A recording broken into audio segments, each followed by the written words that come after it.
toxic chemicals and drugs, about healing the divide. I'm running to bring our country together. Robert F. Kennedy Jr., can he capture the magic of Camelot? My father and my uncle had a vision for America. Ask not what your country can do for you. Ask what you can do for your country. A vision of racial harmony, of peace in the world, and of honest government. Or will his own controversial positions stop him? I'm accused of passing misinformation on the side that shows that autism is caused by vaccines. There's over 100 studies. Wi-Fi radiation does all kinds of bad things, including causing cancer. There seems to be an almost frantic need to discredit me. I would urge people to listen to my own words. Tonight, live across America, we welcome you to the RFK Jr. Hello, guys, everybody. I'm going to play this right now.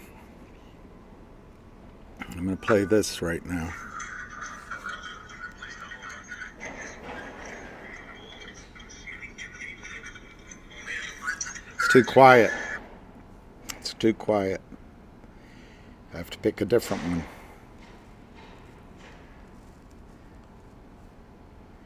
It's too quiet. I'll do this one. That's not very good. I'll do... Where's a good one? I should have picked it beforehand. I guess I'll just do this one. Now remember, when things look bad, it looks like you're not gonna make it, and you gotta get mean. I mean plumb mad dog mean. Because if you lose your head and you give up, then you neither live nor win. That's just the way it is. My screen looks quite dirty, so I'll try to wash it and play that again with a little cherry water.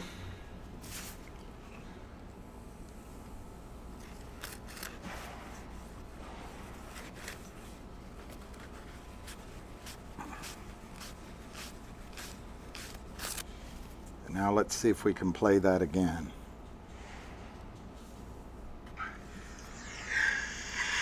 Now remember, when things look bad.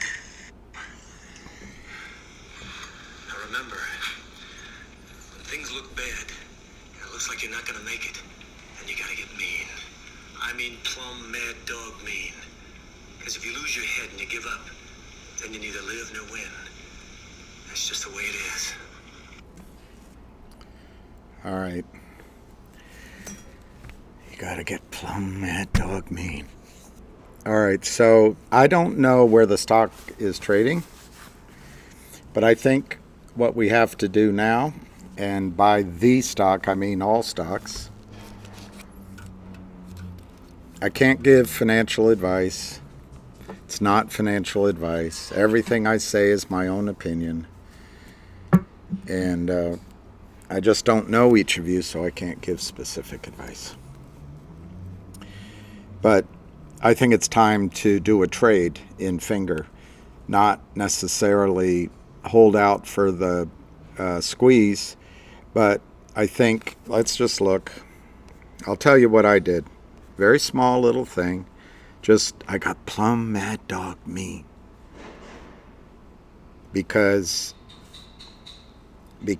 all right, let's see where the stock is trading. All right, so let me write this down. I got to add it up. 19 plus 8. I bought 27 calls today in Finger, and I think I went to too high. I think maybe if I had acted sooner, I might have been able to go down a strike price. But the stock is trading at Ayet. There was somebody I used to work with. She'd say, "Hi, Bill. Hi, Bill. Hi, Bill." I forget where she was from. "Hi, Bill." And she'd say, "Ayet." She was a very nice lady.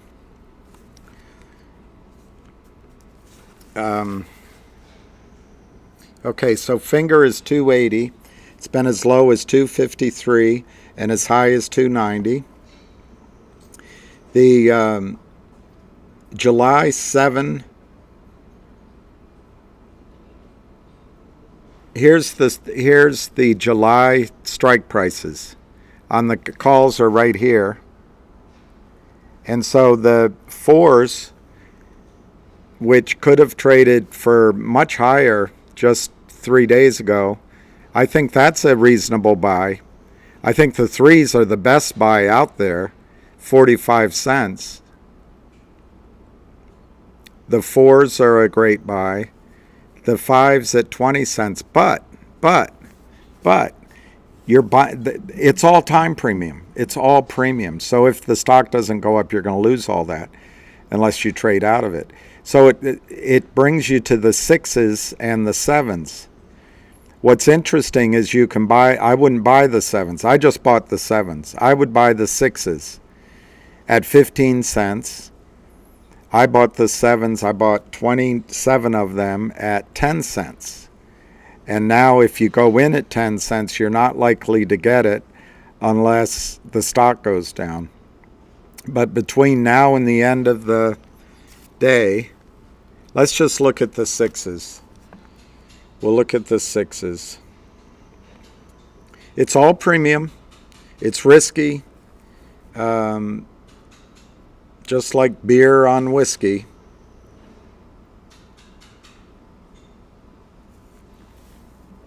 And they when they take your order, they're going to think we just stripped somebody else.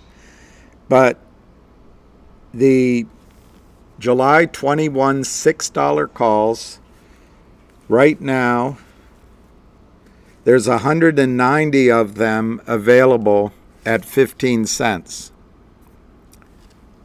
Right here. Now there's only 73 available at 15 cents. Don't chase it. Don't chase it. Don't chase it. If you miss the $6 at 15 cents, I would just buy the $7 at 15 cents. Now, what does that mean? That means you've got about 3 weeks to see what happens in the stock. Personally, I think Finger is going to be under pressure until Friday at the close of the day, because Friday is June 30. That's the end of the month. That's the end of the quarter, and it's the end of the first half of the year. Even the geniuses at the Lynn Partners have to go to their masters and say, look how smart we are. So they're going to try to keep that stock price down. Somebody, now let's go to the sevens.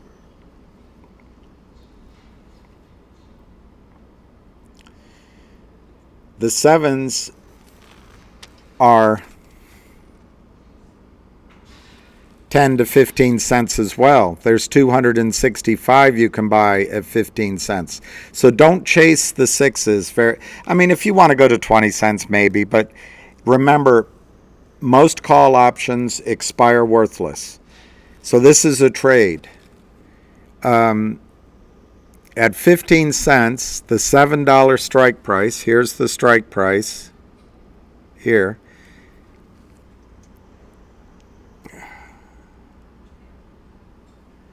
But look at the volume.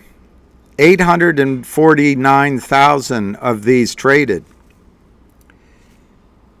Oh, no, that's the, I apologize, that's the Finger volume. Finger's volume is 853. The volume for the sevens is here, 1.22K. So there's been somebody buying a lot of these calls. I just bought 27 of them. That's not very much. But somebody's buying them.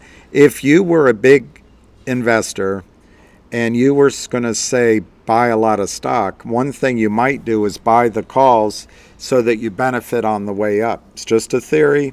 Might not be true here. The other thing is, by people buying the calls, it puts pressure on the market, on the CBOE, if such a thing ever exists anymore. It puts them on pressure not to be naked, so they go out and accumulate stock. let's go back to the sixes.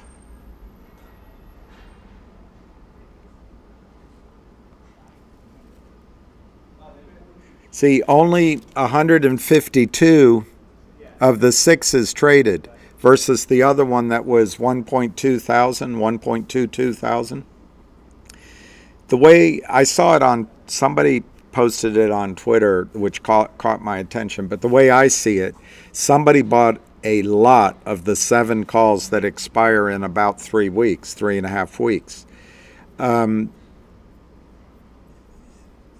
It's not a lot of time premium. If we catch fire in a bottle and Finger goes to $10 or $15, these will trade up. Don't hold them long. Don't hold them long. If you get a profit of some kind, sell half of them, try to take your money off the table, let the rest ride, or roll them to August, or sell them and buy a higher strike price. But I think there's going to be a reflexive bounce in Finger. I could be wrong, but this is a way to take advantage of this criminality. These guys get away with everything, selling it down, counterfeiting shares, confusing everybody. There's no transparency. They destroy companies. And Gary Gensler goes on about how these are the deepest, most honest, fairest markets in the world. He's completely stupid, ignorant, or he's lying. But in the meantime, this is a way to, with a small amount of money, I'm not saying go sell your grandmother's china. I'm just saying, you could buy 10 of these for $150, and maybe they're worth $1,500 in a couple of weeks. Maybe they're only worth $750. Maybe it's $500. It's just something that gives you the sense that you're not a victim. It says, I'm going to go do a trade. If I lose, I lose. But I'm going to take a bit of action today because these bastards are creating volatility. I'm going to try to take advantage of some upside volatility that might happen in the next 1, 2, or 3 weeks. I'm not going to risk a lot. That's why I'm staying in July. If I lose, I lose. But if I win, I stuck it to them a little bit. And I'm taking advantage of what they did. At some point, there will be, at a minimum, a reflexive rally back up in Finger. I'm not saying necessarily, in this idea that I'm giving you, I'm not saying that you have to have it go back to new highs or rip roar. If it just moves, you might get a profit in this trade. But by buying the 7s, you're way out. So I'd stick with the 6s. You're even out there on those. If you can rationalize to yourself to buy the 5s, they're 20 cents each.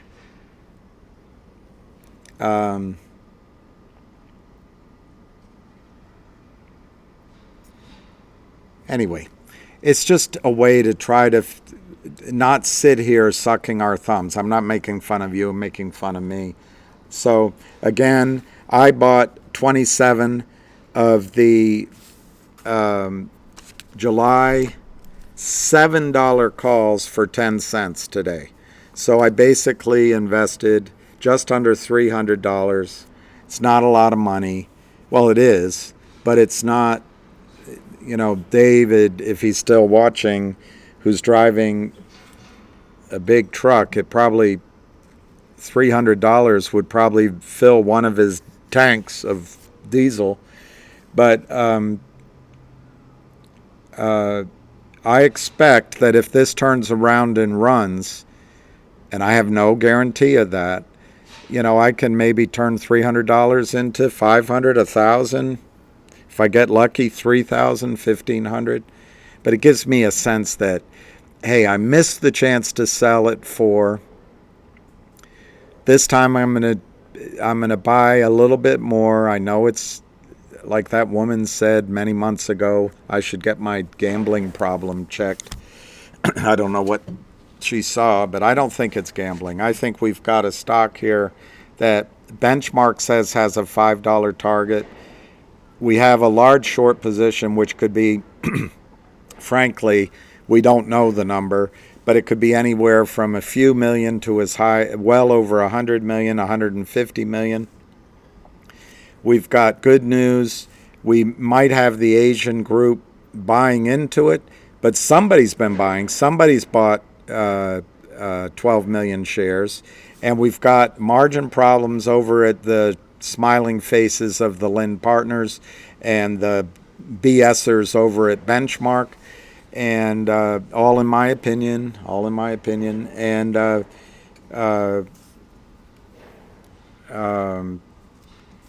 we have a solid company in Finger who doesn't need, they will raise capital, but they don't need to because they have revenue. So they're not going to do one of these toxic financing that Gary Gensler allows. Gary Gensler, for the SEC's watching, here's the number one thing. Put it in a memo. If you're an intern, if you're an officer over at the SEC, pick up Gary Gensler on the phone and say, you know what, Gare, I know you're busy.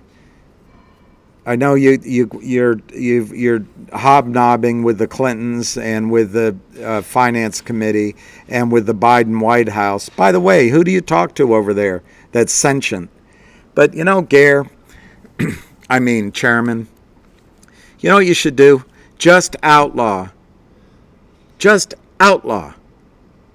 any financing that is a convertible note with a toxic formula that's sold in tranches. That's it. And warrants. Outlaw warrants that get delivered. Make all financing of companies in the over-the-counter, in the NASDAQ, and even maybe some level of the New York Stock Exchange, make them all plain vanilla. Plain vanilla. If you don't deliver, in the case of, I'm trying to think of one, but if the financing is $4 million, you got to deliver $4 million at settlement. It has to be real investors. Show who the investors are. They never show it. Just in case you don't know, SEC, they sell the stock downward before they deliver it, and they do it in tranches. They charge 25%, 20%, and then they guarantee themselves even more profit. Make it so that you can't sign a financing with a company where the company has to move shares to the transfer agent, which is going to dilute the heck out of current shareholders. SEC, look out for shareholders. I don't know what planet you're from, but as far as I can tell, we all live on this planet. We all live in this country. And when you allow these greedy sons of bitches, and I know you're following this to see if there's some sort of nefarious thing going on.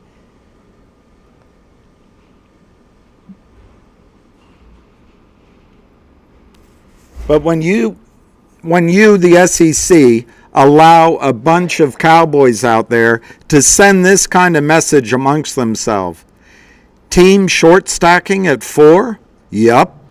How much do these guys go in with? We'll cover at $3.60, 10 million. That's what they have?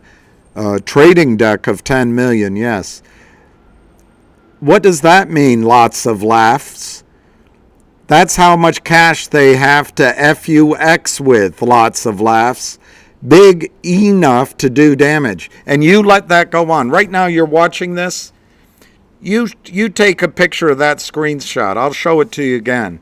1, 2, 3. Take a picture of that. Send it upstairs to Mr. Gensler, Chairman Gensler. You know, Mr. Gensler, while we're going after Bit Charm and Kardashian Butt and all these other coins, why aren't we going after the fraud that's happening right in the markets in front of us? They're communicating with each other. They're coordinating with each other. They're driving the stock prices down. Without prospectus, they're selling shares that don't exist. So what if they cover the next day or 7 days, or they just move it endlessly? They're selling stock that doesn't exist. They don't have a prospectus. They don't have a use of proceeds, Mr. Chairman Gensler. Why is that okay? Is it because you come from Goldman Sachs? And that's how Goldman Sachs makes their money, because they're not any more clever than anyone else? Anyway, all right, it's 3:34. Let's see how the stocks are trading. And then I'll stop with my own agenda. I will stop with my own concepts of what you might want me to talk about. So Finger right now is trading 306, 310, 2,500 by 100, 306 to 309. Let's see how those options are trading. By the way, as options premiums go up, back in a normal market, which Gensler's market is not, but back in a normal market, as premiums went up, buyers would come in for the stock to sell the calls. All right, you can still buy the sixes. The premiums aren't changing, even though the stock's going up. The sevens you can buy at 15 cents. The sixes you can buy at 15 cents. The fives you can buy at 20 cents. The fours you can buy at 40 cents. And here on the threes, look at that. You have to pay 60 cents for the $3 calls. So the stock is trading at 309. You have to pay 60 cents on the $3 strike price. So your premium there that you have to pay is whatever, 50 cents.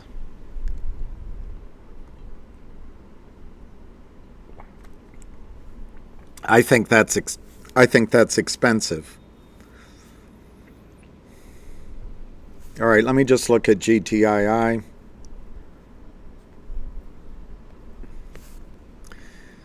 Another crushed stock. I can't believe, the shorts argument is, it's not worth anything and we're doing you a favor by driving it down.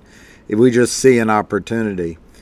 The bulls argument is, this is a company that has over 300 million shares short. 76 to 78, one trap short, Alpine, you know the story. Very low volume, 77 cents to 78. Let's look at Logic. Well, let's look at AMC. One of you guys asked me about that. It's 436 down on the day. Let's look at Bed Bath & Beyond after they had that court ruling. It's down 3 cents, 30 cents right now. That's the bid, 30 cents to 31 cents. And after reading headlines for 2 minutes, I'm not an expert on that one. 14 million shares traded. I have to say I would stay away. Logic is 29 cents. That's a screaming buy. I know we all feel, as I paid a lot more for my Logic recently. We all sit and go, oh God, it's down. I do. I'm just talking about myself. God, it's down. It's they must know something. They don't know anything. This is going to be worth $1 to $1.50, I'd say, by the end of August. But just sit here and don't act. I'm telling you, over this 4th of July weekend, over the next week, the next couple of weeks, is time to, when you're feeling bad, just act. Act. I'm not telling you what to do with your money. I can't give financial advice. But if you have an instinct, just say, you know what? I know the story and logic. I know the S4 is going to get approved. I know they're going in the SPAC. I know they're going to do other deals. I know that the shell is going to be worth a lot more than nothing. A lot more than 29 cents. I'm going to buy it. And I'm just going to buy it with some money. I'm instead of having a steak dinner, I'm going to buy, or instead of buying a new color TV, I'm going to buy 100 shares. I'm going to buy 500 shares. I'm going to buy 1,000 shares. 1,000 shares of Logic right now costs you $300. What could that be? That $300 be worth in 2 months? Can't promise. But 1,000 shares could be worth $1,500.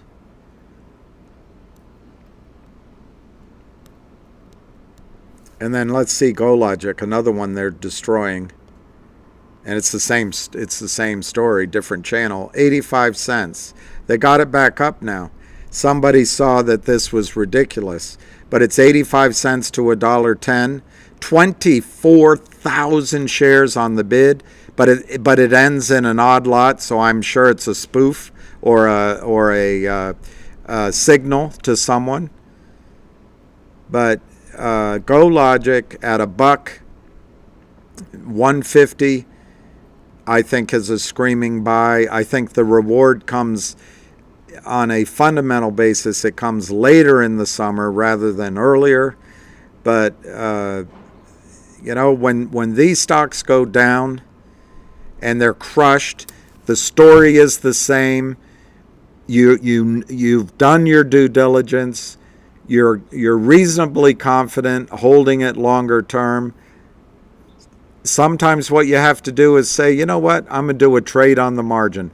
I'm going to buy a little bit more money that I am willing to lose, or it's money I'm willing to salt away.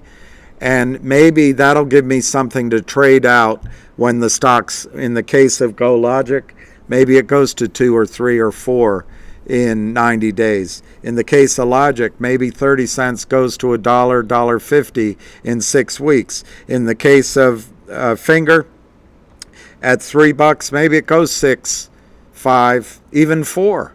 The calls will go up somewhat. I'll take a trade.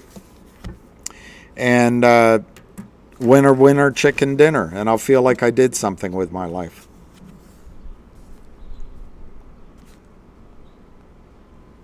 Instead of sitting powerlessly while these guys continue to pretend. Oh, I know, it's purely educational. What's that song? Continue to pretend. Is that Simon and Garfunkel? I can't remember. LGIQ, Moody Rogers Logic. I purchased $6 and the $7 calls yesterday. All right, Gerald Kramer, we're taking action. I'm not giving financial advice, but we're going to put it to him. And if I were you, Gerald, if it trades up, I would probably, we'll see what happens. But let me just talk about mine. I bought 27 of the $7 calls, which is $4 out from where the stock's trading. So it's all premium. But I paid 10 cents. So if it goes to 25 cents, I could sell half and take my money back. I probably won't do that because I'm bad. I think it's going to go. But let me tell you something, Gerald. If your purchase of the 6 and 7s don't work out, we can always do it again in August, as long as the story hasn't changed for Finger. One thing I was thinking about this morning is that old adage, sell in May and go away. Everybody I know is taking their long, luxurious 4-day weekends at the beach with the beach. I'm not. I'll be here. But my point is maybe we'll have to wait till September before we see moves in some of these stocks. Who knows? Deacon Blues, you work about a mile away from Scottsdale. Securities, endeavor to persevere, I think is what Chief, whatever his name said.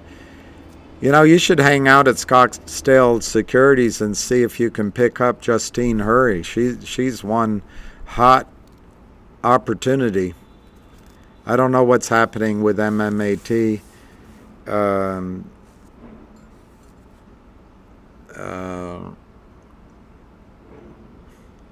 I'll look at it.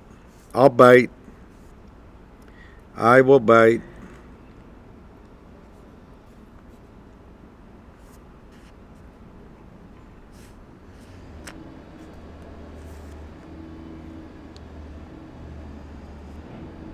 All right, so MMAT's 21 cents. I don't know what to tell you.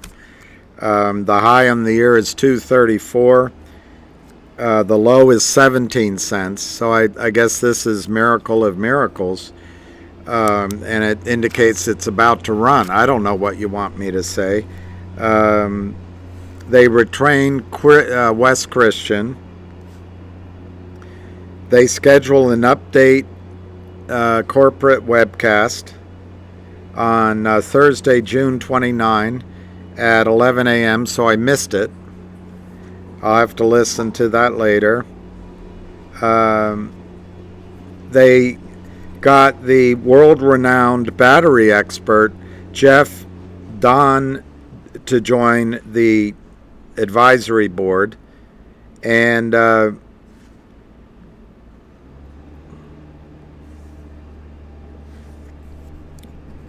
that's about the news I see. So if you're fascinated by MMAT, I don't see anything in the price that gets me excited. On the other hand, it didn't collapse by 50% in a day like Finger, so maybe it means something. MMAT did a disastrous financing. There's no way around it. I think that until and I like the company very much, and I think the technology they have in this, I forget the terminology, but it's this fiber. That's the wrong word. It's this anyway. It's this thing they put in the batteries that allows energy in and out somehow, and it protects lithium batteries and the rest from exploding. They are state of the art. I think that is tremendous. I really do. But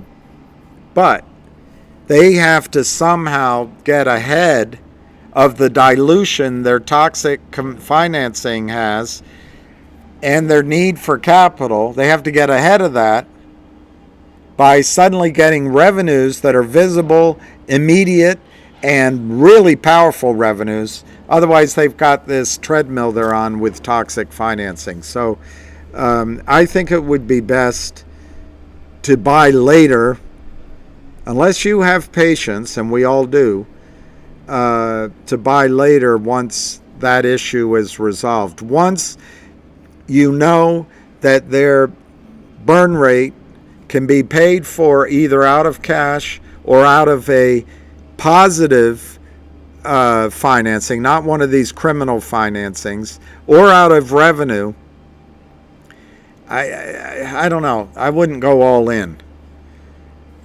I love the company, but I loved the first property I bought when I was in my early 20s, and I signed one of these. My mortgage at the time was 11%, and in 6 months it went to 14%. Interest rates then were 16 or 17%, by the way. And then for a period of 1 year or 2 years, it was fixed, and then it could go higher. And I told my wealthy college roommate that I'd done it, and he said, boy, that's a bad deal. It's a great property, great location, but that's bad financing. Never forgot him. He saw right through it. And sure enough, even though the property went up, the cost to carry it went up, and it became a burden. It didn't match cash flow. I sold it for break even. That's the kind of problem on a bigger scale MMAT is in. So did I answer your question on MMAT? I don't want to talk about it anymore.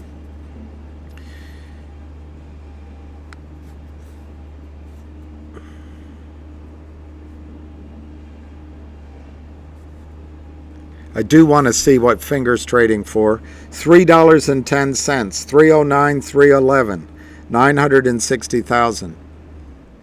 10 shares at 311. Was that the volume? All right, Jennifer. She says, let's effing go. I know, I'm being literal.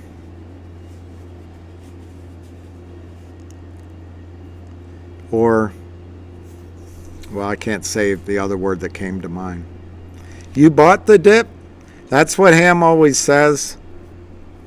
Buy the dips, sell the rips. We should have sold, in retrospect, it's so obvious. We should have sold Monday, but I didn't. So, I just sense something much bigger going on in Finger. Somebody bought major amounts of size over the last 2 weeks. Somebody bought a lot of calls today, and look at it this way. If you were a big Asian fund, let's say, worth $10 billion, and you said, you know what, I've met with Finger, I like their revenue stream from buying minutes and reselling them to the consumers. I like their data packets they can send to businesses. I like their 5G and etc. Netflix business.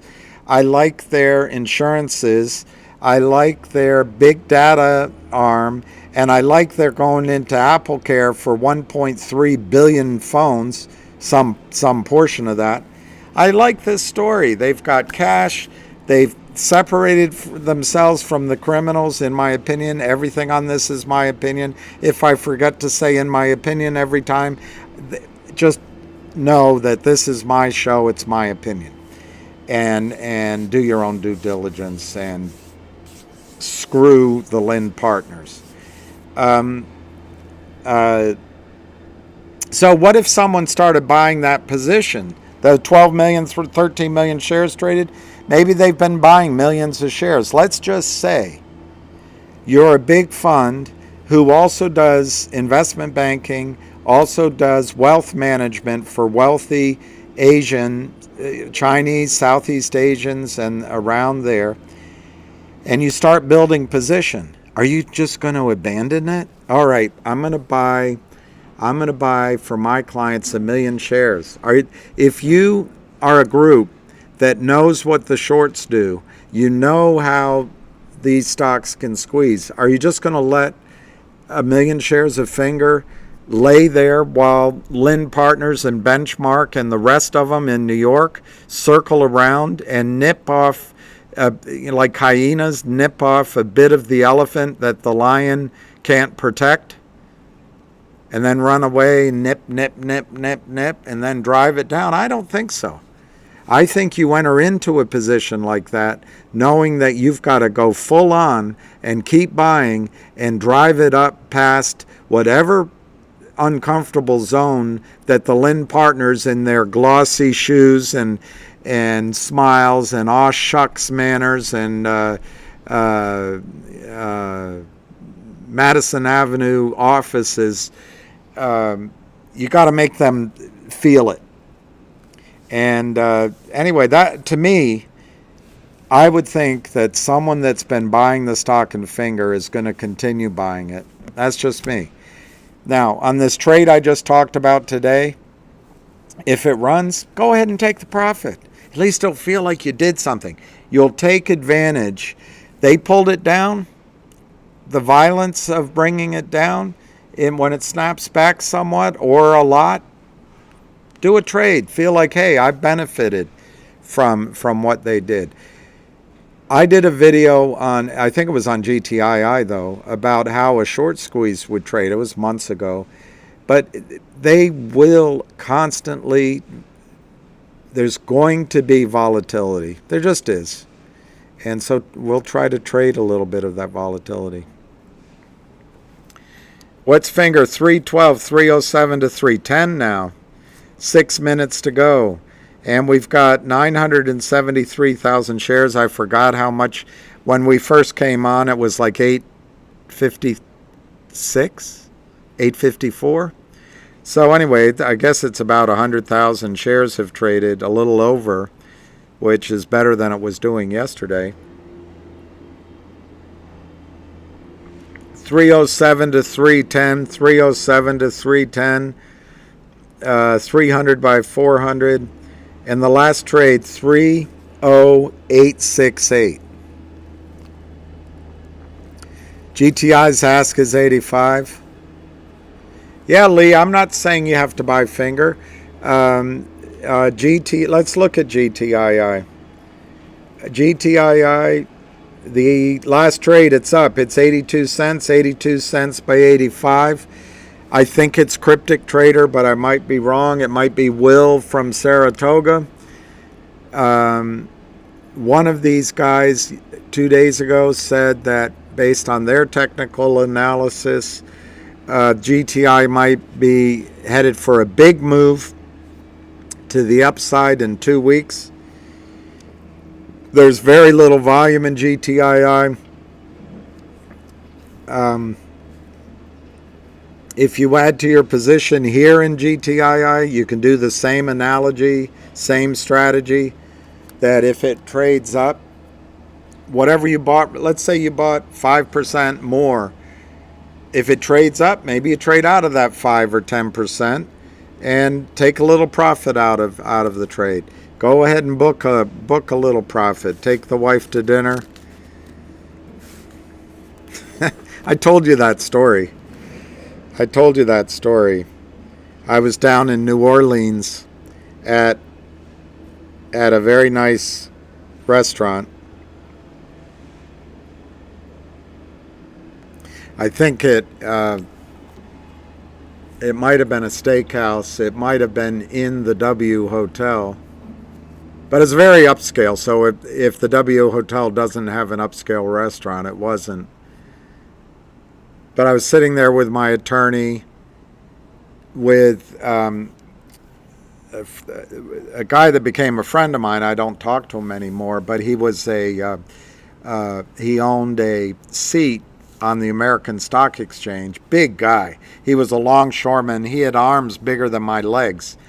And he's a big guy. Good guy. And I think his brother might have been with him.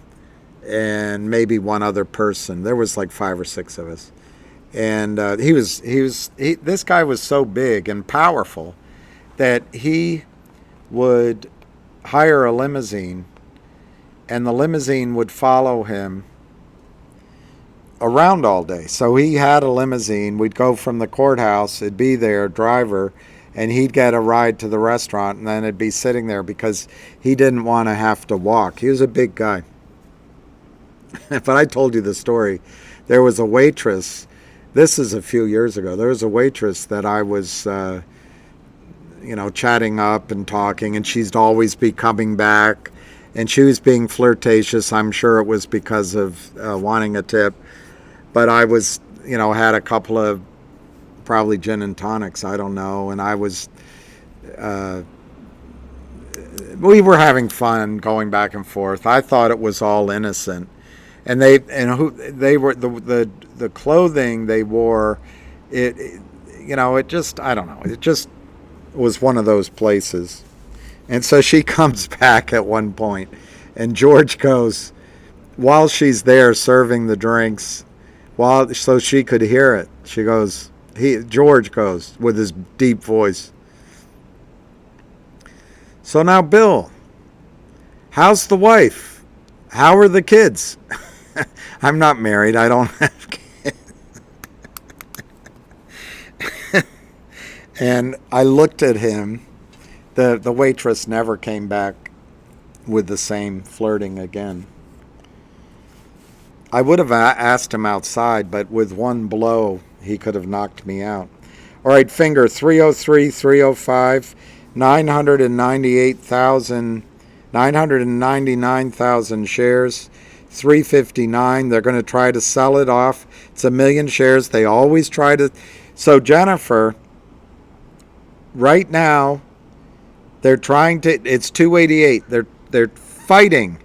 They're fighting for pennies because they have a margin problem. Also, tomorrow, they want to fight again because they want to close it. They want to close it for the quarter, for the half year, and for the month as low as they can so they can go see their thieving partner clients. And so they'll probably close this under 3 today.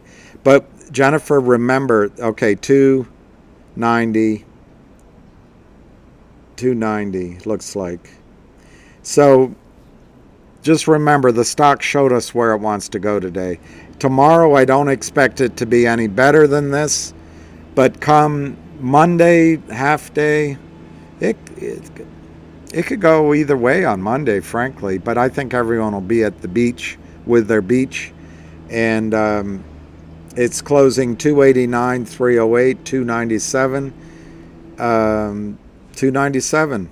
But I'd say that's a good day. The volume is I can't see the volume anywhere here, but it's over 1 million shares, 1,000,002. Looks like they closed it at 290. Sorry, I thought it said 297, but it looks like the closing price was 290. So they play their reindeer games. But I think next week the stock is telling you what the direction it wants to go. I gave you the trade idea I would try to do. Let's see how those options closed. I'm talking about with money you don't care about. Okay, so the $6 calls have a spread from 15 to 25 cents, but the $5 calls have 20 cents to 25 cents.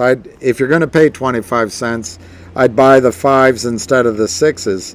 But the 7s are 15 cents on the ask, and you can buy many more of the 7s than you can of the 5s or 6s. If it runs, who's going to care about $2 difference? Yeah, Robert, I saw 297. I swore I did, but then on my screen, I'll show it to you. On my screen, I see 290 as the closing price. After hours, it's trading at 304. I don't know. I don't know where it closed. You bought the 5s, all right, Jennifer. Hey lottie, lottie, lottie. Hey lottie, lottie, oh. I don't know where that comes from. Let's see which one. Oh, GTII. Let's see how that closed. GTII 81 cents to 84 cents. Last trade 81, up 2 cents. 439,000. I think that one's getting ready to turn around as well. I wouldn't be surprised on a long weekend coming up that we see some SEC news. on Friday night. Maybe it's some of the bad stuff we don't want to see or good stuff. But we might see a court ruling. That's what I think. Go Logic. Let's just look how it closed. 85 cents. That is so cheap. That is so cheap. Logic. 29 cents. It's bloody cheap, mate. Bloody cheap, mate. Bing. Closed at 29 cents. Get out. Sell.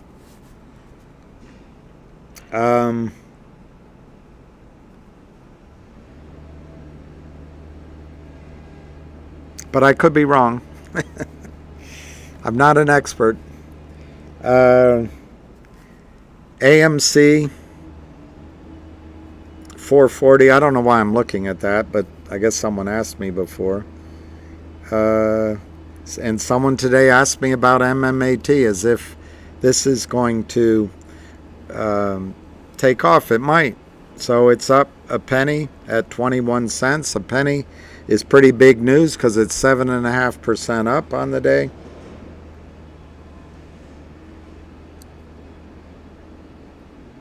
Look, Huckleberry and Junk Savvy had a call last night, and I listened to a bit of it with you, and then I listened to a bit later.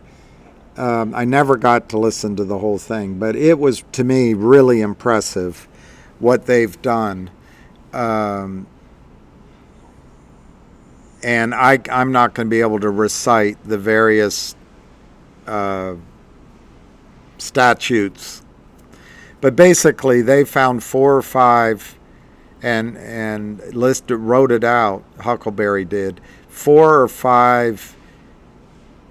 Just keep it in simple terms. Rules that people selling MMTLP violated, and it was impossible to do several of those at the same time.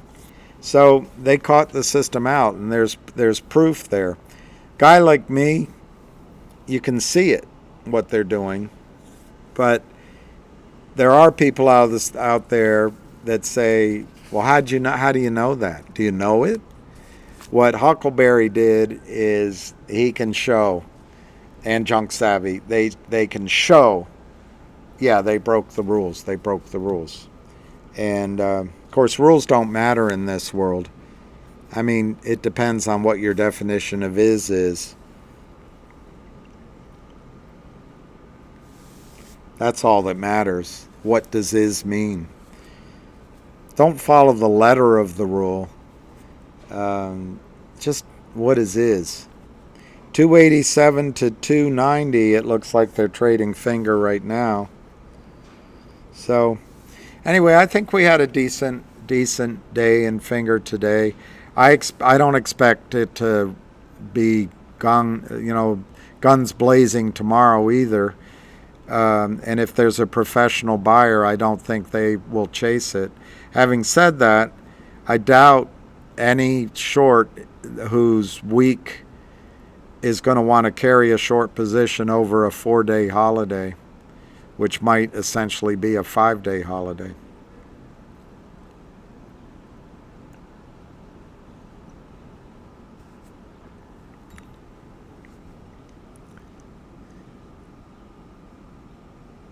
Gaming Wall Street, RLC, CB, Gaming Wall Street. I don't know where to find it. Is it on Amazon Prime?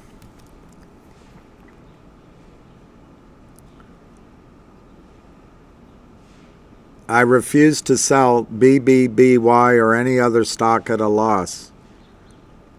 Well, Keith AZZ, that's guaranteed to cost you a lot of money. A guy like you is going to lose a lot of money.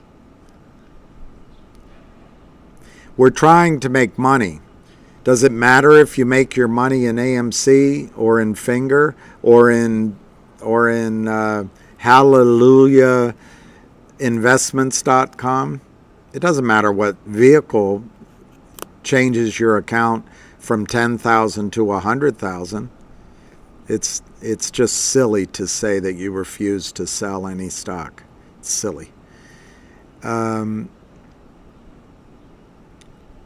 syntax, yes, sorry. Syntax and Junk Savvy, both in my mind, I admire them both, but you're absolutely right. It was Syntax that did it with Huckleberry, and I'll be your Huckleberry. I'm your Huckleberry. It was Cynthia. Absolutely, it was Cynthia. But what tremendous work. What tremendous work. Alpine, here's Pete Tong, Alpine decision. Alpine granted another 30 days. That's not much.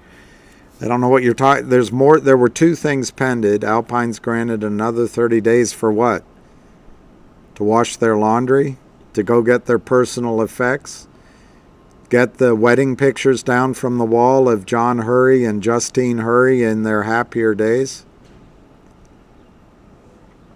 Da Bronx MTA, I'm glad your stock selection is doing great. I'm not going to read it out. It was Syntax. My apologies to Syntax. I doubt she watches this, but let anyone know that if it gets out that I credited the wrong person, I'm really sorry. Syntax and Huckleberry, you're absolutely right. You got 60,000 shares of DBMM. I think that's great. I really caution, unfortunately, that as positive as the news might be with Alpine and having to buy back stock, it's also possible that stock has already been, for a Wall Street term, seller boxed. Some of you might remember the TV commercials with the old lady or old man, and you sell this button that you hit, and it's before cell phones, that said, help me, I've fallen and I can't get up. That's what might have happened with DBMM, but maybe not. Just be aware of it. And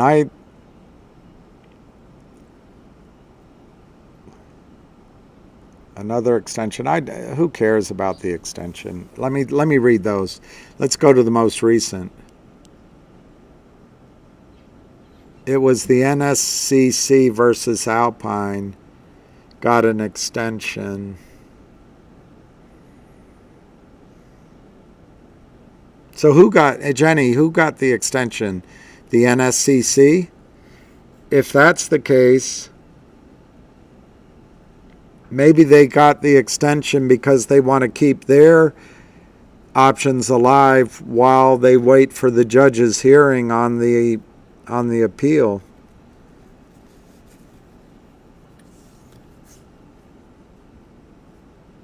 Lock, stock, and 2 smoking barrels.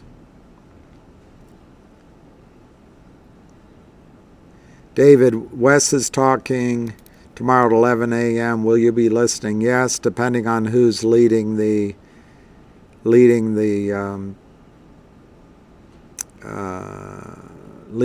space call. There's one guy that's blocked me. I don't know who it is, but if it's who I think it is and he's leading the call, they may not want me on it. I don't know. I'll listen. Life Alert. Thank you, Lou. Father Guido. Life Alert was the name. That's it. Avid walked away from DBMM. Well, I can see why. It's not, to me, there's nothing that's going to make DBMM go up other than a major buy-in. But Alpine has had time, so that means a lot of, look, there's nobody legitimate in this game, but let's just say quote-unquote legitimate naked short sellers as opposed to the criminal Kramers may have been shorting, and this is a license to steal. Look at DBMM.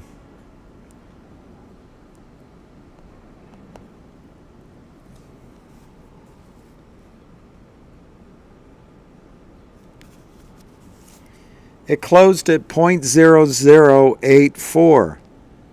You know what a penny is? 0.01. So this closed below a penny. The bid is 0.0073. The ask is 0.0088. Both below a penny.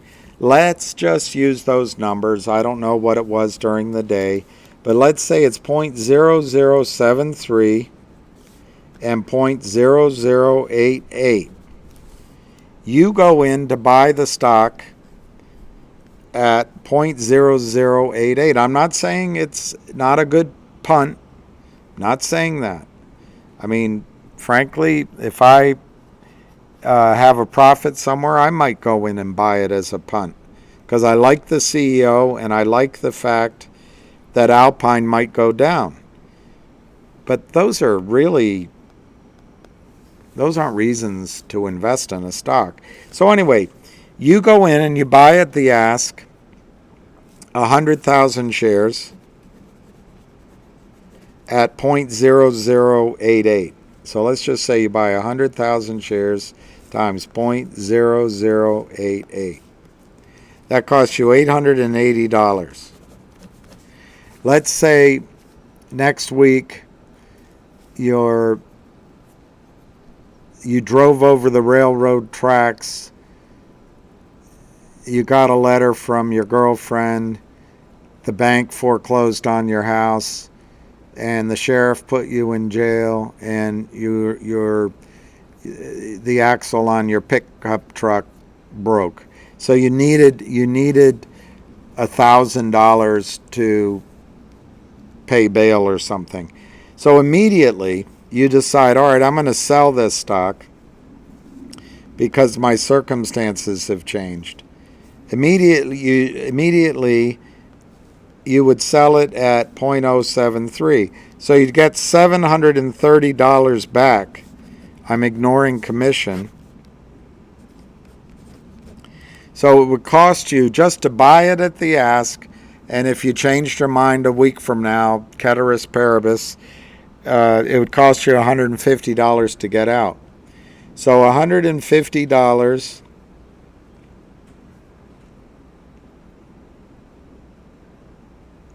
on an $880 investment, it's a 17% loss on your money. Okay, all right. So let's say you're a market maker. And the market maker did that trade with you. So the market maker, when you bought the stock at 0088, you paid $880. This so-called market maker sold you the stock at $880. Of course, being a market maker, they didn't really have to have any shares. They just have to pretend that they do. So they sold you the 100,000 shares at $880. A week later, you need to buy a new brakes on your truck. You say, hell, it didn't work. I'm going to sell it. You get out at $730.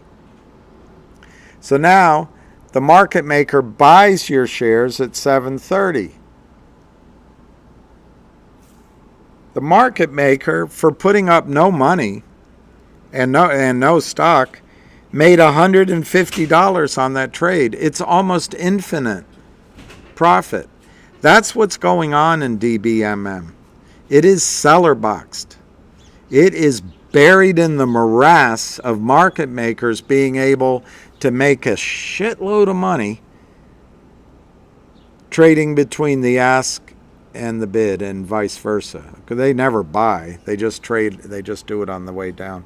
So that's a huge, huge problem with DBMM.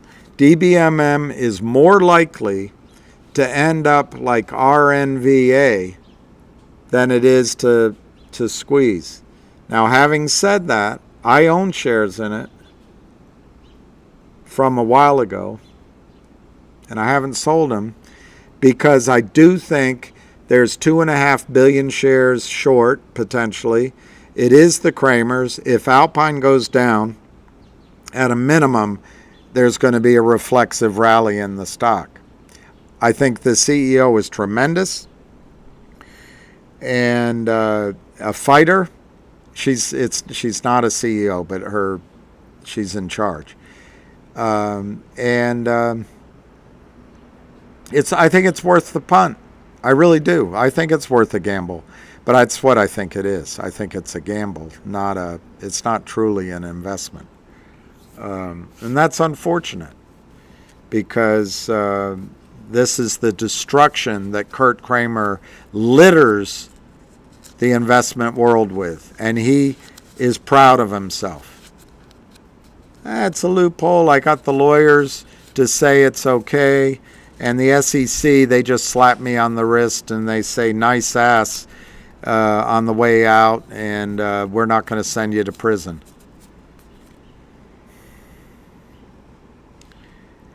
Via Warrior, I'm not sure. I'm not sure Alpine got the extension. I thought from what Jenny said, it was the NSCC that got the extension. Let's see what Jenny will correct me, but I thought it said the NSCC got the extension, not Alpine. And there's the broad answer to your question is in the legal world, it's like doing business with the World Bank. Everything goes SLOWLY.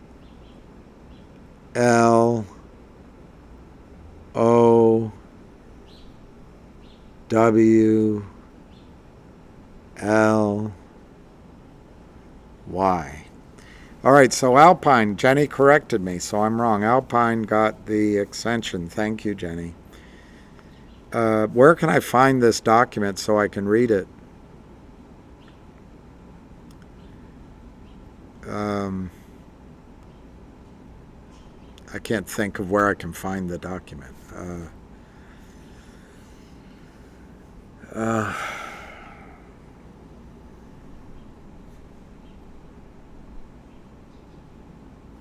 You know what? I'm going to have to wait till it's posted so I can download it and read it.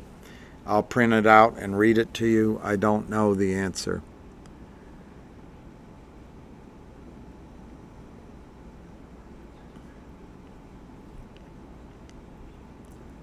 Avid is taking money from COSM.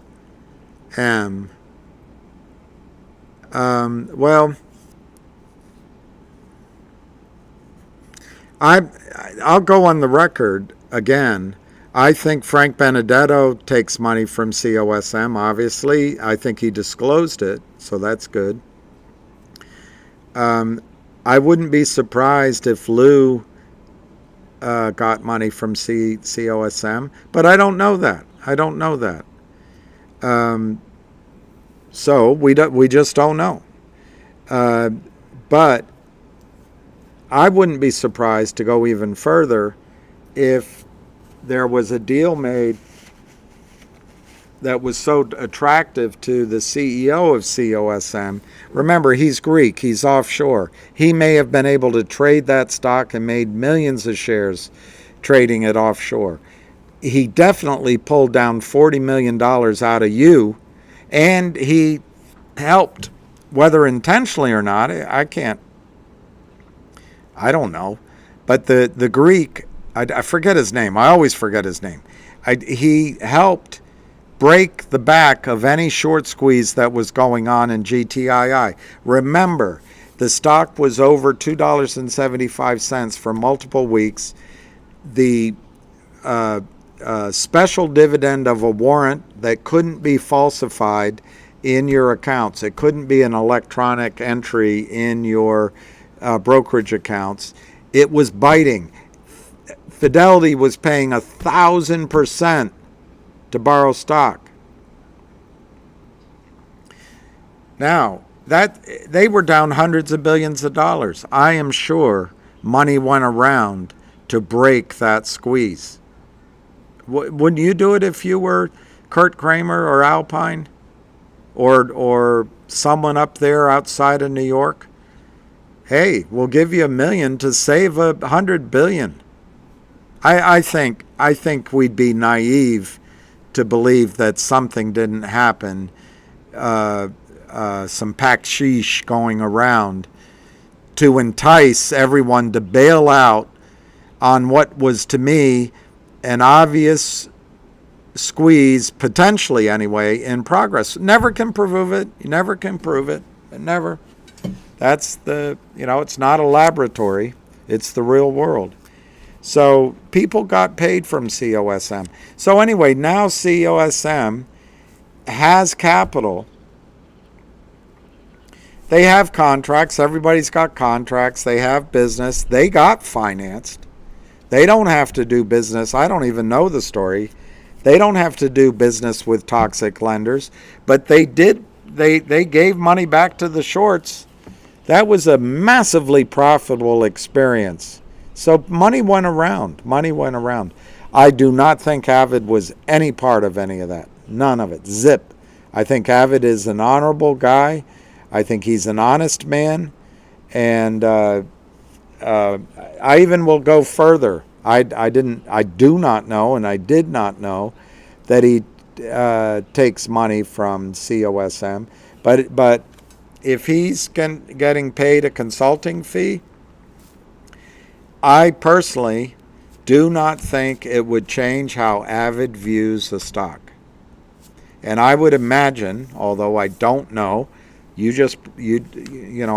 trust you, Spiny, but I don't know the situations. But I would imagine that if they said, hey, we want to bring Frank Benedetto, for example, who gets paid by these companies, said, you know what, I can bring this guy on with me, and if you look, Frank might have other stocks he's following now, I don't know, that he's the IR guy for. That's attractive to a company. That is attractive to a company. And here's a guy that does a good video, summarizes the story well, and has a following. I think it's a fair deal for the company. And I am sure on the other side of it, Avid would have told COSM, you know what? My time is valuable. There's companies out there that want me to help them. I can't be bought.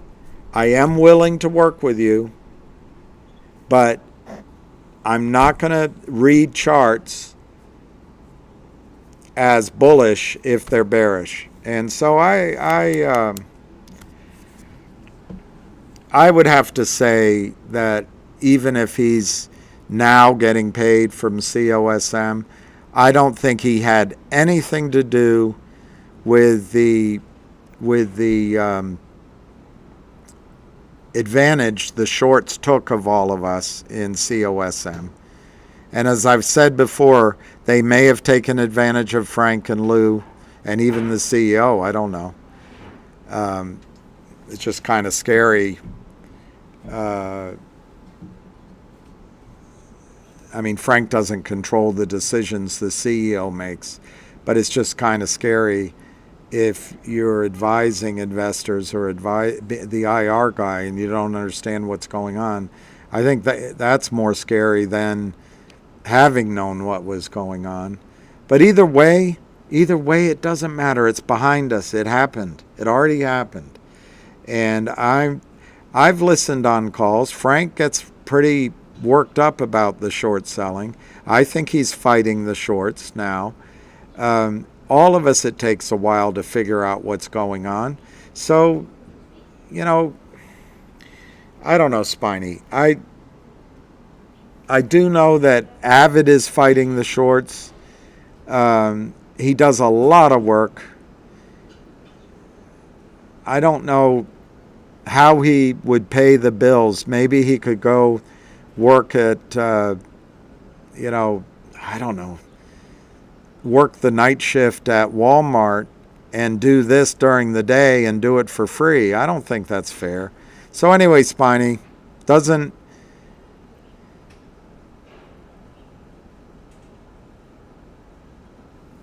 I trust Avid, and I don't think his opinions can be bought.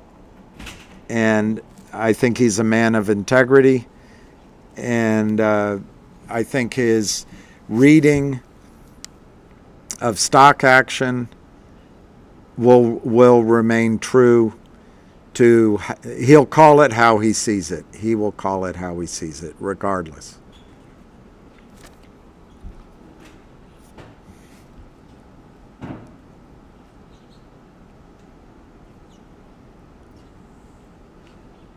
All right, Keith, AZZ. I was using GTI as an example. I'm done on many stocks. Why on heart would I sell at a loss? BBY, CRTD. My list is ending. Holding and simply waiting. Well, use CRTD, Keith, AZZ. I sold my CRTD for a 95% loss. Why? Much of it I couldn't take a tax advantage. It was in my IRA. Why? Because I thought it could still go down another 100, 150%. And I saw as an opportunity to buy into GTII. I think I'd have to go reconstruct it, but I think I bought GTII and LGIQ. I might have bought GTII, LGIQ, and GoLogic. All of those are down as well. So my movement over there was a push at best because frankly VOCL went down too. So I didn't lose anything, but I put myself in a position with these stocks to experience an upside. I understand that Vocal has some record dates coming up that could make holding on to CRTD make sense. As an example, Keith, AZZ, I think you'll get a distribution by waiting with Vocal into upstream of OG collection that ostensibly is worth more than where the stock is trading right now. So I think it's worth holding on to that one. On BBBY, your stock is going to go to zero, in my opinion. I don't see any way it's not.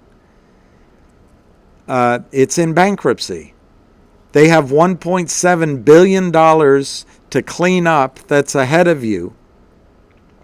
They have $241 million in DIP financing that comes ahead of you. And they just sold their operating and IP to Overstock. You won't get any bit of that. And I don't know what happened with it. I thought it was going to, maybe it's today the judge rules on it.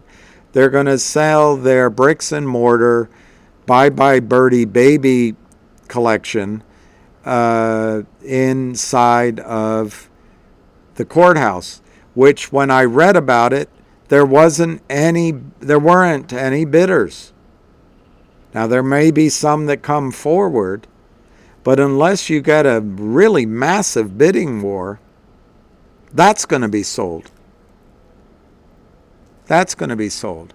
Could they structure a deal in bankruptcy that the shareholders get to keep 5 or 10% of the revenue going forward? Maybe, but it's unlikely. So what you're counting on with BBBY is that the $21 million they sold BBBY's IP and business for already, it's already been approved, and whatever they can get for the Bye Bye Birdie assets, the baby assets, you're counting that amount could Bye Bye Baby, I think that's the name, could that be worth more than billions of dollars? Maybe. But I don't see anything particularly valuable other than maybe designs online and trust. But you can buy baby cribs at Amazon. You can go to Amazon you can go to Amazon.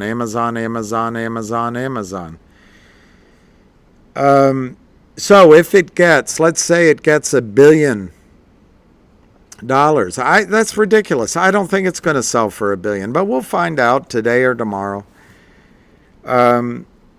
What's ahead?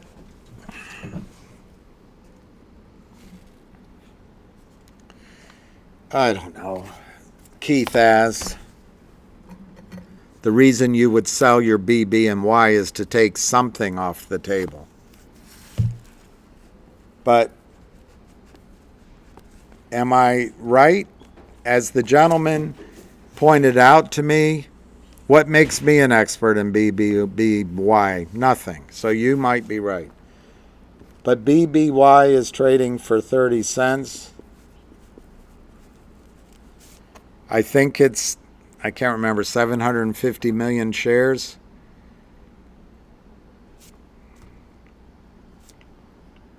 I don't remember. I don't feel like looking it up. Let's say it's 500 million shares. To be conservative. So what you have is you have 241 million DIP that has to be paid back, plus interest and fees. Then lawyers.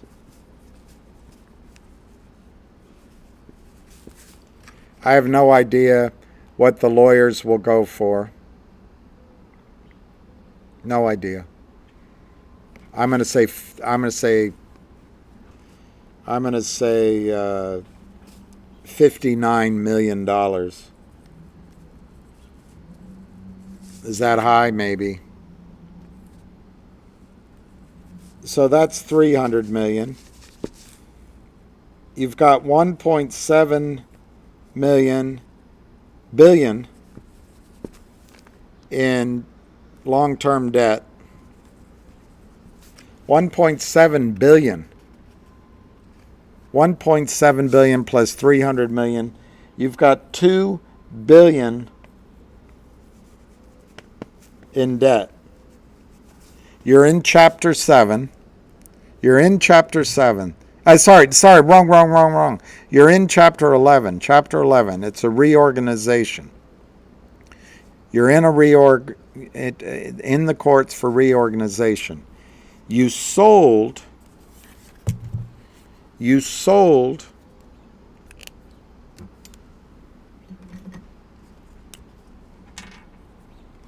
I left it out. I left the 21 million that you got. No. I didn't. We can put it here. You sold for 21 million.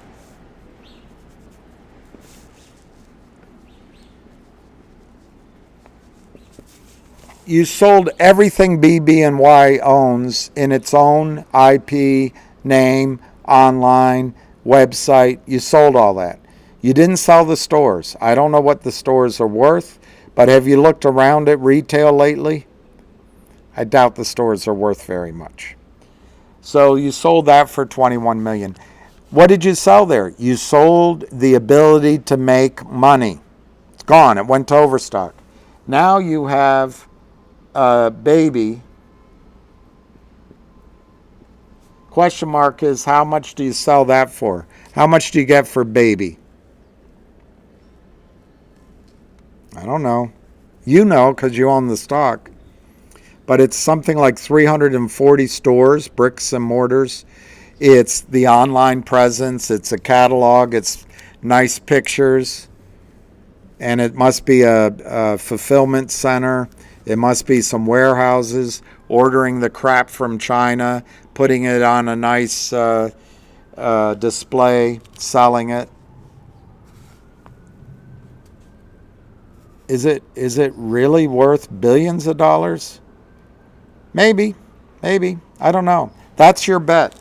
Your bet is that baby is worth more than approximately $2 billion.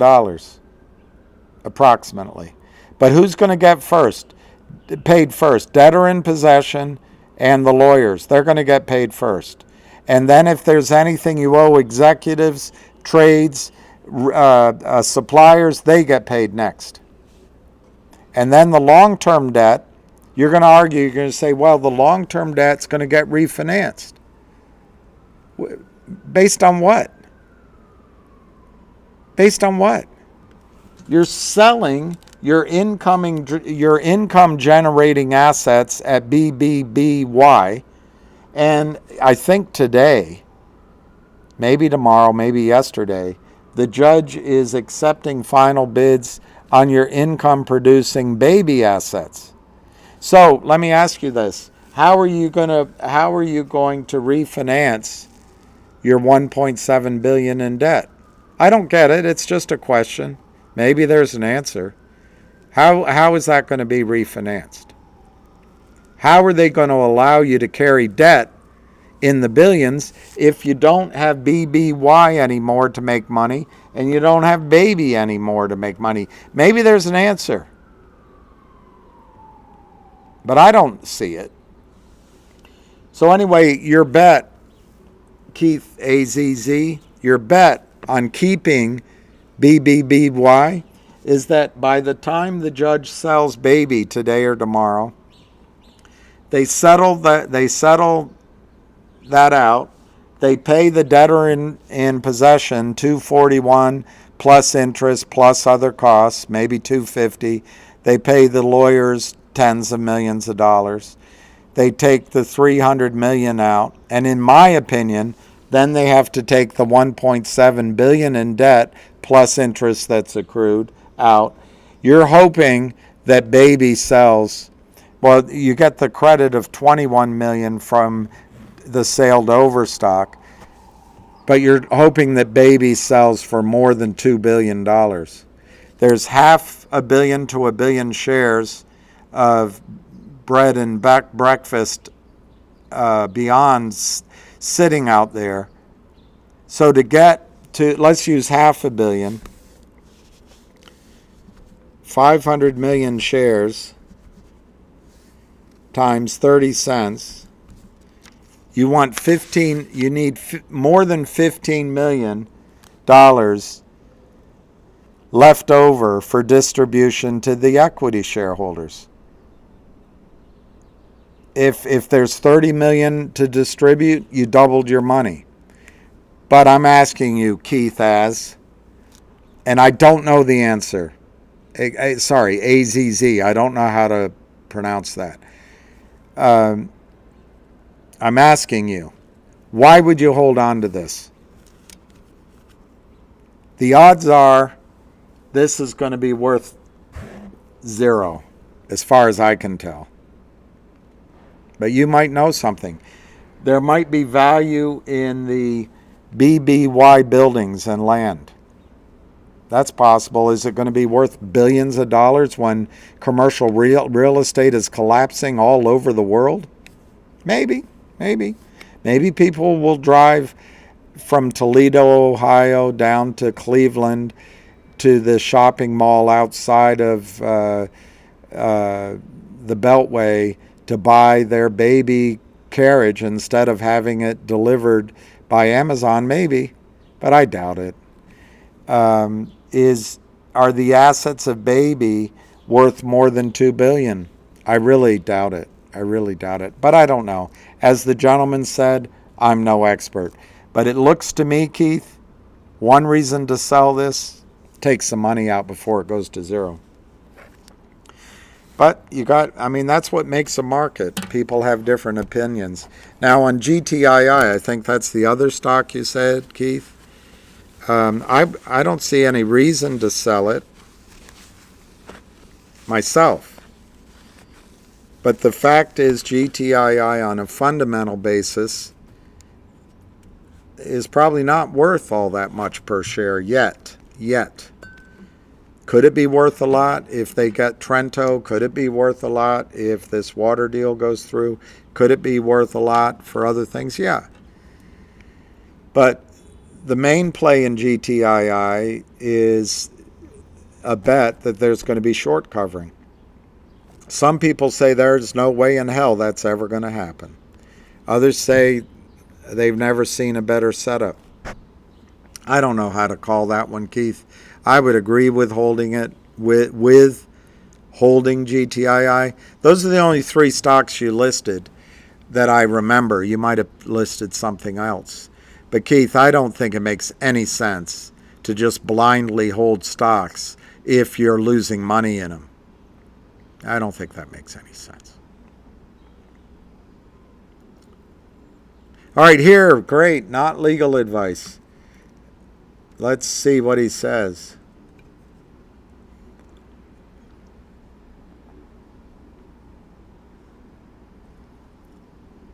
You know why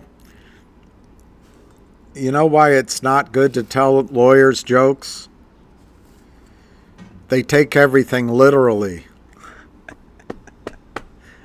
I'm trying to quote his joke. Today's order on a related proceeding merely extended the time for the hearing officers to issue a decision on another matter by 30 days. It's not substantive. So there you go. There you go. It's not substantive. And that's what I figured. It's not that I figured it wasn't substantive. I just thought it was procedural, maybe to give time for the other ruling to come through. There, it's 444 today, right now, 444. I think that's good luck.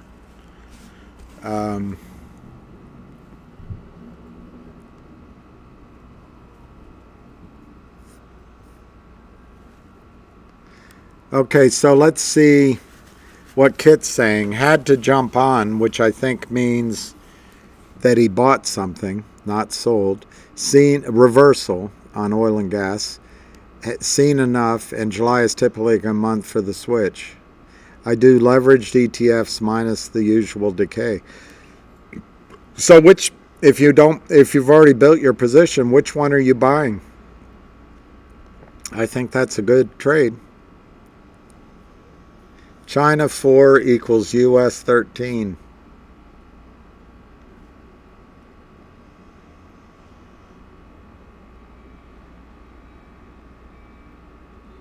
All right, Mac Attack. I'll look into that. I'm not promising, but I'll look into it.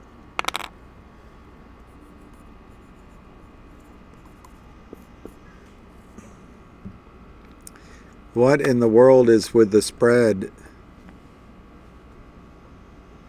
Well, Corey, I think they widen the spreads. Number one, there's no real market makers anymore, in my opinion. It's not like it used to be. So the bids aren't real many times. Like if you put in a big bid, number one, they're probably not going to fill you. Number two, they're going to step in front of you. So the bids aren't really real. The asks are oversized. They're not real. Although if I had money in a stock I wanted to buy, I'd go take the offer on Logic or take the offer on GTII, see what happened. But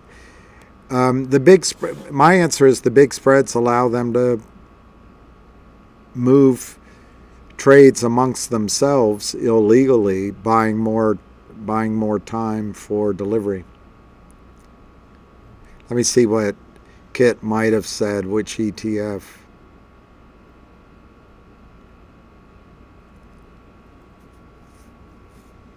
I would never get a tattoo. No, I would never get a tattoo.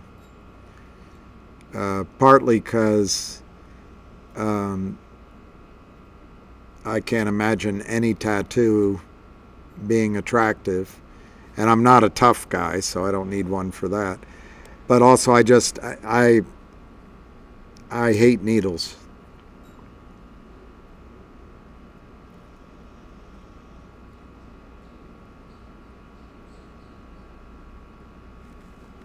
Scott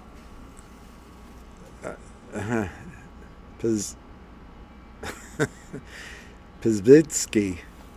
Oh, I got to be able to say that name. Persiblinski. I think that it might be off the reg show. It was on reg show. I showed you on that day. I put it up. But that can change anytime during the day.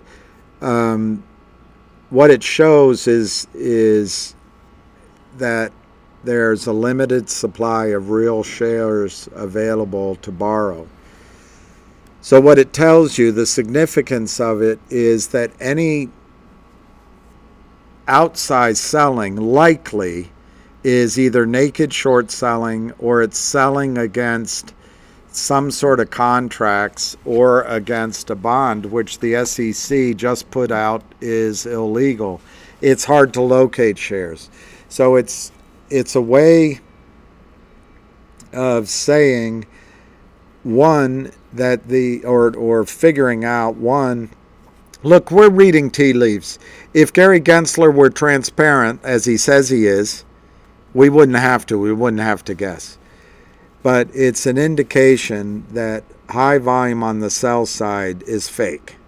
Secondly, it means that if they go to cover by borrowing, there aren't any real shares there.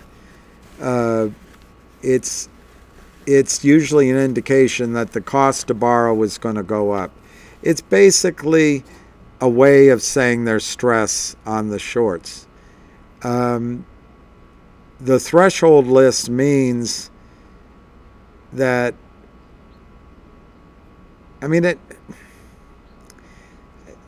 it should mean that the compliance officers and regulators are looking closely.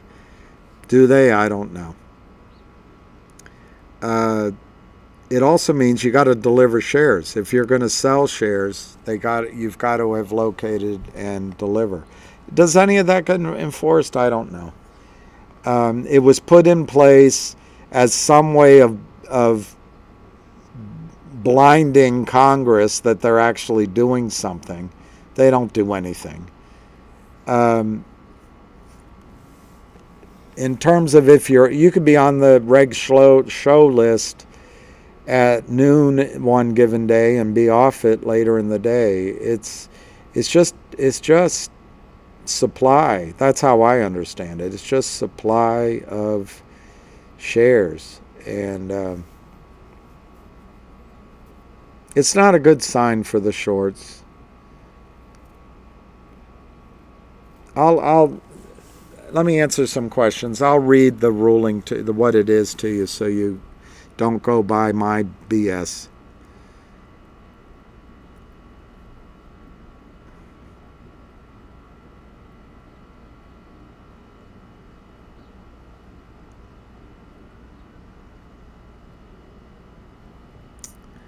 Not so average honesty. Hey, bud, I guess that's me. The other day I made a statement about original MMTLP holders having the real shares. You said depending on how bad Torchlight was naked shorted. Torch merger into MMTLP was newly created. I don't know that I said it was newly created. I don't know. I think sometimes I must be one of the dumbest people in the world. I don't think that's what I said.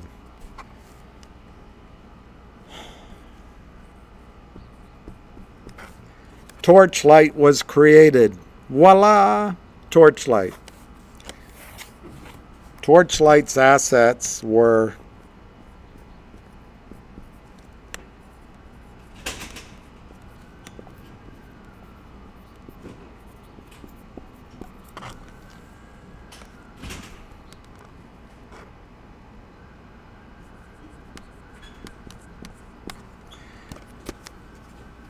Torchlight's assets were their Hazel property, Ora Grande, Berta. I think they had some ring assets. I think they had some ring assets too. They either sold or got out of that, and they held these. Not so average honesty. Torchlight went to the markets, I think they might have raised as much as 100 million, but they got into the maw of short sellers. They got into the maw of crushers. They got into the maw of people that put out texts amongst themselves like this.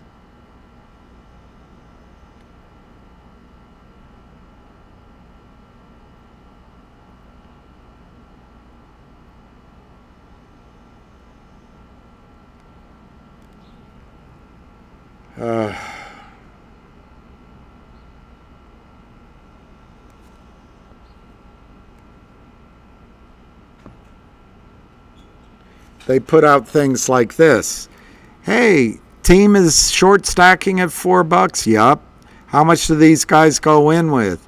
We'll cover at $3.60. 10 million. That's what they have? Trading deck of 10 million, yes. What does that mean? Lots of laughs. That's how much cash they have to FUX with. Lots of laughs. Big ENUF to do damage. So Torchlight was subject to this not so average honesty. So Torchlight was driven down, just for a lack of a word, basically into zombie prices. They couldn't raise any more money. Their development was in trouble. Their stock was constantly under pressure. There was constant selling from the criminals, and I know you're going to want to blame that on the investors. I don't know why. So what did Torchlight do? Torchlight acquired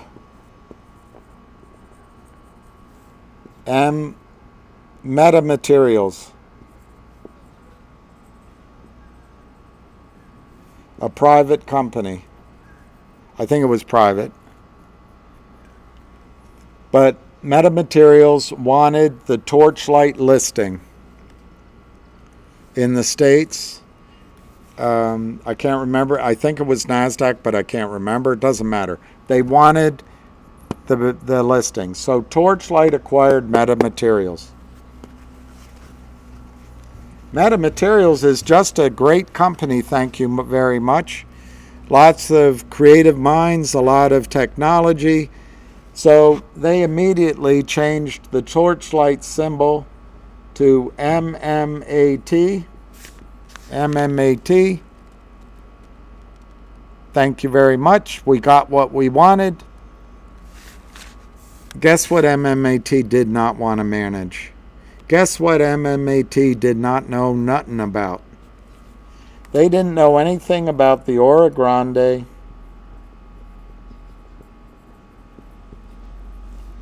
and the Hazel. Oil and gas. Didn't know anything about it. They didn't want to manage it. They didn't want to do anything with it. So they took that and it became a dividend.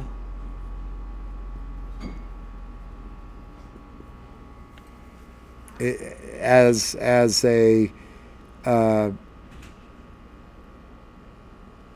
it was just a distribution of the asset to shareholders of MMAT. They called it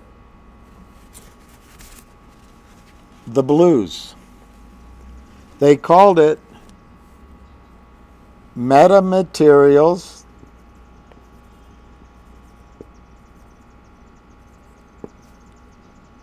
Limited Partners, something like that. So it was in everyone, partnership or something like that. Limited Partners. So it's sitting in everyone's account. Everyone that had shares of Torchlight now had shares of MMAT. Anyone that was an original owner of MMAT now had shares of MMAT.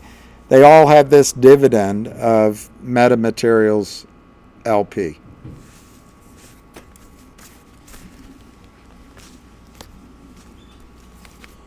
Torchlight's capitalization consisted of you, the OGs, whatever the hell that means.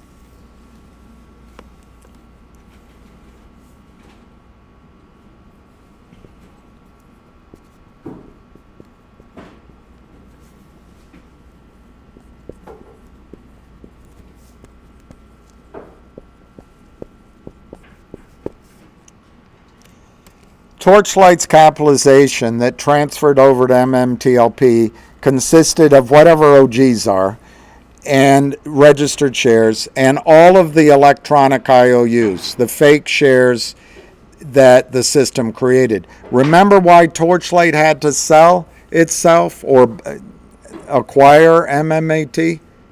Because hundreds of millions, probably even billions of shares of Torchlight stock were sold that didn't exist. Was it when the OGs started buying? You don't know. Not so average honesty. You don't have a clue.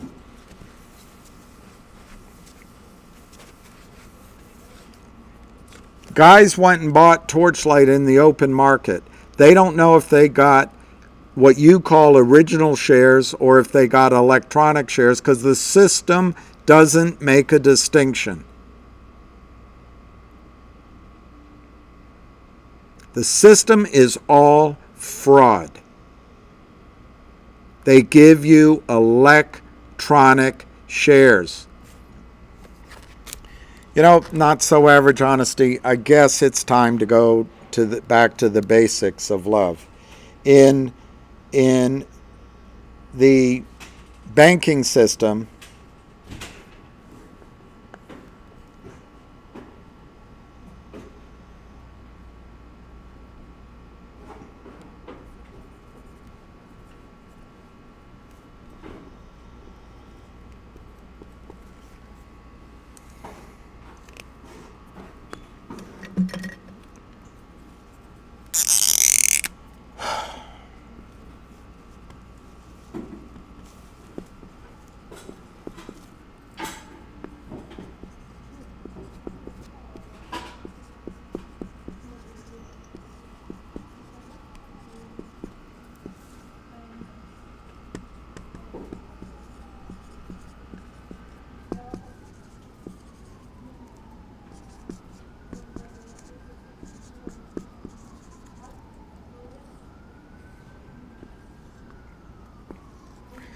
in the banking system, there's $100 sitting in reserve for $1,000 out in the system. It's called a fractional reserve banking system. So you have $100 at your bank. Jennifer has $100 at her bank. Not so average honesty has $100 at his mother's bank. Keith AZZ has $100. Amanda has $100. Willie Nelson has $100. Joe and Hunter Biden have $100. Chairman Xi has $100. Elizabeth Warren has $100. And Ham has $100. But there's only $100 in reserves. If they all went and pulled this money out, the thing would topple. But guess what? Law of large numbers, the fractional reserve banking, they know that the odds of one person doing it is going to cover it. At least that's what they figure. So there's $100 real dollars covering an expanded monetary base in this 400, 500-year-old system. It started when bankers in Florence realized that the gold was just sitting there. No one was coming and taking it.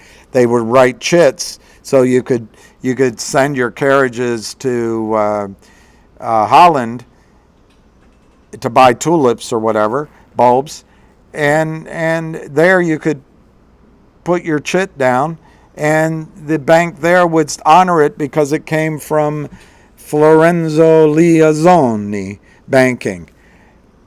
They noticed, though, that most of the gold just sit there, so they started sending more and more out like any business person would. This is how our modern banking system works. Guess what's happening?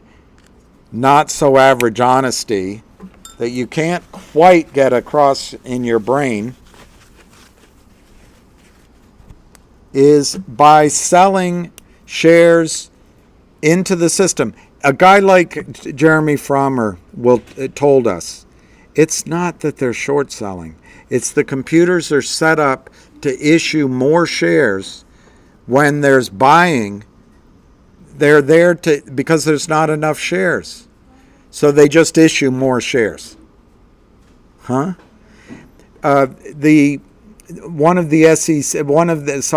Virtue guys got on TV and said, if someone comes in to buy 1,000 shares on the offer and there's only 200 there, we just give them 800 more. We're providing liquidity. Of course, it's always on the way down. So what's happened, in my opinion, in the security system, I have no idea what you consider the OG for Torchlight. Let's just say it was 50 million shares. So you're saying whoever bought the original 50 million shares of Torchlight, I'm telling you that the system sold, somewhere they did it, just for extreme and just to show what I'm saying, which I might be wrong.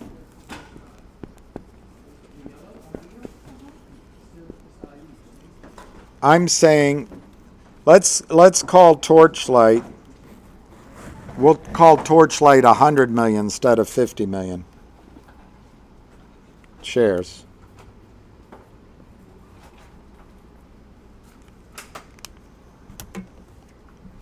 I'm saying 10 to 1, which is probably didn't happen. It's probably more than that.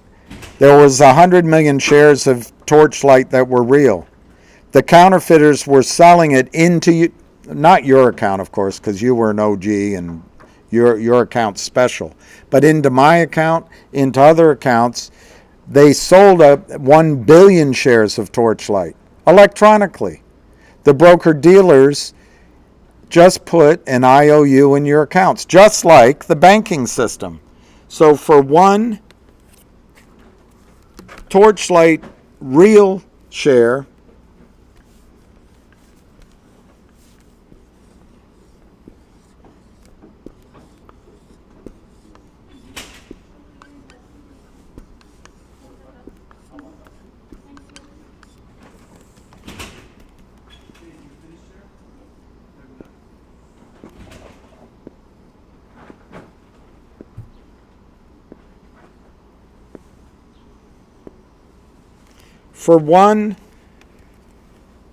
for every 1 share of Torchlight, the system sold, the criminals and the system housed, I think much more, but at least 10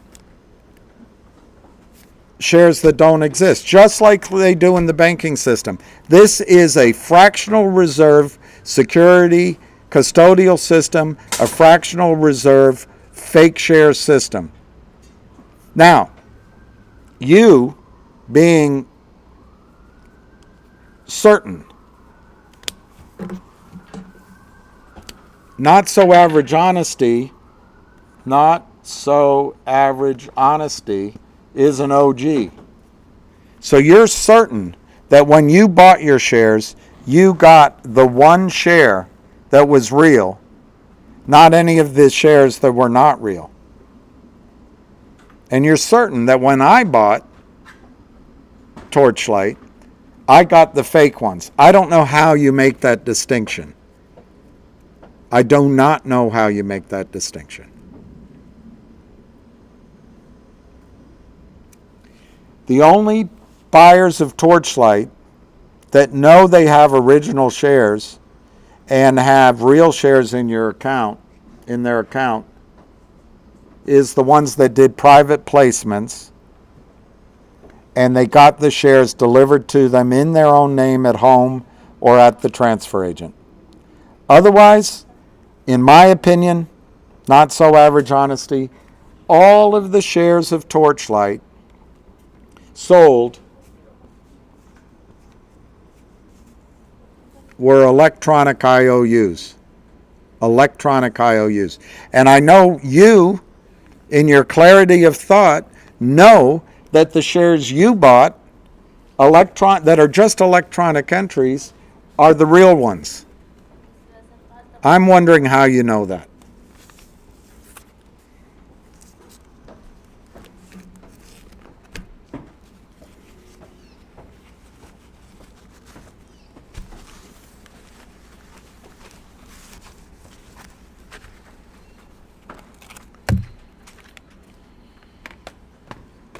All right, I'll see if I can see your response.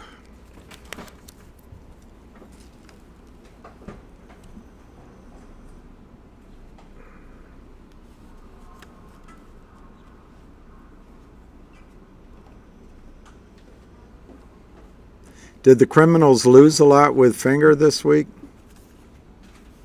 Yeah, I think they're still down on their recent sales. They're how many they sold down at 140, 150, 175, $2. They're still down on all that. Yeah, fractional reserve lack of security.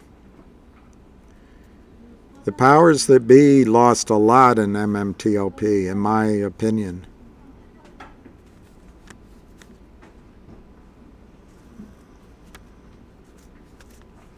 Lee Wills, thank you.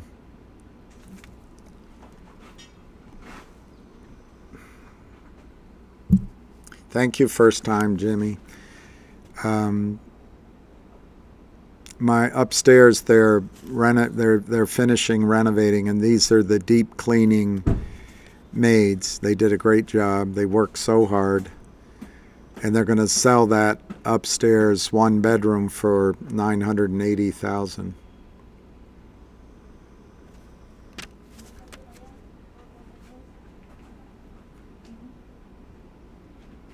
I don't know about the SBA, the Small Business Association. I don't know enough about it.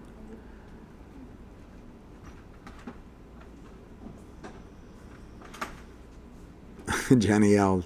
My Thursday's fine. It's hot. It's muggy.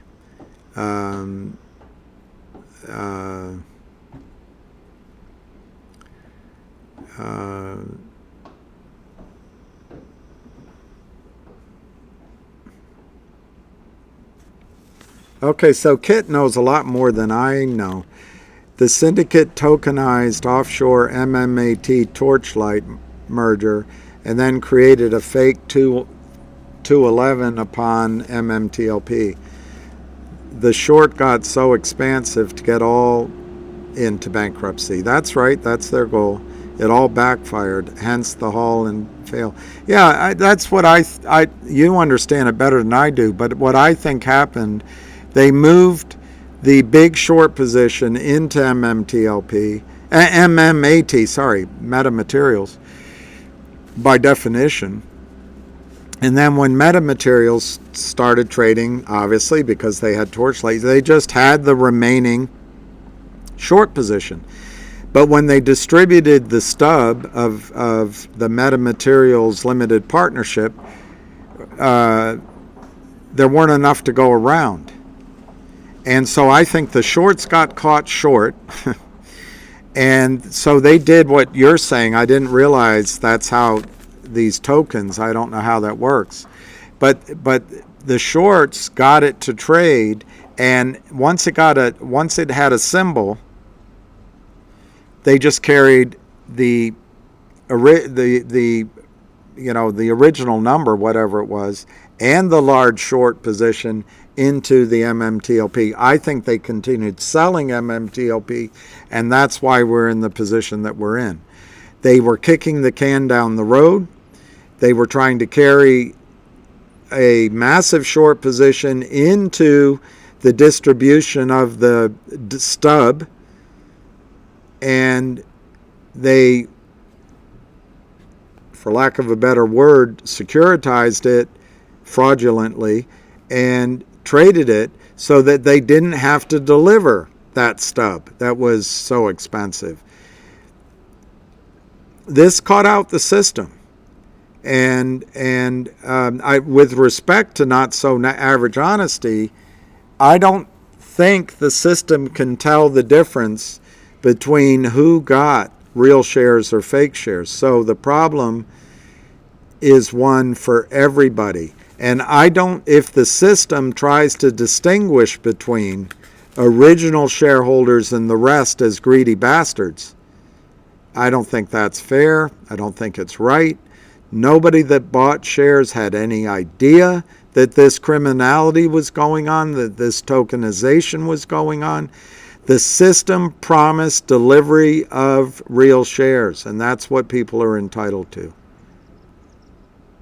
I don't know what the government, $1 trillion in the SBA, I'll have to look it up.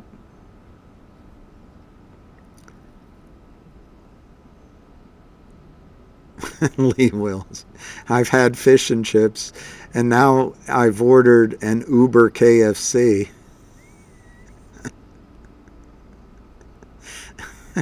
I can't believe taking fast food, which in itself is such a terrible idea, but we all love it.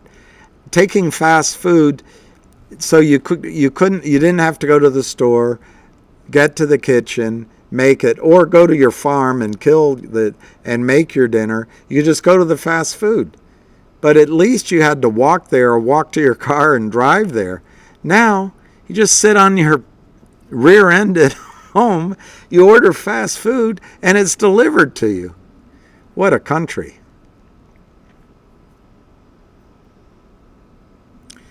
Heath Roach, they say naked shorting doesn't go on. They say that we're greedy bastards. They say that if it were real,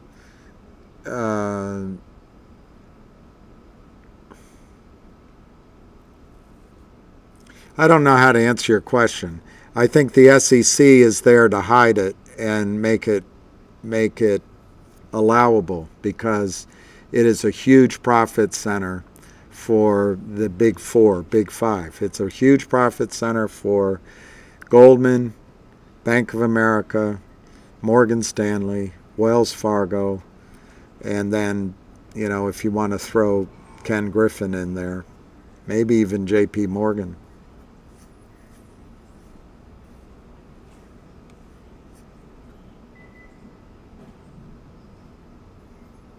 Jennifer, exactly. Chinese people will buy more finger. And what I'd like to see, Jennifer, is what happens after the close on tomorrow, on Friday, and maybe over the weekend, but certainly before the market opens on Monday, because China won't be closed on Monday. Hong Kong won't be closed on Monday. It'd be very interesting to watch. I think MMTLP is going to take months, if not another year and a half. And that doesn't mean it can't happen a lot sooner, XViz, but I think it's in the hands of lawyers and courts now. And I just never have seen courts move quickly. I think every lawyer, and there's hundreds, if not thousands of lawyers involved now, every lawyer is going to want to cover her ass, and every judge is going to want to cover her ass, and every named person in lawsuits are going to want to cover their asses. So we have a half a day on Monday.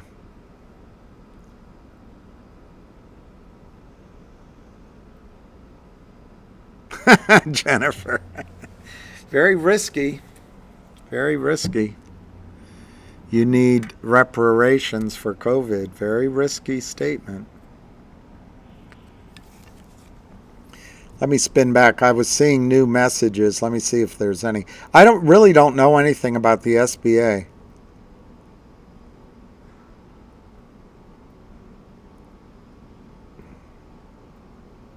Okay, any short position in Torchlight ran into MMT. MMTLP had no chance to ever be shorted. That's maybe the problem. Not so average honesty is you're too honest.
I'm just having a hard time explaining it to you. Not so average honesty. Torchlight merged or acquired Metamaterials.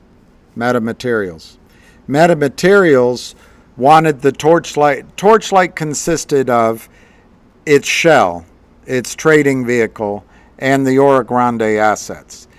MMAT was only interested in the Torchlight shell. So Torchlight, MMAT became Torchlight, the Torchlight symbol went away, and the trading vehicle became MMAT.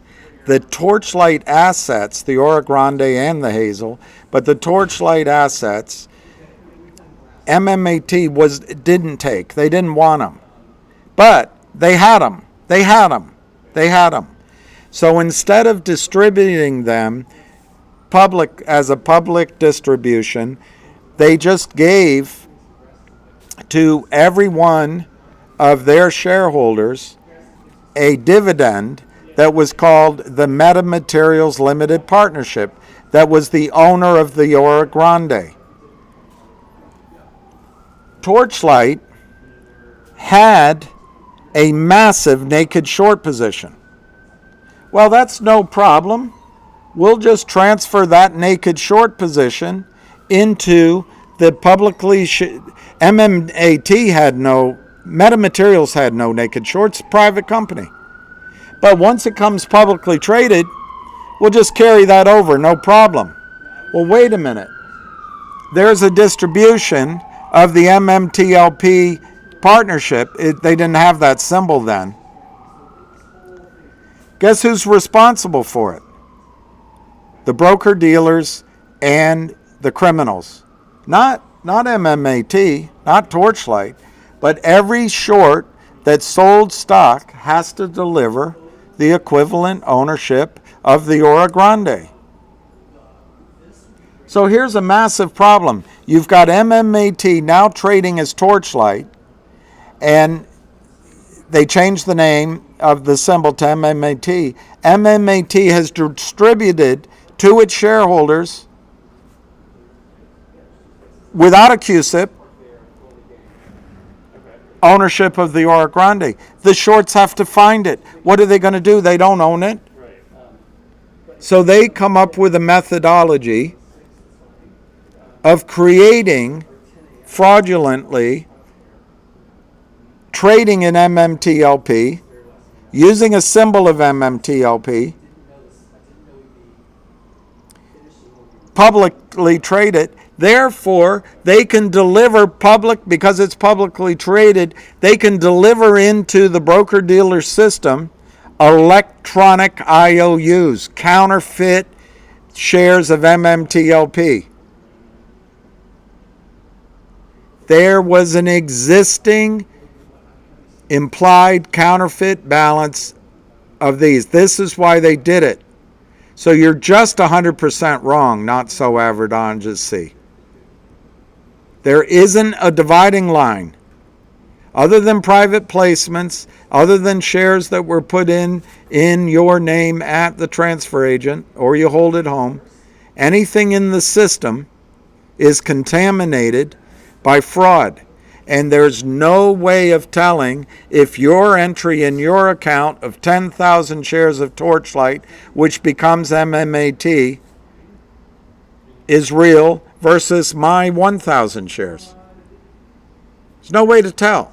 So when they distributed the not to be traded stub, because they didn't want to manage it, to shareholders of the Oro Grande asset, the system was having a massive problem reconciling this. And the system was calling the criminals and saying, hey, we need delivery. The pressure was on the criminals. And they get their squirrely little minds going and they say, hey, you know what we can do? Why don't we create, and I heard over in Germany, you just have to trade one share and the gates of hell open. Why don't we create a publicly traded MMTLP and we'll use the symbol MMTLP. We'll use the false documents we can find online and we'll get it traded. Well, they found real documents, but they falsified them. And we'll get it trading. And so all of a sudden, they get MMTLP trading. Your argument is that was so they could counterfeit shares in the future, and I agree they did. My explanation to you is they got it trading so they could hide the massive short position that they had in these very same assets because they had shorted Torchlight to oblivion. And for some reason, it's obvious to me. For some reason, I can't explain it. But it means that people that bought Torchlight prior to the merger into Metamaterials, prior to the distribution of the non-trading Metamaterials partners, received counterfeit shares in their broker-dealers' accounts, in the accounts they held at their broker-dealers. There is no protection. There's no protection. If you bought Torchlight prior to that merger, doesn't mean you didn't get counterfeit shares. And then when the criminals got their wheels spinning and fraudulently got it to trade, the SEC approved it, and FINRA approved it.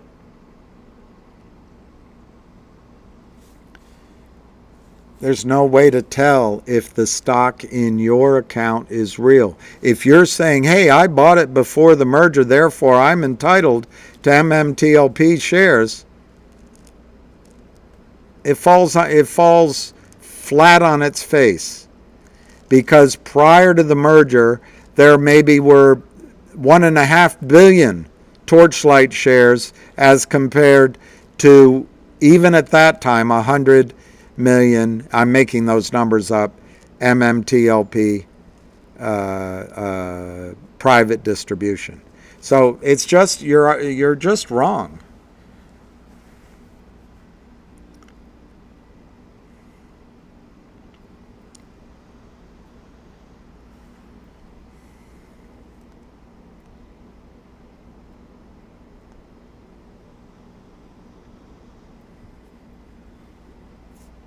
Keith has. Over 2 years, I have yet to make a single dollar. No joke.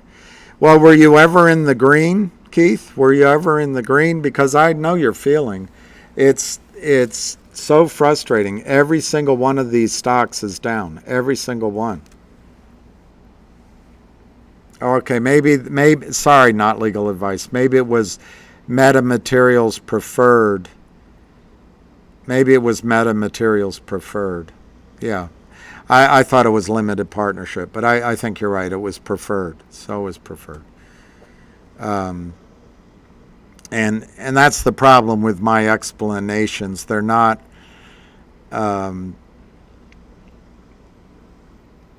It would take a lot more entering into evidence the specifics to make them airtight.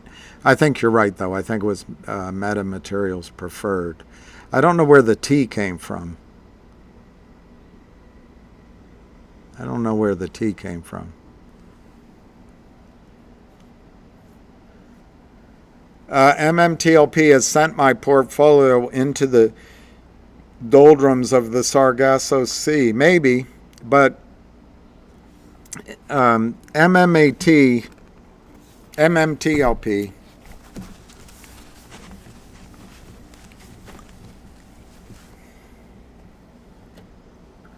I don't know. All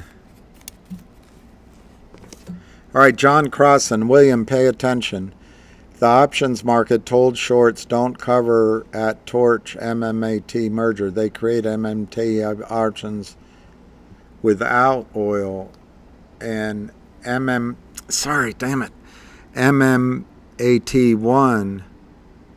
with oil. Okay, so I'm getting confused. They created, the options market created that?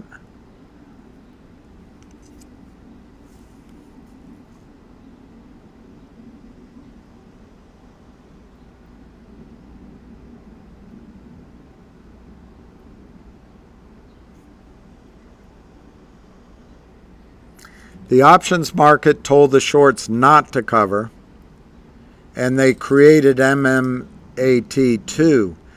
It wasn't that they created, they took the MMAT preferred. Maybe that's where the T came in. MMAT preferred.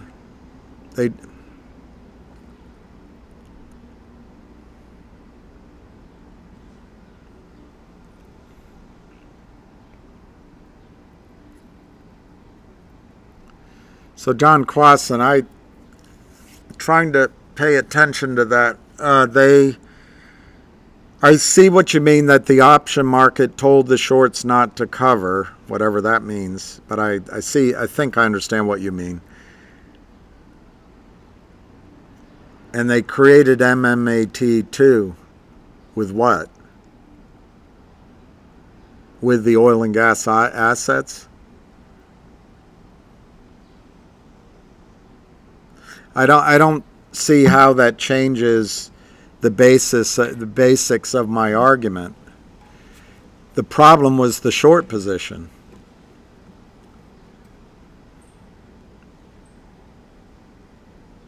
What if they don't give us the blue sheets? I don't know. What if they somehow falsify them? I don't think they're going to give the blue sheets the way you expect.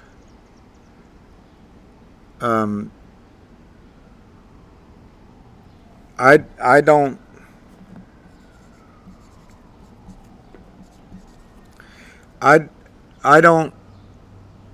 Sorry, something got in my eye. I don't think they're ever going to give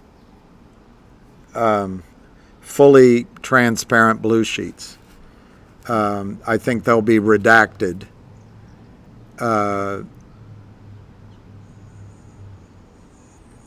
I think there's two reasons FINRA might be fighting, 3 reasons that they might be fighting this so hard. One is precedence. They don't want to open up the floodgate. 2 is it's possible they did trading in MMTLP in their $2.5 billion account. That is some serious doo-doo. And then the third reason, which I think is really the heart of it, if in the shorting of Torchlight, in the creating, as Glenn says, of MMAT2,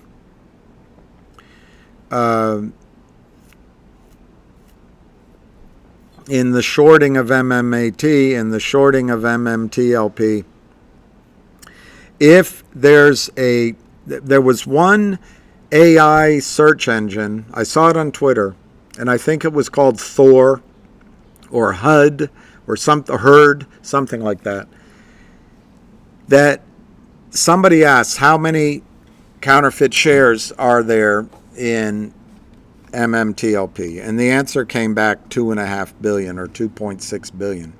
I don't know if it's real, but there may be 2 billion counterfeit shares of MMTLP out in the system.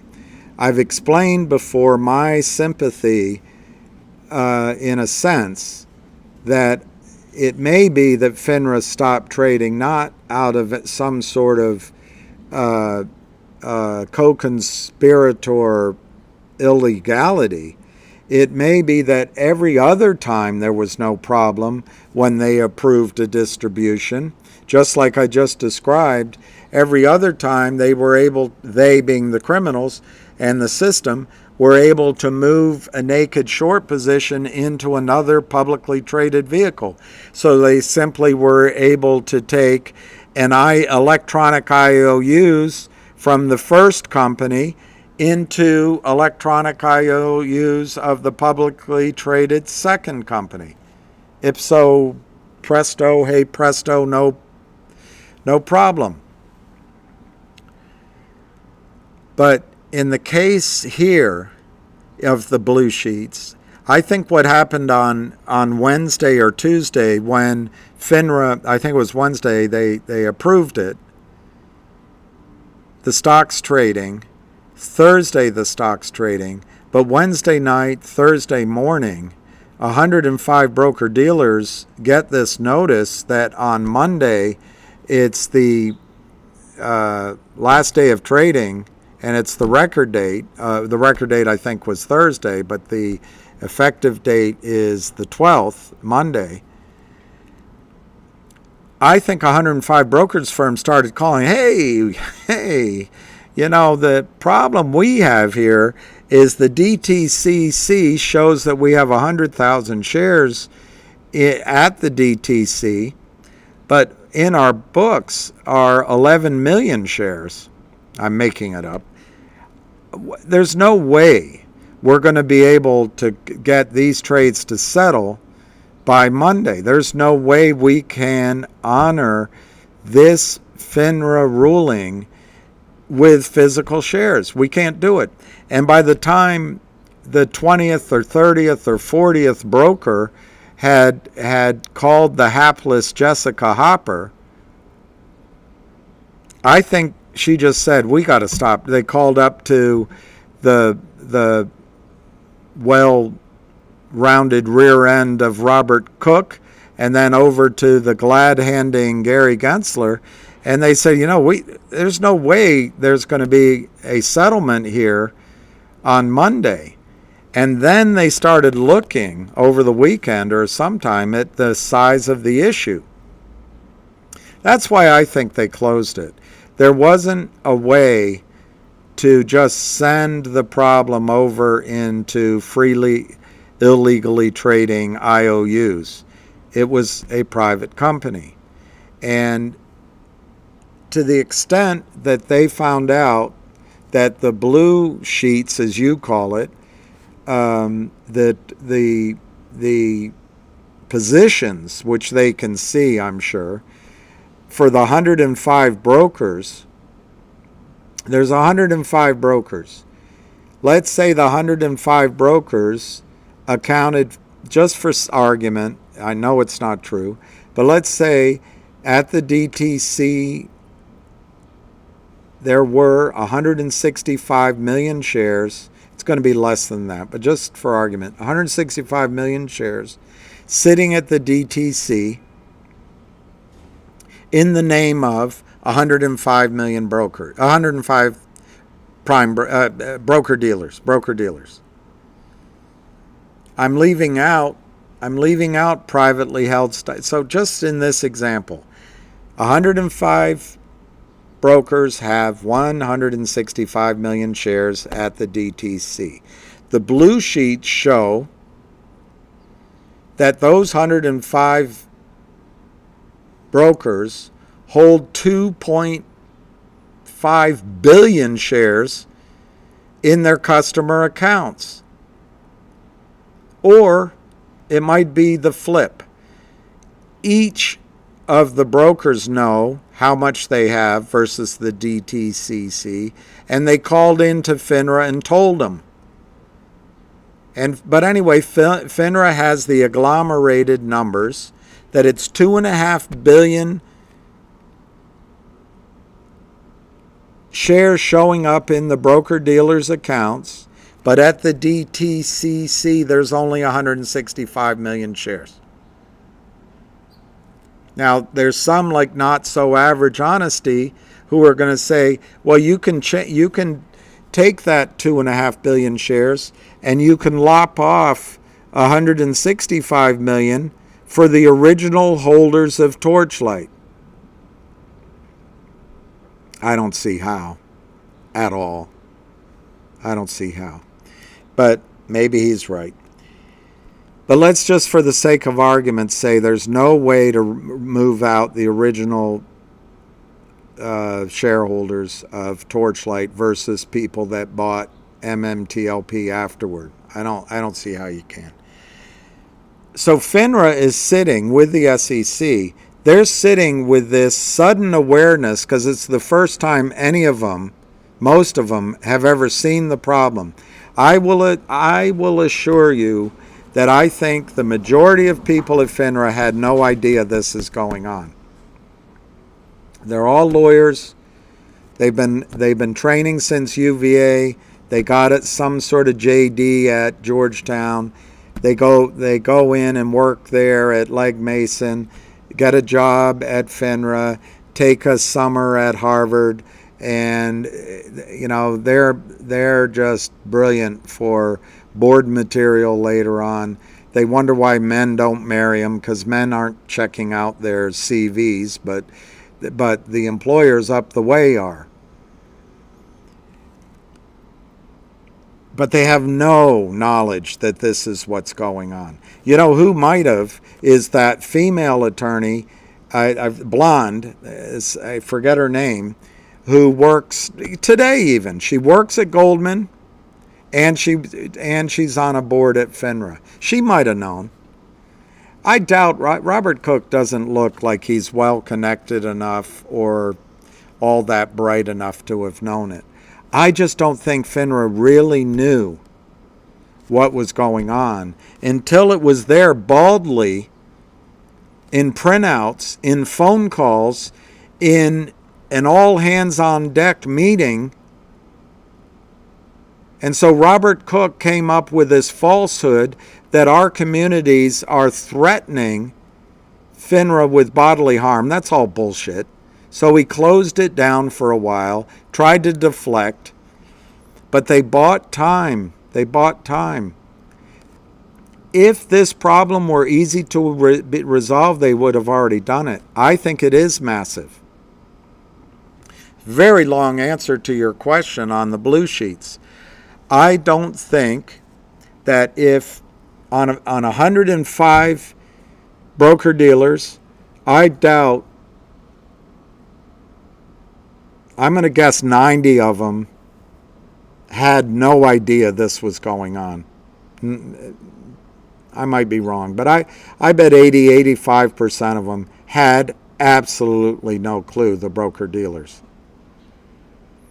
I bet the remaining 9, 10, 15 of them various degree of knowledge, but somewhere in there is a broker-dealer that was working with a prime broker and either just looking the other way because they were so happy for the business, or they were on the phone all the time. Are you going to deliver? Are you going to deliver? Don't worry, we're going to deliver. Are you? Well, don't, being told lies but believing the lies, that kind of thing.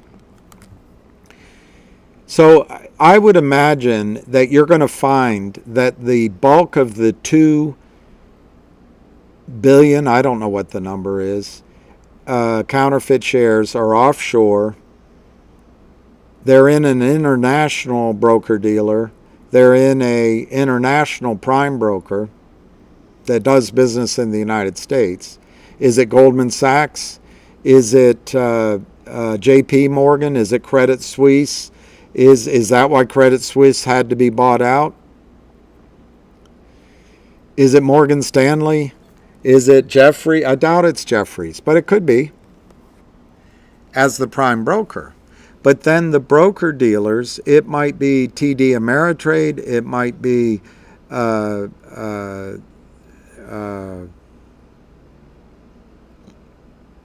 Charles Schwab, it could be that it's sitting with Ken Griffin's accounts. It could be, I'm trying to think what's a reasonable name of a broker-dealer. Just say it's Merrill Lynch, Bank of America. Maybe it's 5 or 6 of these companies. Well, I would argue that the reason FINRA isn't releasing the blue sheets is if they release the blue sheets and the sharks on Wall Street realize that, let's go right to the heart of it, that Goldman Sachs prime broker is sitting on $1.5 billion shares in MMTLP problem, they would short Goldman Sachs out of existence. And they would do it with fake Goldman Sachs shares, but they would take Goldman Sachs down to $2 a share so quickly. That's why I don't think FINRA wants to release the blue sheets unredacted. I think they might do it redacted. They might give you a total number. But in a macro level, I don't think FINRA, which is just a handmaiden of Goldman Sachs and the rest, wants to shock the world, to tell the world that we've got a multi-trillion-dollar problem in the United States securities companies. And I think it is multi-trillion. It's not just MMTLP. It's every stock. They don't want to cause a panic. They don't want to spoil the party. Oh no, I don't want to spoil the party. That's on a macro level. That's in general. Specifically, I bet 1 or 2 broker-dealers are saying, you can't release our name. If you release our name, we're going out of business. And that might be why FINRA is fighting. I'm not saying it's good. I'm just saying it's a possible explanation.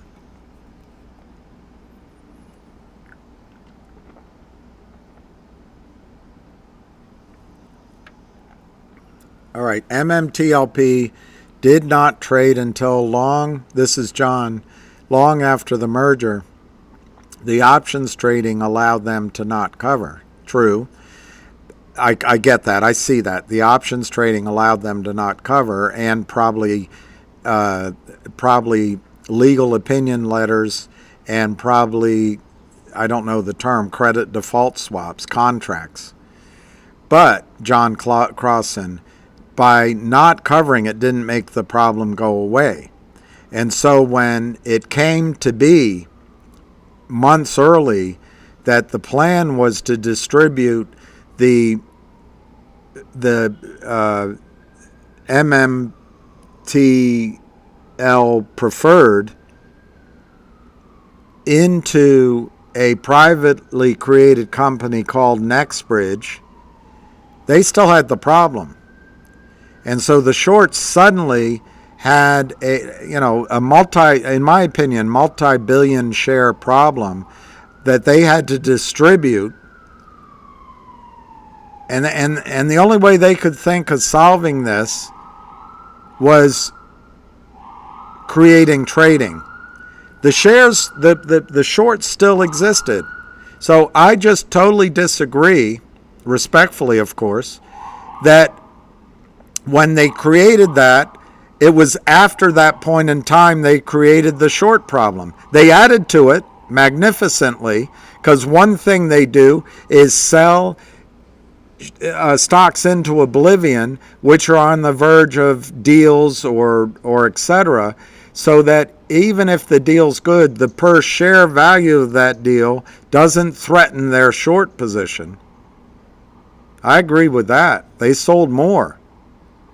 But the reason they created, and this is all in my opinion, and I know I'm an asshole, but all of the shares they created, the reason they created MMTLP as a trading thing is to hide the options delayed death, the distribution of a private dividend was imminent death. By creating the trading in MMTLP, they delayed it further. They sold it down. They let it run up. They sold it down, so that gave them some payola. And now they're in an active campaign to try to not have to pay anything for their illegality.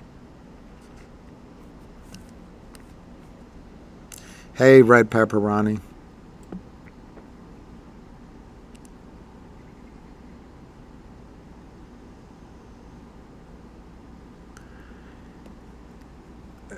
To Forbes. It was great.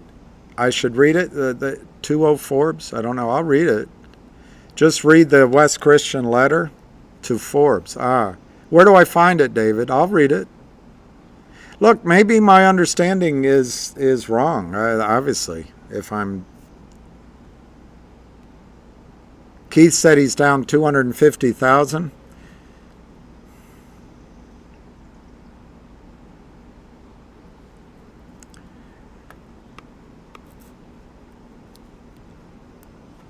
It's nobody's business, David, so I'm not going to say it, but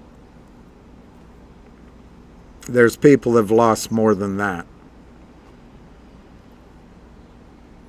So I'm sorry he's down that much. I don't know anything about AMC or GME, his investments there. If he invested in MMTLP, I doubt he invested 250,000 in the last few days of that week, which is the only time I talked about it that I remember. I might have talked about it prior to that. If he's invested in GTII and FNGR and he's down that much,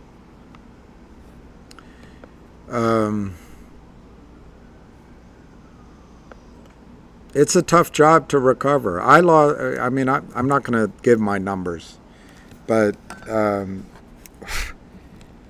fully understand the magnitude of those losses. Trust me.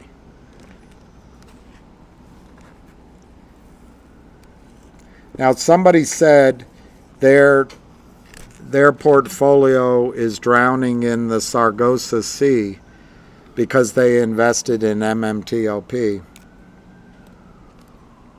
I'll just do this as quickly as possible.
So, Sargasso Sea,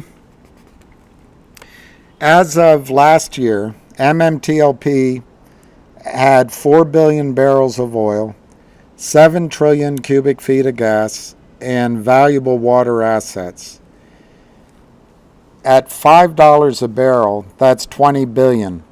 I think that's a number that somebody would acquire this at, $5 a barrel with stock and cash. I have no idea. Am I high? Am I low? I'm leaving out risks, costs, all sorts of things I don't know. On the other hand, since then, they've announced further successful drilling, I think increased reserves, and they've announced shallow drilling that's extraordinarily positive because you can just cash flow that all day long. They also announced that the insider group has gone from whatever the percentage was to owning 100% of the Oro Grande now. That is extraordinary confidence in the project. But the assets are the 4 billion barrels of oil. At 35 cents, 7 trillion cubic feet of gas is about $2.5 billion. They have water resources and water disposal wells. They have their own management. They have the science. They have locations, all of that stuff. I give that zero value. In fact, I give the natural gas zero value, zero.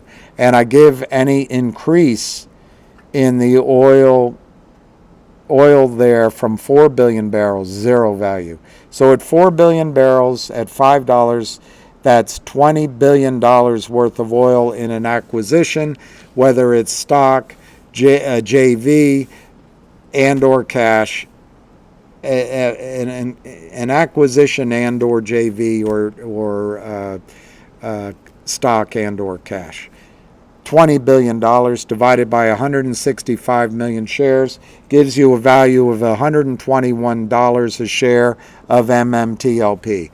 So while you're wallowing in the Sargasso Sea, realize that your shares, at least as you're entitled to, are probably worth a lot more than you paid for them. In my opinion, the most you could have paid for your shares that are wallowing in the Sargasso Sea is $12. In my opinion, your shares are worth at a minimum 10 times what you paid for them. So if I'm right, it's some profitable wallowing. Now, you've got the problem that they've got to put 2.5 billion shares into 165 million seats. If you reduce that number,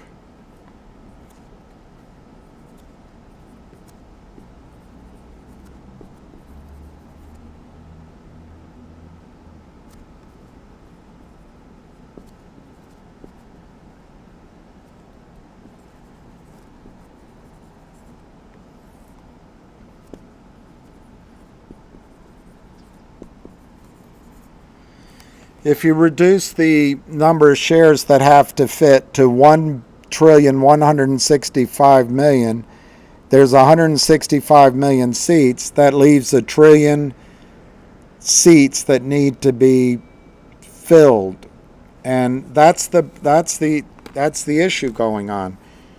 I think what's going to happen ultimately is a settlement. You're entitled to 1/165 millionth of Oro Grande Nextbridge per share of MMTLP. I think a settlement, I'm not going to draw it out. I think a settlement should be in the over $1,000 a share level, whereby Nextbridge issues new shares. They take in over $1 trillion in cash. They become the next great oil and gas company. The criminals give up all their ill-gotten gains and maybe more and penalties, and they stay out of jail. The prime broker might go down, a broker dealer or two might go down, but others give up cash and they stay open. The DTCC covers it. The SEC and FINRA can go on into their la-la land. Congress can go on with whether or not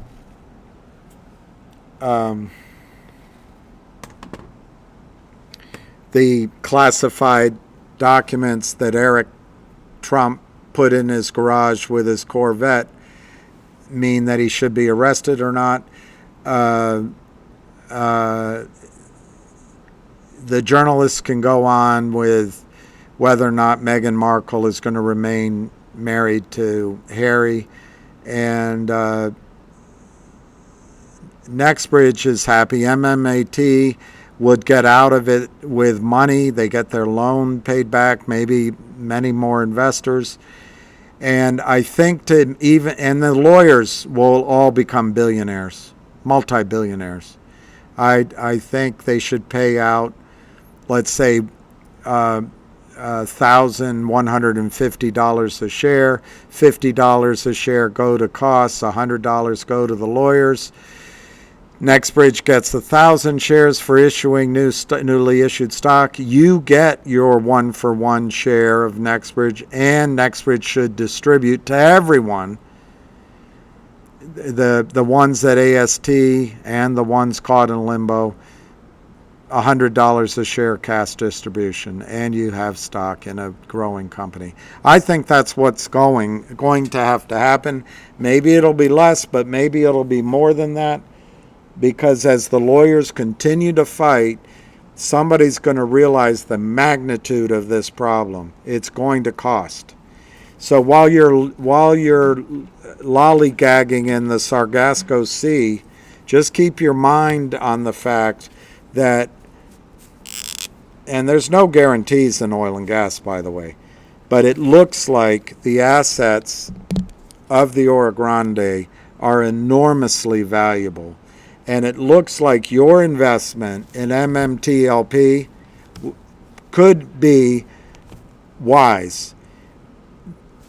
What should have been resolved in a free trading market, bid and ask, bid and offer, frenzy to the upside, frenzy back down to the downside, was decided by bureaucrats at FINRA and the SEC.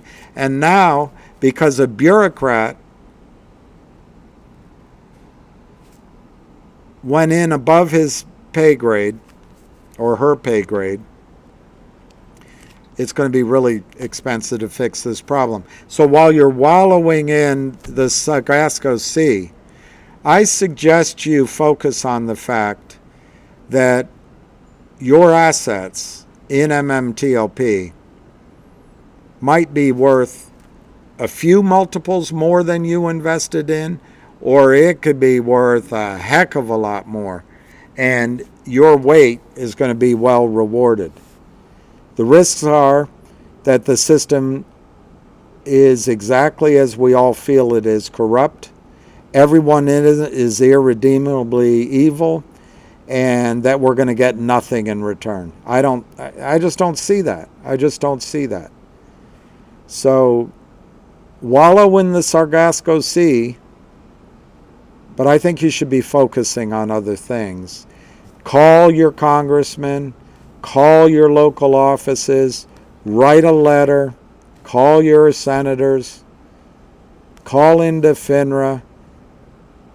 But there's not much else. There's really no reason to constantly worry about MMTLP.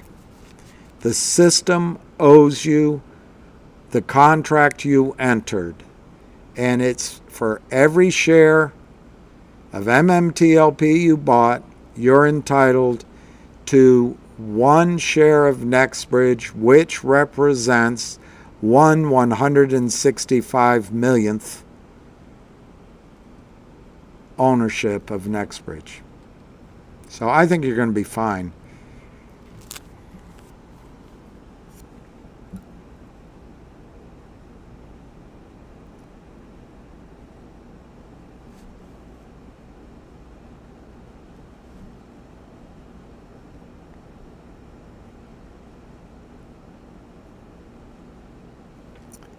I have full faith in Jennifer, but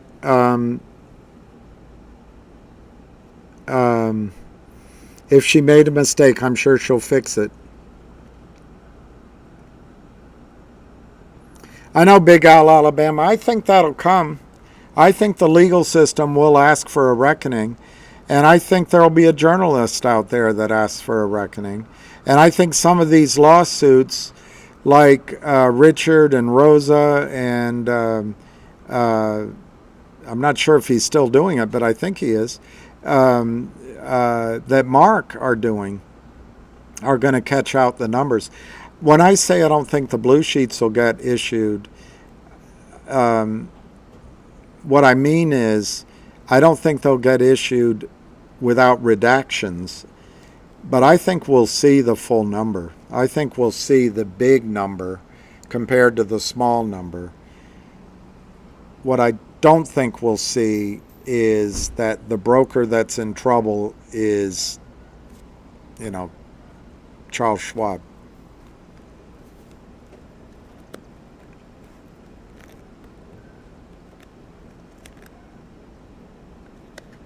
What if a bank says we don't know who the money belongs to?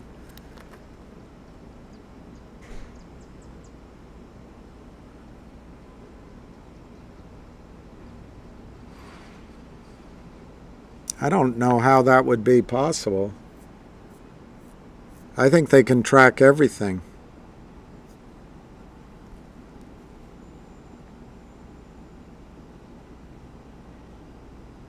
Okay, John, I want to read this. I was the person who explained that purchasing calls creates buying pressure on a stock. Yeah, that's exactly right. Exercising call option creates more buying pressure on the stock. Selling call options releases the pressure, unless, of course, somebody else buys it and holds it through to settlement. So John's right on that. I don't know, John. What I was responding to, I thought I was responding to not so honesty, or not, you know what I mean.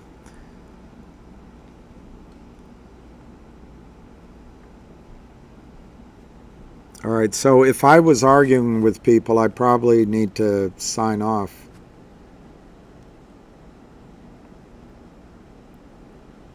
Lou, you feel better with shares at zero versus, well, I think you should feel good about them. I think these attorneys are doing amazing work, like Richard, like Rosa, like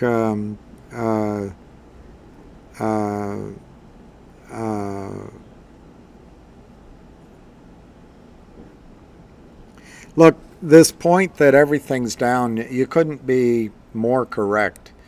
I started thinking about that today. Is it possible that they just focus on the stocks that we broadcast? Maybe I should come up with a stock with ham, which we don't put out across Ham's calls, we don't put out across YouTube, we don't talk about on space calls, and we just call 100 or 200 of you and all buy it and see what happens, because it seems like every single stock we're in is down. But think about what that could mean at some point. It could mean if one of the stock goes, that the rest go too. Deacon Blues, I was put out in timeout for some reason. It was because they call you Deacon Blues.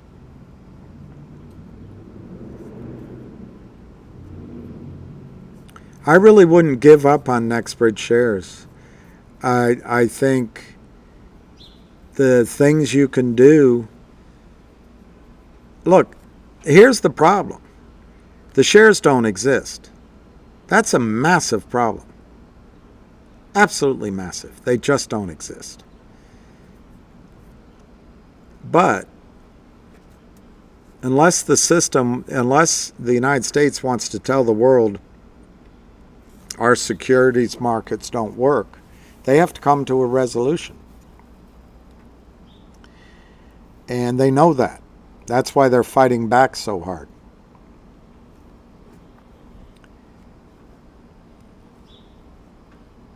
There's only they're going to argue, the lawyers on the other side they're going to argue every preposterous solution. They're starting right now. They get Jim Cramer out there and they get articles in Forbes. I want to read that Wes Christian letter. Articles in Forbes. They get articles in Bloomberg and the Wall Street Journal. Their first argument is, all of us are Bernie brothers. We don't deserve anything. That's preposterous. That's not going to work. Their second argument's going to be $2.97 or whatever it closed at. That also is preposterous. That's not going to work. And then they're going to argue, just give everybody their money back. I don't think that's going to work. They might argue what not so honest, very honest, whatever, too honest for school said. They might argue, well, don't give anything to anybody that bought the stock after a certain time period. Or don't give anything to anybody that bought MMTLP. Only give it to the people that owned Torchlight and MMAT. They might try that argument. I think it's preposterous and won't fly. Then they're going to argue that NextBridge should start trading and it's the fault of NextBridge and all of the short positions should be moved into the newly traded NextBridge stock, which would crush NextBridge. It's preposterous and I don't think that's going to fly.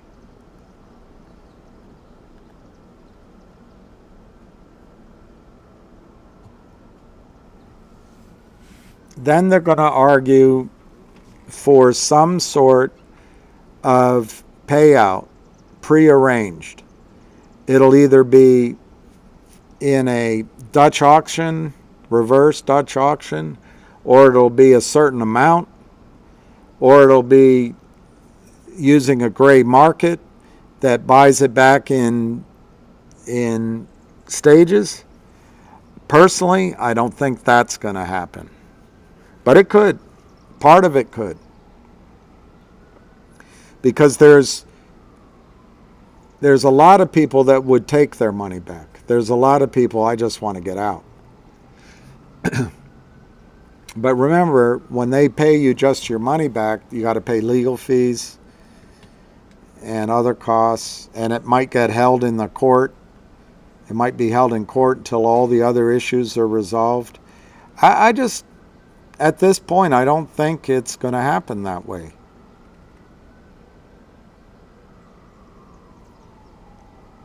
The people on the other side, will never open up the market for trading. They'll never offer that unless they offer it and they say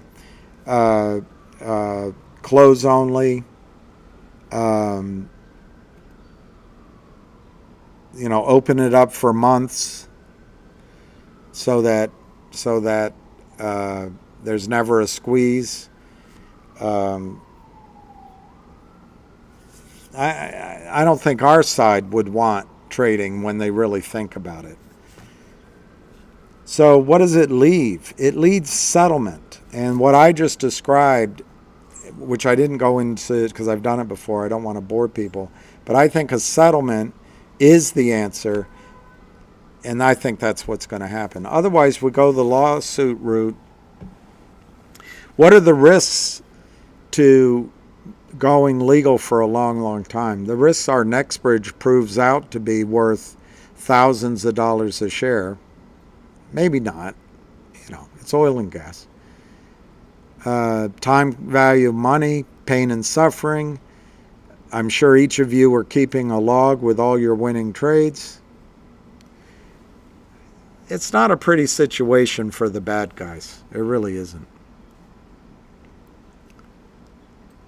David Sukamal, but it is not the rule that you must make the position whole. So regardless of the shares sold by the seller, do they simply not have the obligation to buy them back?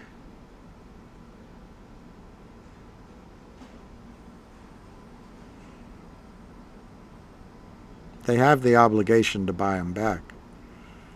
It's just, the system allows them. Somebody yesterday was talking about on Space Call was talking about creating fake locates.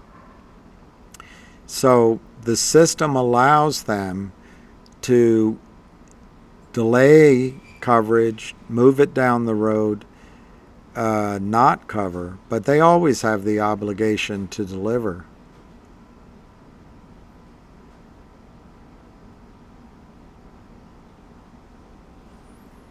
Well, I think thinking is trouble anyway. We all have I want my next Spirit shares too, but not going to get them until this.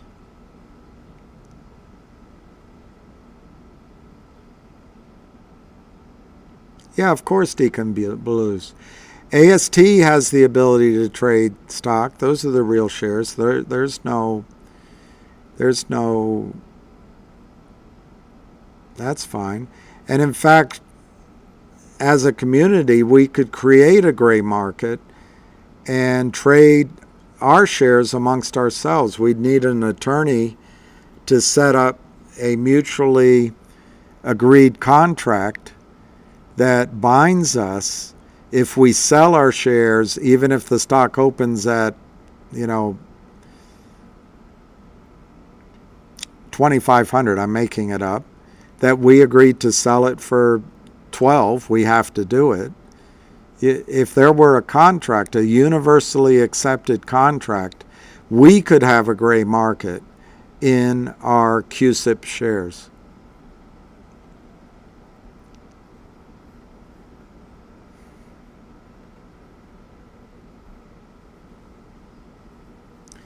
Yeah, Mark Bazile has done, I think, amazing work. Well, Big Al, since the Democrats took over, it's been nothing but Rob. I don't know. I think the Republicans, they had, who was Arthur Levitt under? Was that Bill Clinton? Then they had Cox under Bush. I don't know who ran the SEC under Trump. But I didn't notice a lot of changes under the Republican administrations either. I do think it's gotten worse under Obama and Trump and Biden. But I think that might just be explained by the magnitude of people copycatting other people getting rich. There's a greed level going on, and it was just free money.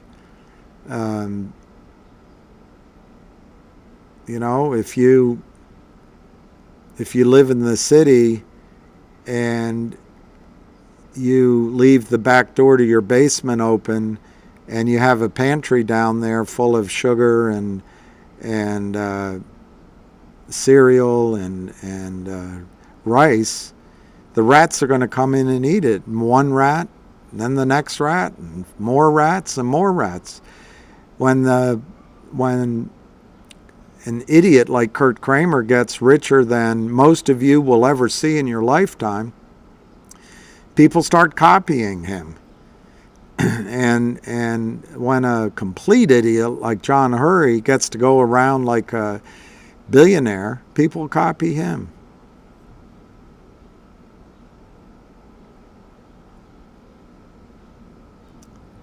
You don't go to jail for securities fraud anymore. If you give to political parties, you just don't go. And I don't know why it's not seen as a civil rights issue. Most of the violators are white males. It's the only area of the country that white males are held sacrosanct, and I don't know why women at the SEC of any color or FINRA or in the courts don't go after these white male thieves.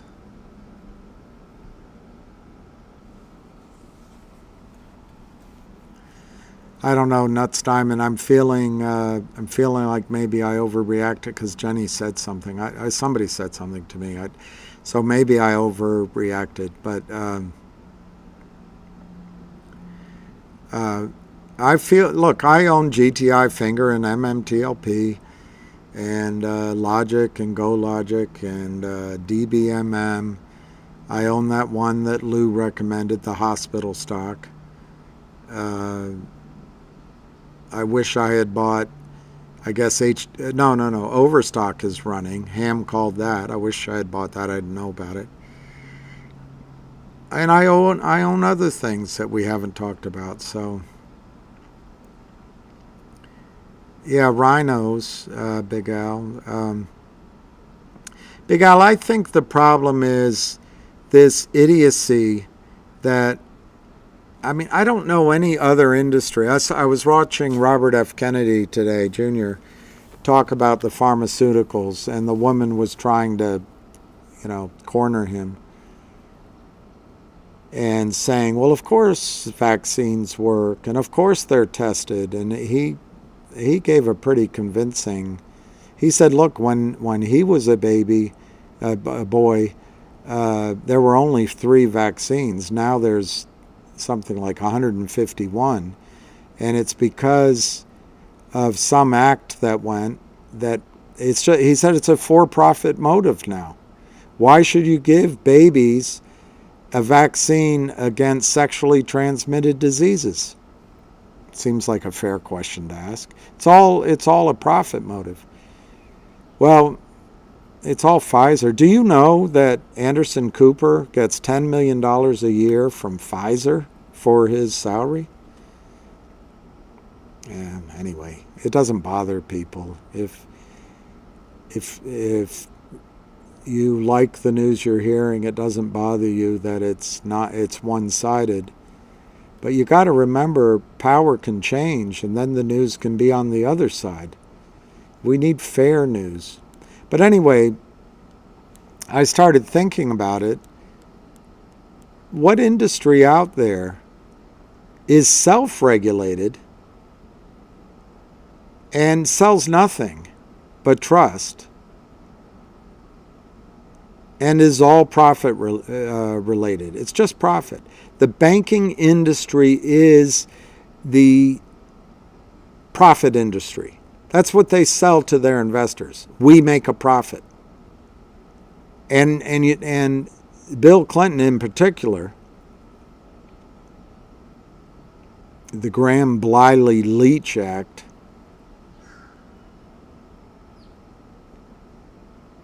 but it's gone on under all administrations. This idea that an industry whose business is solely to make a profit, they don't make anything else. They don't make railroads. They don't make inventions. It's just we make profits. That if you allow them to self-regulate, they're not going to cheat. It's just preposterous.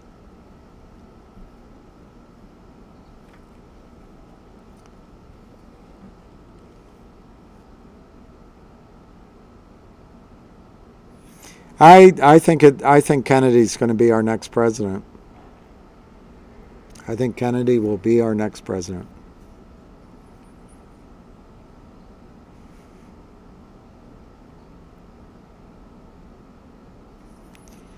Thomas Jefferson was afraid a national bank would create a financial monopoly that might undermine state banks and adopt policies that favored financiers and merchants.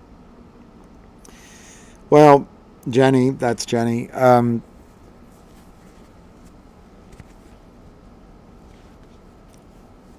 As hard as it is to believe, I think what we're going through has happened in human experience before. And I'm trying to remember whose book it was, but it might have been Will Durant's, I don't know, but the idea that empires ultimately get to the stage where it's all about financing and finance, making money on money, and then they collapse. Well, you know, that's fine. You don't like Robert Kennedy's voice, but I have to admit that the thought of having Hillary Clinton as president, her voice made me... so I understand the point of view, but I think it's unfair to judge somebody on an affliction, which apparently is a neurological disease, and I wonder if it comes from 14 years of addiction. But those men, his two brothers who died from drugs, and one, well, I think one did, and one hit a tree while he was skiing without a helmet. Can't remember. His sons. He lost two brothers, obviously. And now I'm getting all confused. There's such generations of tragedy. He lost his father and his uncle, and he lost two brothers. He lost an aunt and another uncle. And so as a young man, he got addicted to, I don't know what, if it was heroin or what. And I'm sure drinking. But just because he's a Kennedy, just because there's fame and glory and Camelot, doesn't mean he wasn't also a young boy and a teenager who missed his father. My understanding is he was in LA when his father was shot. I just can't imagine what that would do to a human being. And ultimately, a lot of human behavior, from stress and worry to gambling to sex addiction to drugs, alcohol, I don't know about smoking, risky behaviors, is all about numbing pain. It's about numbing the pain inside. And I just can't imagine the pain that Robert F. Kennedy Jr. must have carried as a young, almost boy, young teenager, and a young man.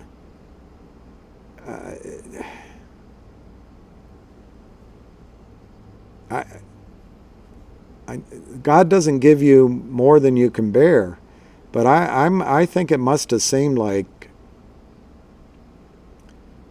Lord, you've given me a mountain this time, and then what he did with his life, I admire. He worked hard for the river keepers. He wrote an excellent book on the environment called I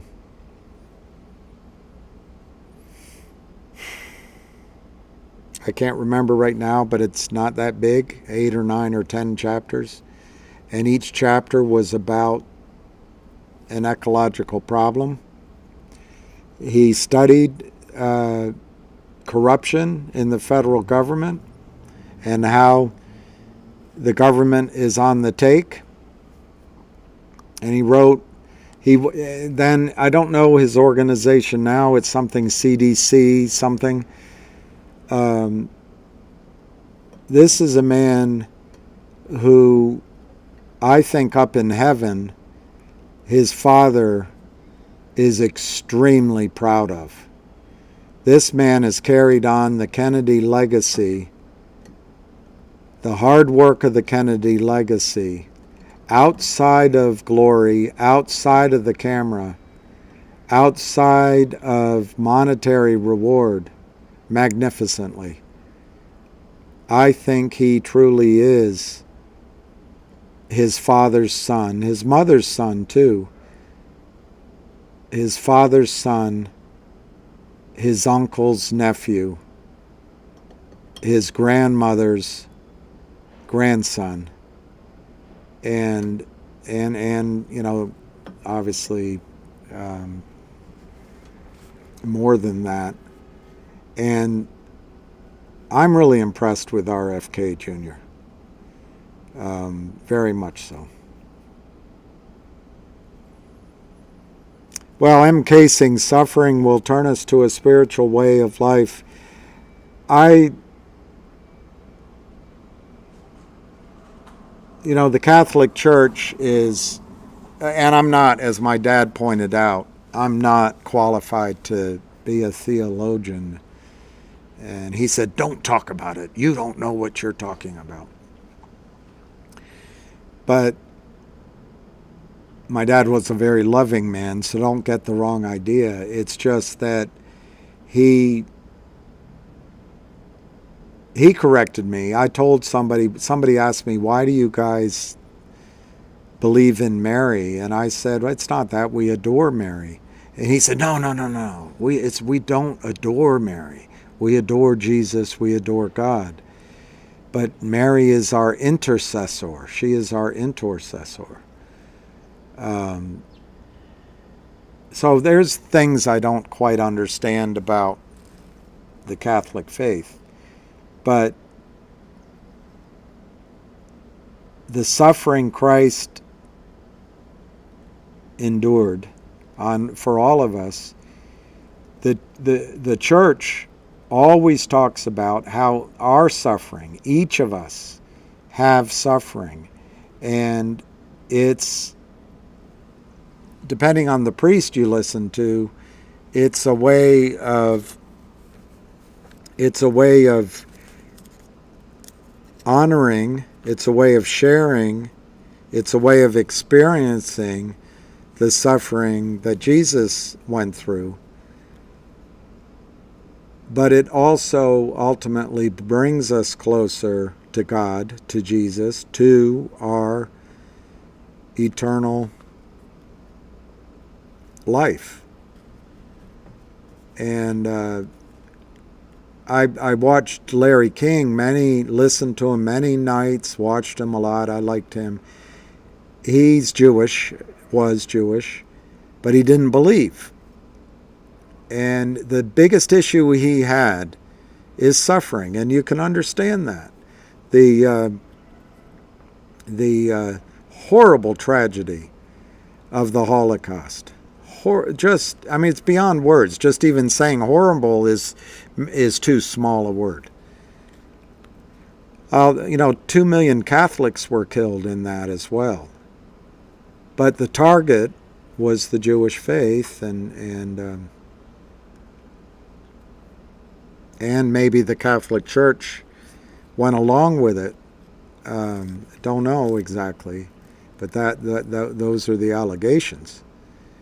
But just horrible. But the Holocaust wasn't all that's ever happened to Jews in history.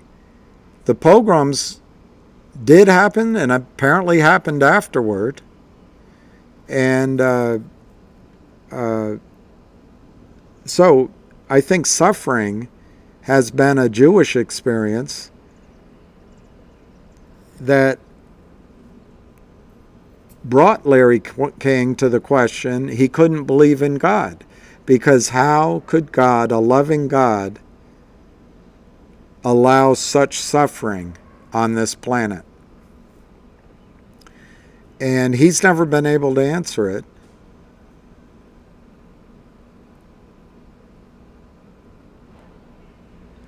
And, he'd say, if you have an all-powerful God, why didn't he stop it? Yeah, it's a fair question. But I think my little understanding from my part of the world. I mean, there's all this bit about original sin and all that, but it's also the Catholic idea that every point in time, every point in space, every point in any battle, every point spiritually, every point in love, every point, basically, everything is always a battle between evil and good. And so there's evil. And who's to say the suffering doesn't come from the evil?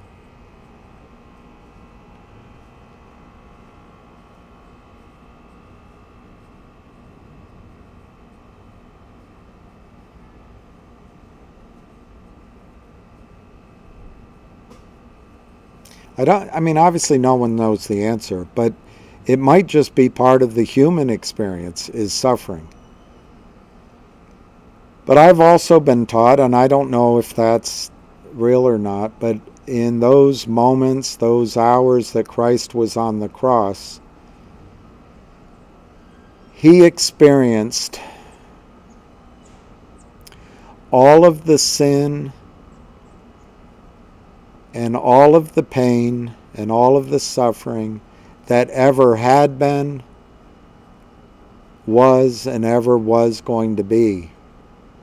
And he experienced it as a human.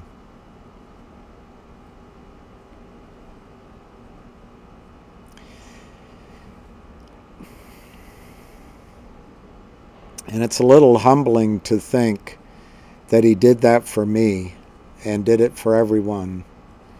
And I'm not, by the way, I'm not preaching. I think he did it for people that never heard of him. And I think he did it for sinners. I think he did it for non-believers. I think he did it for people that don't believe in him. I think his acts were out of love for everyone, for all of us. But anyway, I forget why I got off on suffering.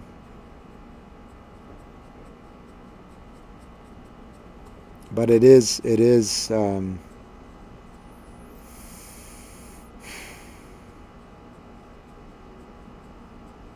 I don't think there's an answer for it.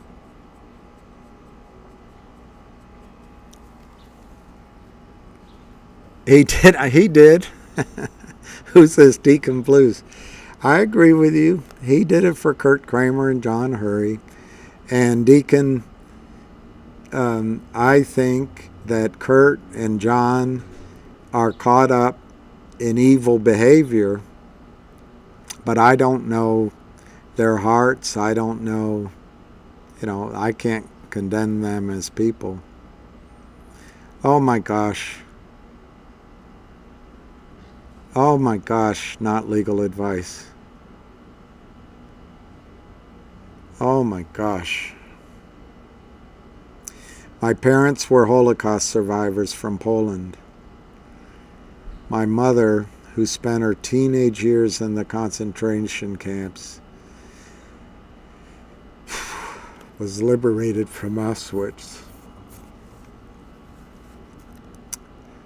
God bless her. God bless her. I don't think any of us can know just how difficult.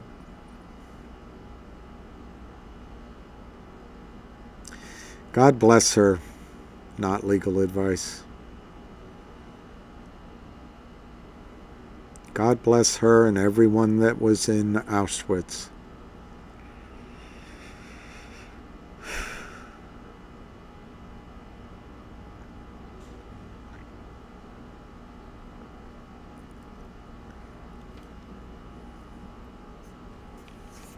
Why did RFK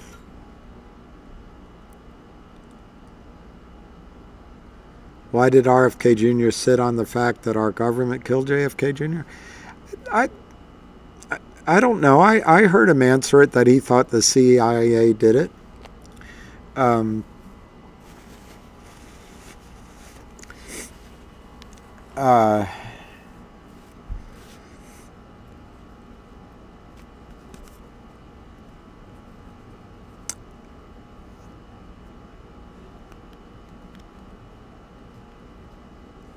I don't know if our government was the only actor in it, but I find it quite plausible. I've thought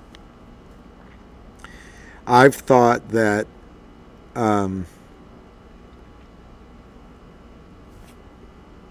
it was a combination of the CIA and the mafia.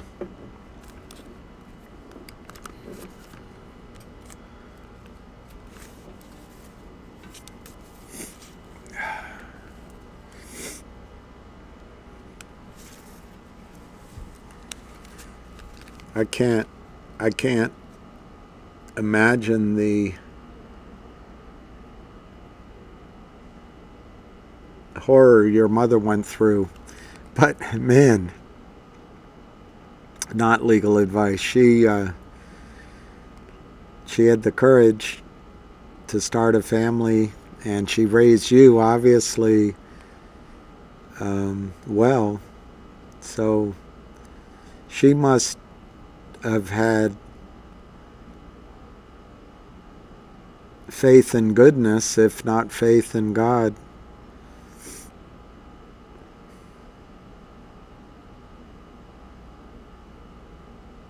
I can't imagine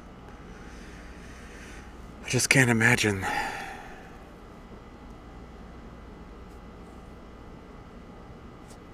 I can't imagine.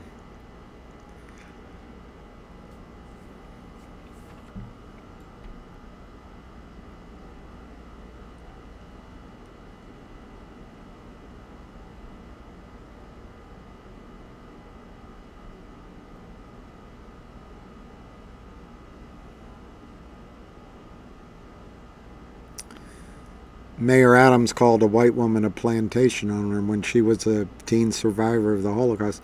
There's a video that I watched just last week, elderly woman now, who, I'll try to find it.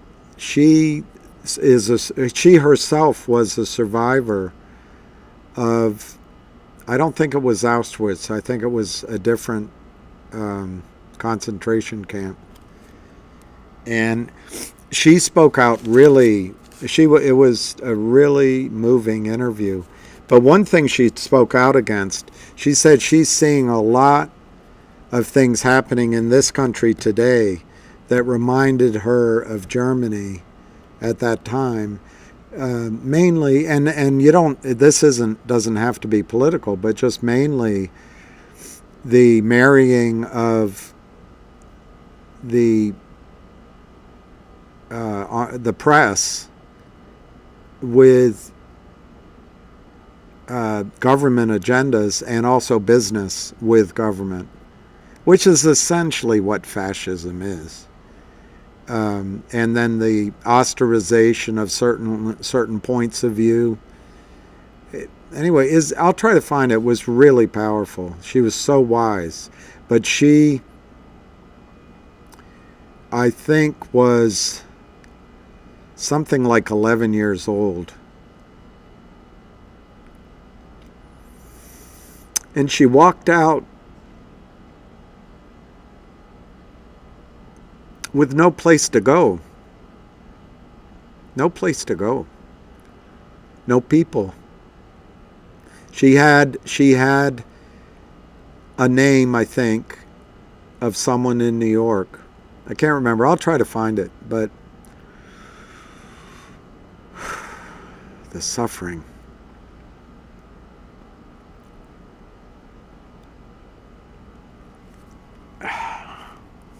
Not legal advice, and indirectly lost all. Yes, not legal advice. You lost all of your family, your uncles and nephews, and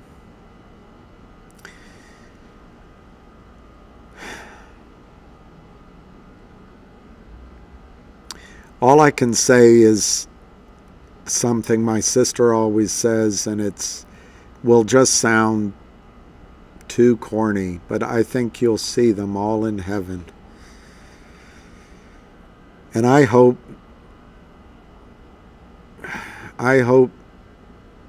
they're all in heaven and they're receiving love and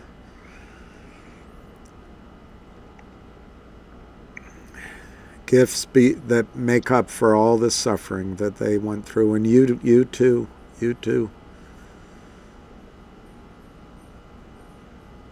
Spiny, fear leads to anger, anger leads to hate, hate leads to suffering.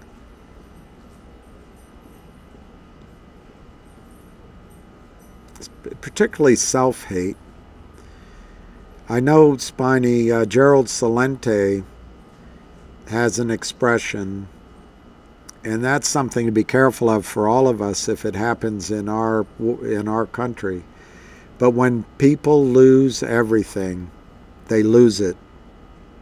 And he means it in the sense of mobs, a group.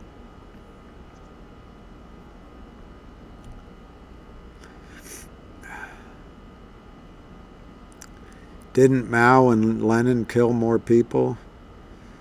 And Pol Pot? I don't know about Lenin killing more. Stalin, I think you mean. And yes, the Soviets killed a lot of people. Mao did too. But I don't think they... Well, I don't know. I think in China and in Russia they killed people for their religion. But I think what happened in Germany / Poland / as the concentration camps moved, was a horror on a scale unimaginable.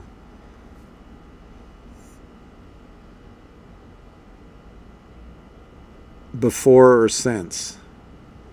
Germany put to use the weapons of internal combustion engines, big transit, chemicals, scientists, and they made it an industrial mission to exterminate a people. I don't know of another... I can't think of another horror quite like that. I think the Hitsus and the Tutsus, that's some scary stuff too. So ultimately, human beings can be quite cruel. But I don't know, Catzone, that Mao and Lenin did. I can't defend what they did, but I just don't know if it approaches the level. Of course it's anyway, do we have to compare it? But I just think what happened there was horrible.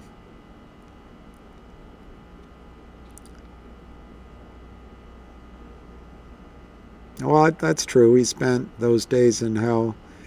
But, Craig, I'm not allowed to say this as a Catholic. I don't think if people weren't born in my faith and they have other faiths, or they don't think the Messiah has come yet, or anyway, I think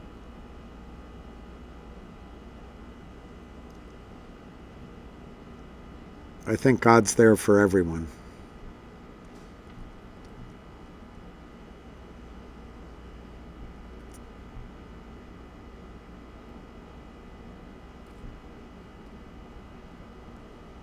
Someone told me today that Jews think Jesus is hell. Jesus is hell.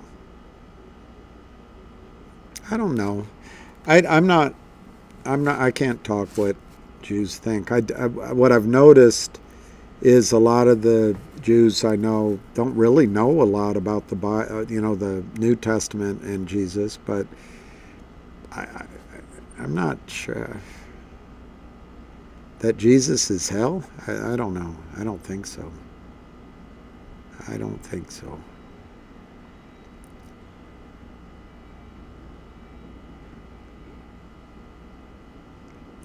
Pride, no, I don't. I actually try not to show anything, but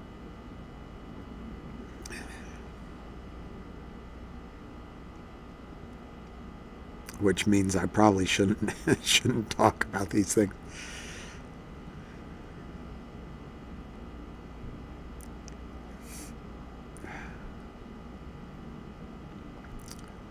Trying to find more that Not Legal Advice said, because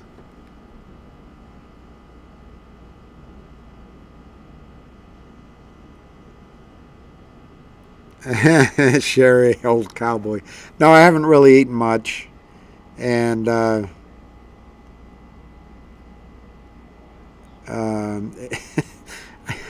starting to think that I'm coming across like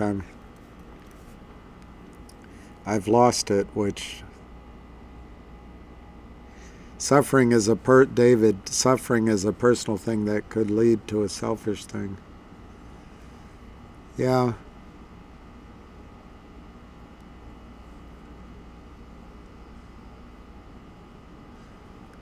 I think we can each, it's very hard to do, but I think we can each put our suffering up to God, or as my mother might say, to the universe.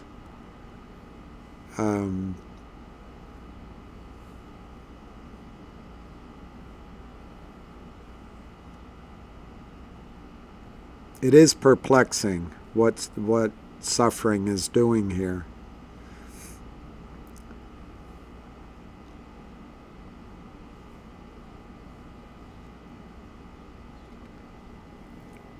But no one...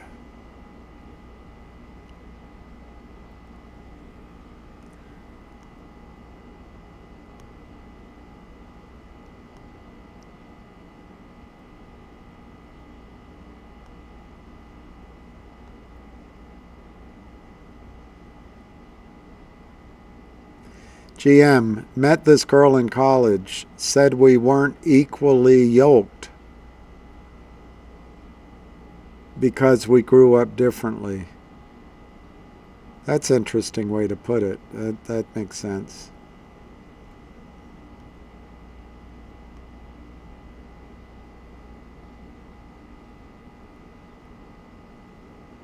Let me see what David Kurtzman said. I'm sorry, I didn't...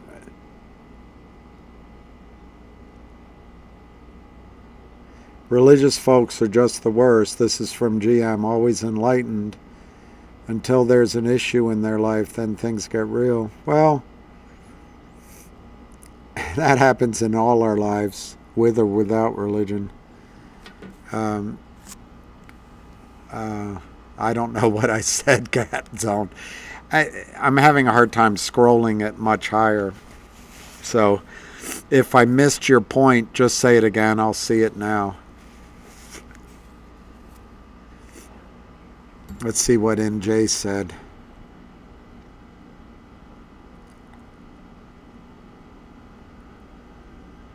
So NJ, can you summarize your posts above?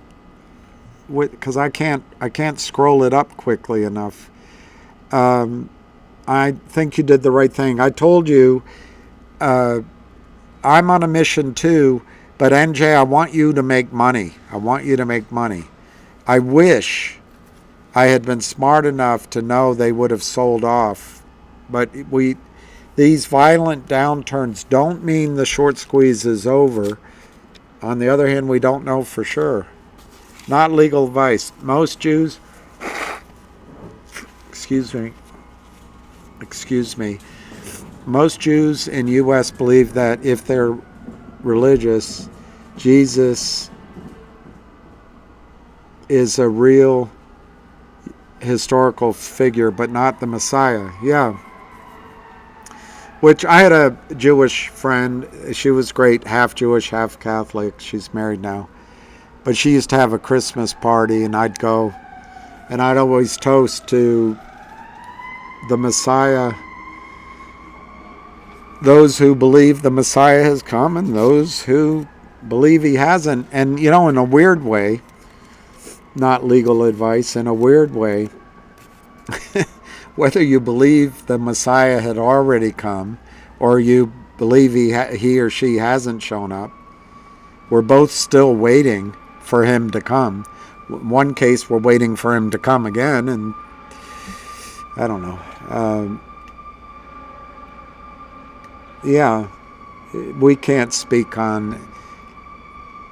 When I a lot of my friends are Muslim, and I was surprised to learn that in the Quran, Jesus is spoken of more than Muhammad, and I'm trying my memory if he's the most spoken of in the Quran of anyone. But they believe Jesus lived and he was a prophet, but that he didn't die on the cross. But that he certainly was a holy man.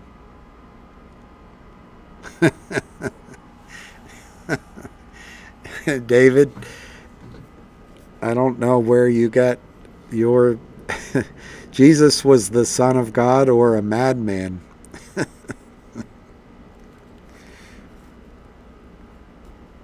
Christopher Hitchens, who found out in his adult life, his mother married a stern British captain or military man. It's funny, very similar background to John Cleese, of all people, John Cheese, as they were. But anyway,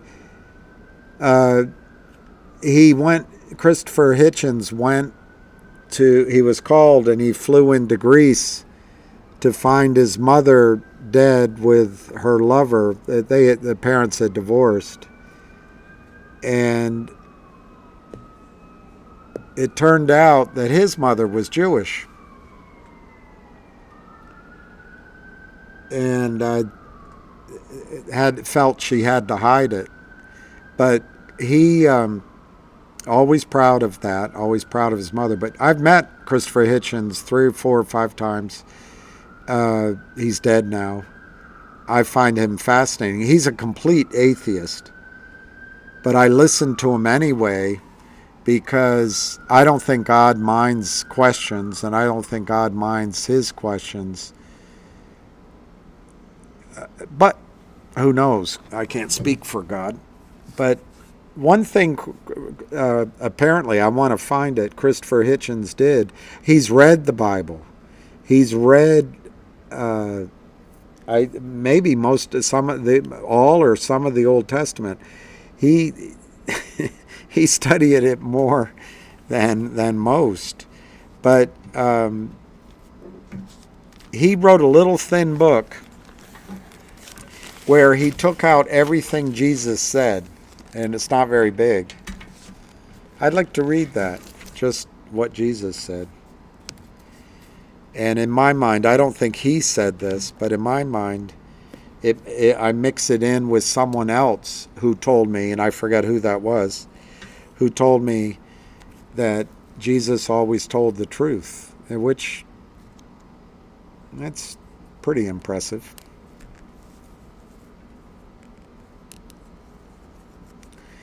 Well, the Cat Zone, how can Catholics support Biden regarding abortion and trans?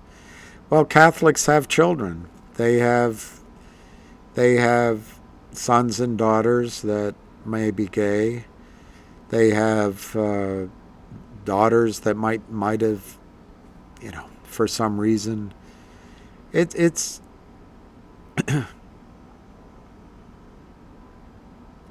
but some Catholic priests. One bishop said Joe Biden, he wouldn't serve communion to Joe Biden. I think Cardinal McCarrick said it best. He said when he's serving communion or offering communion, it's not at that moment for him to judge who's receiving it. But you'll find different opinions on it. I think if Christ came back, you'd be surprised who he hung out with. I think he might hang out with people who have committed sins that Christians don't tolerate, because anyway. There you go, KYP. He who has not sinned cast the first. Who have not sinned casts the first stone. Well, Skydog, I read an interesting book called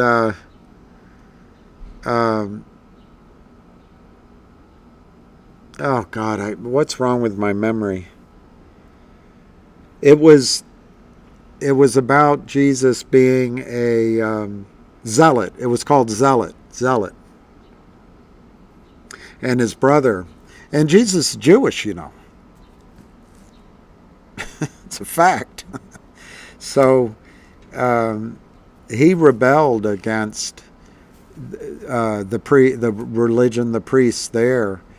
I'm not sure he's totally against religion, but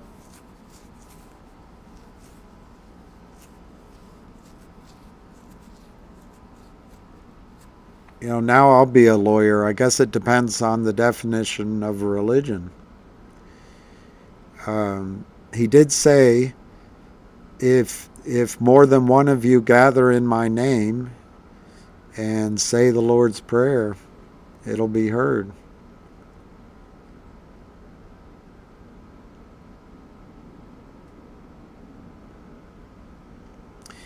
Crossbone, go logic not looking too good. Still bullish on logic.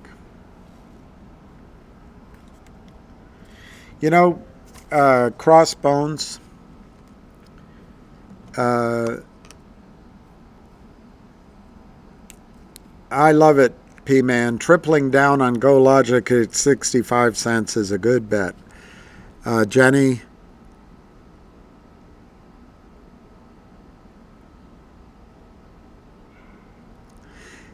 no, that's Charlie Mack.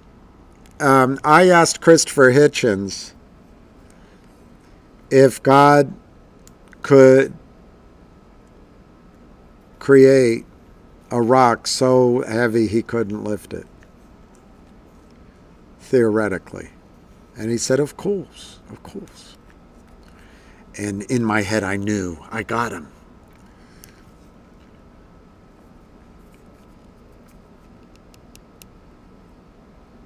Crossbones, I'm going to talk about that. I just think it's a sharp change from subject. I want to see, I want to honor if I can find any comments.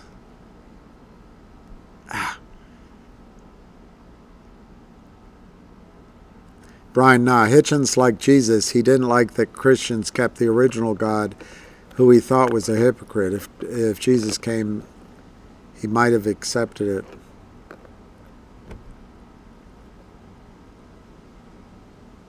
What's David Suckamal? I'd like to read this letter. Where can I find it?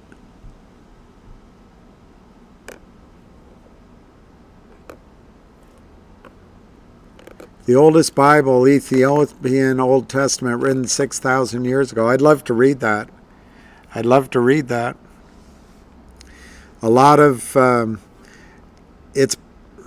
No, I can't say it. But there's a connection to the Zoroastrian faith too.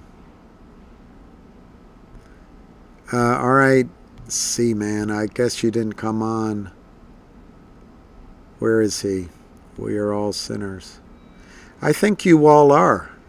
Just kidding. My sister always laughs and gets mad at me when I say that. It's funny about that, Dips. Every human religion or faith or morals all say to be good, don't hurt others, to love others, never lie, never cheat. Wow. Dips, I told you that, I think. I won't go through the long version, but at a Thanksgiving, my dad repeated something he told me at another event, and he said that there's, this isn't all there is, there's something afterward. And I asked him, Dad, how do we get into heaven? And he looked at me. I said, how does someone get into heaven? And he looked at me without, like not expecting that question. And we were all being called to the dinner table, and I had to help him up, and he's sitting there, and the kids are running around, who I miss all that. He said, well, Bill, I miss how he said my name. Bill, Dips, it's amazing what you just said there. He said,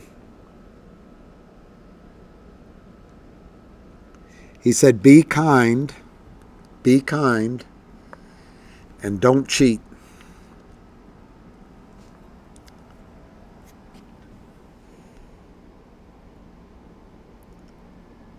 I silenced my phone? How did I silence my phone?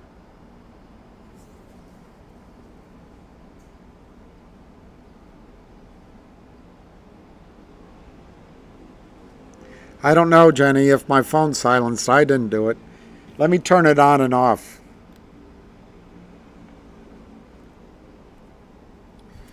I don't know. Well, God bless your father. I'm sure he was proud of you and is still proud of you, looking down.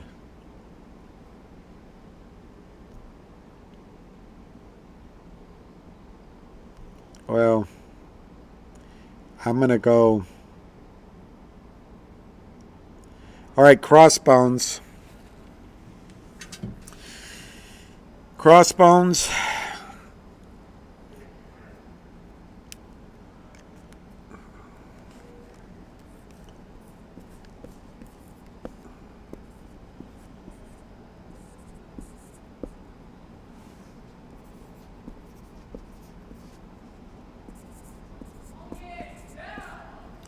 I think that's where they closed.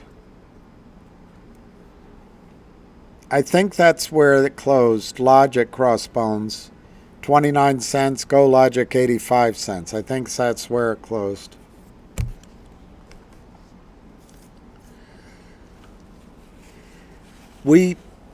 Crossbones, we have to stop looking at the price of a stock as accurate, number one, and that works both directions, by the way, and as the only data point that matters. What Wall Street tries to get you to think, and what your brain gets you to try to think, all right, I own 10,000 shares of Logic. I bought it at $1, and now it's 29 cents. So it's got, obviously, right at this moment, it's worth 29 cents. But the market has adjudged it as only being, the market must be right. If that were true, Warren Buffett wouldn't be the wealthiest man. The market doesn't always price stocks correctly. And now we're living in a market that's completely bastardized, completely a fraud, completely manipulated, and in my judgment, the over-the-counter markets are orphaned.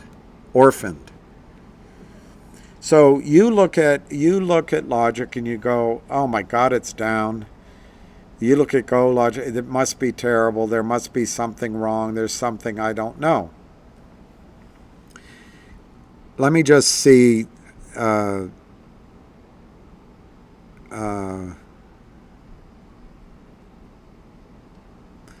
KYP.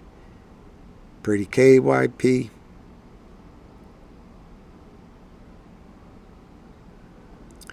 Well, that's true. It got him killed, and a lot of martyrs after him. And look, abortion is another. I want to finish this, but abortion is another topic that gets people really upset. I don't know anyone for abortion. When I was younger, it's a confusing world out there. If you date women, which I do, but I can't prove it recently, that's an issue that comes up, and ultimately it makes a lot of sense that it's the woman's choice. However, as I get older, I think a lot of women must be grateful their mother didn't make that choice. So it's a tough issue, but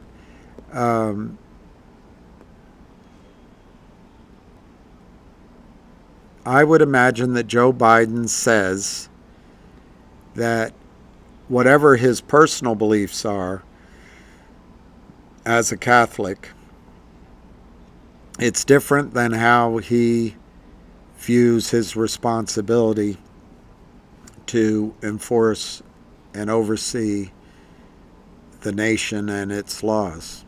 I would guess that's how he sees it.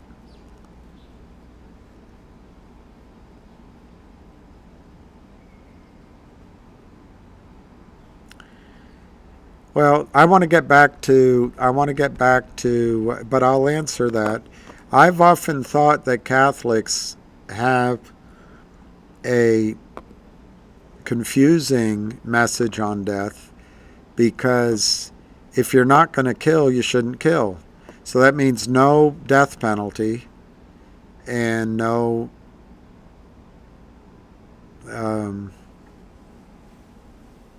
abortions.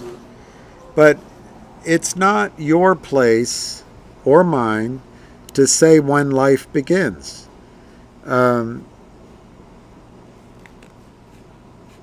If life begins at conception, that's a completely feasible argument. But does life begin when you first look into her eyes? Because that's how the continuum goes. Does life begin when you first kiss? Does life begin when you first make love, and then it ultimately leads to conception? I don't know. I'm not God.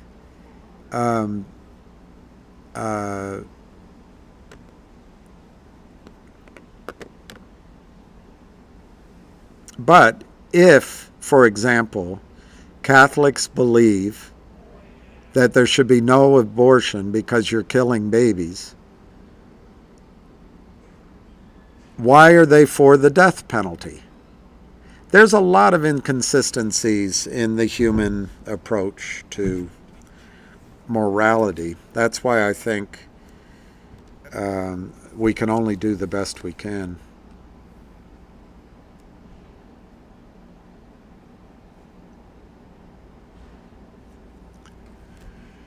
Well, rosy gray glasses, life does, obviously life begins at conception. But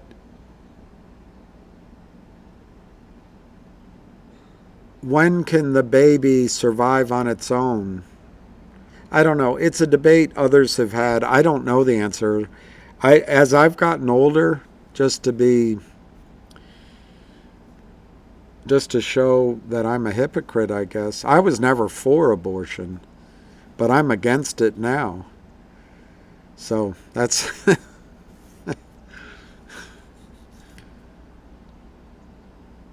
but my views are for me in my life. They're not to impose on others.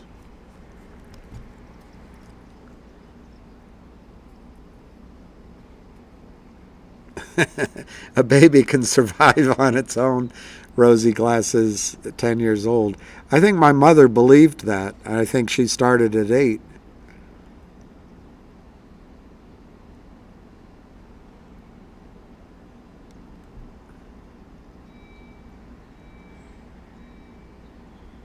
All right, so I want to get back.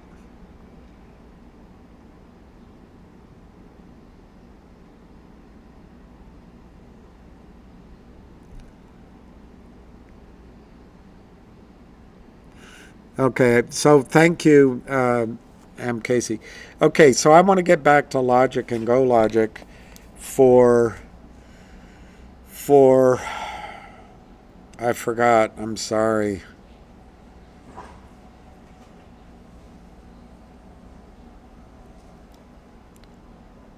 I forgot. Darn it. I forgot who I'm doing it for, but I'll do it anyway. Logic is the easiest. I'll try to be simple. Logic is the easiest.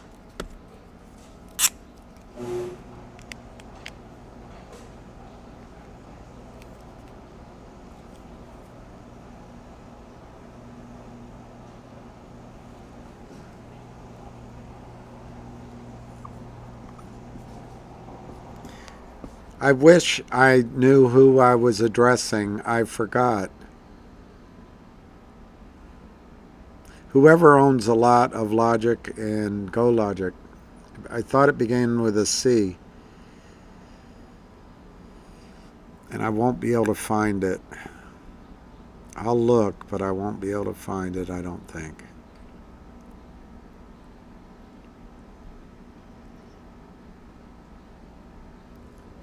Crossbones. It was Crossbones. All right, this is to Crossbones. Yeah, Skydog, I'm still waiting for my growth spurt. Okay, logic I'll go with first. Logic at 29 cents. And you probably paid more than that. I did. I paid more than that. Logic is going to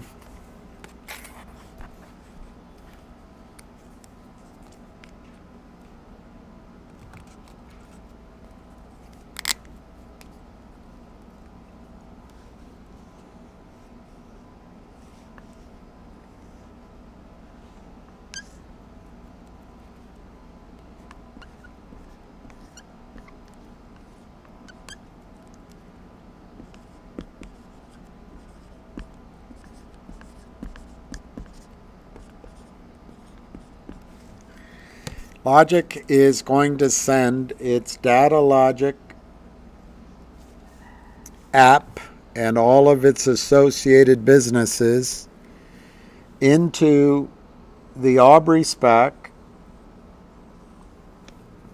which was announced about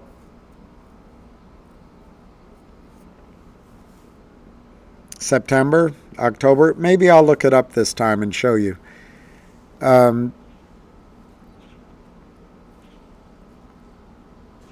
So this distribution of data logic into Aubrey SPAC has been applied for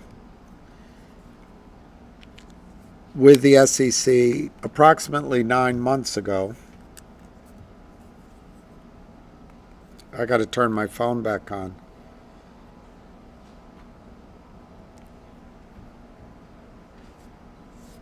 So that application went in, like I say, and I'll see if I can find it here, about 9 months ago.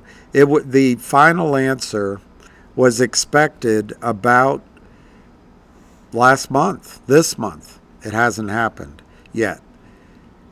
They expect to get a yes from the SEC this week, next week, maybe the following week. So I'd say within 2 weeks, they expect the answer. Now, they expected that answer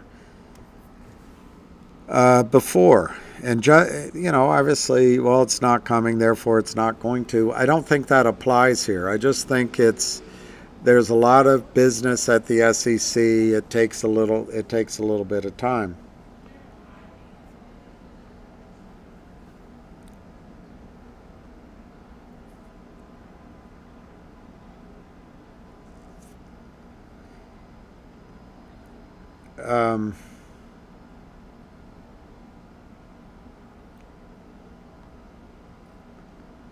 So Logic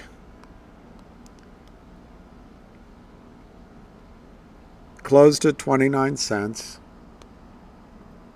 I never do this because it takes so long, but you did ask, Crossbones, and you've been patient. And now I'm trying to look up a news story so I can show it to you so you can see it in your head as real rather than just listening to me. This phone is so slow.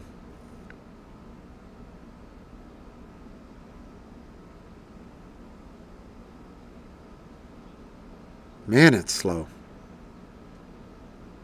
Let's just cancel it.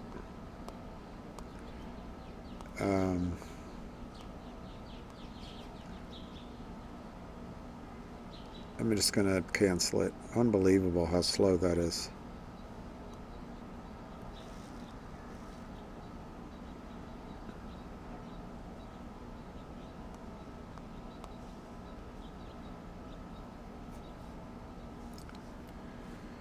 Okay, this is faster. Okay, more.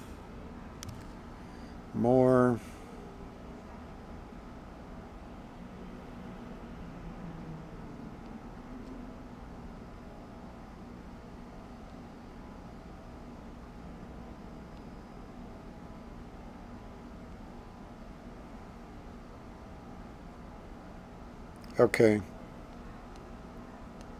I'm not going to go through a lot of press releases because it takes so long.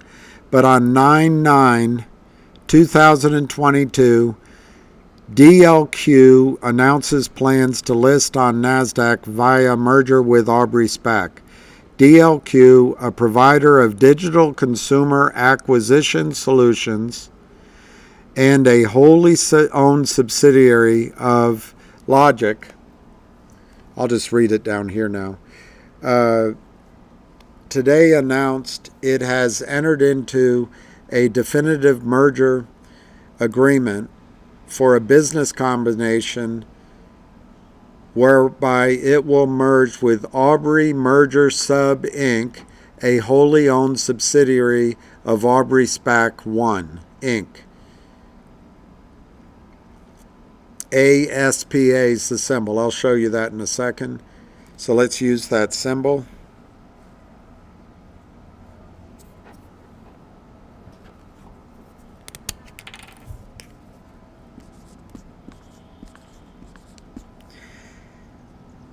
A special purpose acquisition company. Upon closing of the business combination, the combined company is expected to remain NASDAQ listed under the name Data Logic Inc. NASDAQ. Data Logic Inc. Highlights. A business combination between Aubrey, the SPAC, and Data Logic will be effected through the merger of Aubrey and into DLQ, with DLQ surviving the merger as a wholly owned subsidiary of Aubrey. Upon closing of the acquisition, DLQ will change its name to Datalogic Inc. Aubrey will issue 11.4 million shares in exchange for DLQ shares. At $10 an Aubrey share, the valuation of Datalogic is $114 million. The board of directors of Datalogic and Aubrey have unanimously approved the transaction. Shareholders will have to vote for it too. All cash remaining in the Aubrey trust account immediately after the closing of the business combination will be available to the surviving entity as working capital. The transaction is expected to close in the first quarter of 2023. Oh my gosh, it's June. It hasn't happened. It must be all over.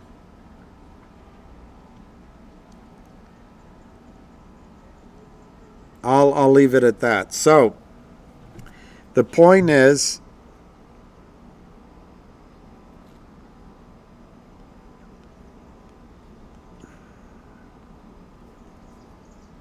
there's ASPA trading at $10.69.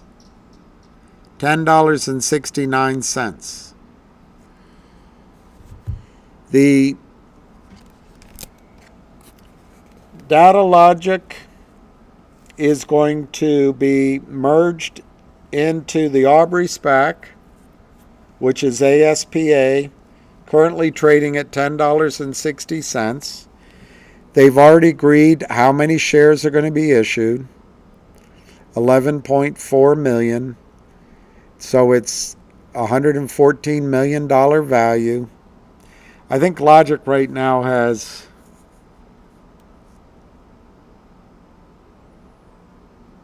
I can't remember, a certain number of shares. Maybe it's 90 million outstanding, 95 million. So there'll be some sort of ratio that'll get this done. So this is awaiting the S4. They expect the approval this week, next week, or maybe the following. The vote is already lined up. So let's say it takes still 2 weeks for the SEC to approve the S4. It takes 10 days for the votes and probably an announcement period, maybe a little bit, say 2 more weeks. During that, let's say 4 weeks from today for all of that, and then a record date and effective date. I would say we're end of June. So it'll be, let's say, first week of September. Logic, you have 1 share of Logic.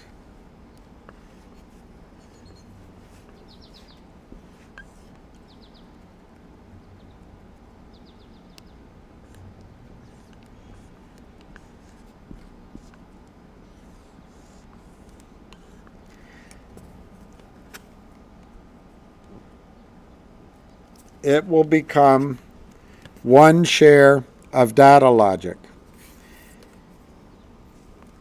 NASDAQ traded, already worth $10 a share.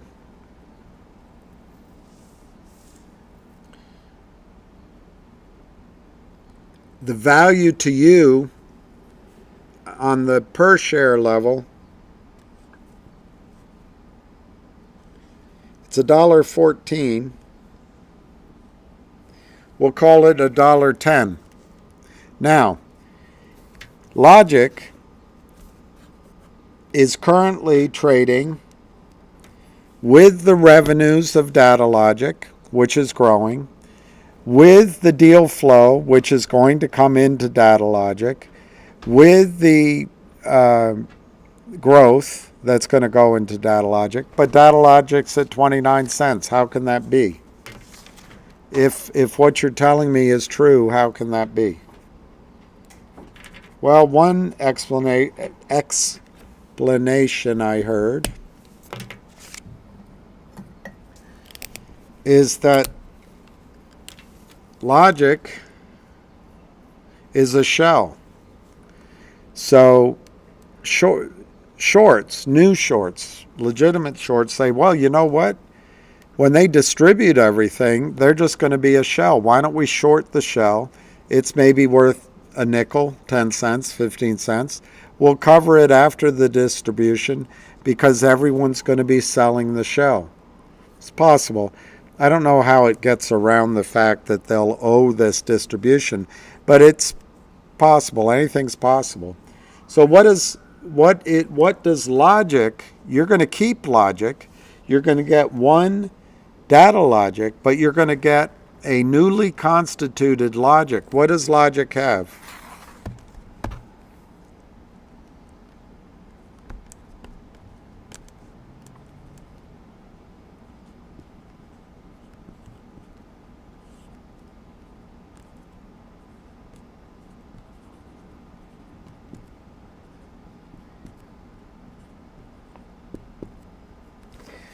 Logic has 4.5 million of GoLogic, and it has an acquisition pending, which I understand was talked about on an earnings call or a clarification call recently a little bit.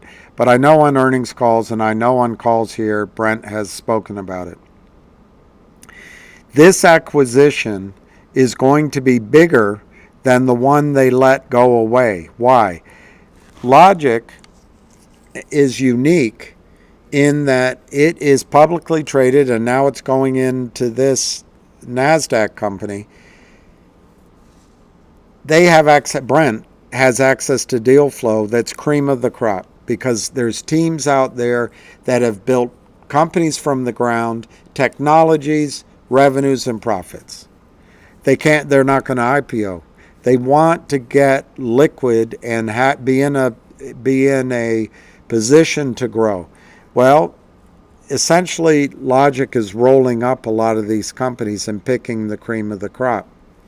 So Crossbones, the last acquisition, Priv, Prive, was worth 40 to 50 cents a share. They let that expire because they have a better deal. And the time went by, but they didn't aggressively try to lock it back up. This has taken longer than expected because it's going through the SEC. Does that mean the value has gone away? The revenue's gone away? The growth has gone away? The deal flow has gone away? No, it just means the SEC has sat on their sweet ass before they've approved the S4. So the shorts are saying, let's short it down. And they have a world of advantage.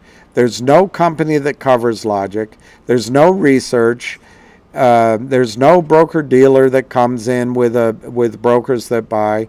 It's like shooting fish in the barrel. Let's just short it. It's just going to be a shell. We'll cover it after the data logic $1.10 gets out. We'll buy back. We'll make 20 cents a share, 15, 25 cents a share, 50 cents a share. Easy peasy. Well, what they're not remembering is GoLogic. This isn't a shell.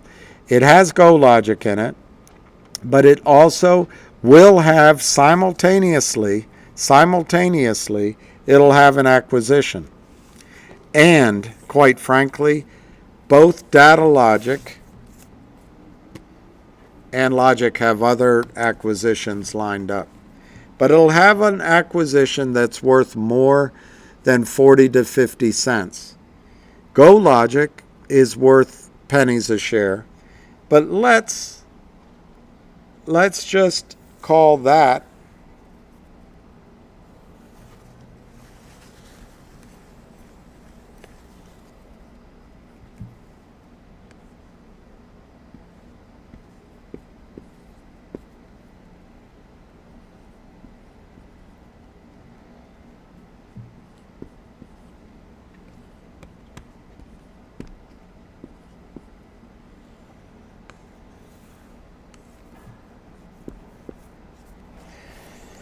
So right now, Crossbones, I know you think, oh my God, it's down.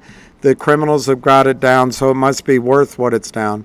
Right now you have one piece of paper worth 29 cents. And maybe they sell it down lower. I think it's a screaming buy. 29 cents. It goes to $1.10 in Data Logic. I made up this symbol.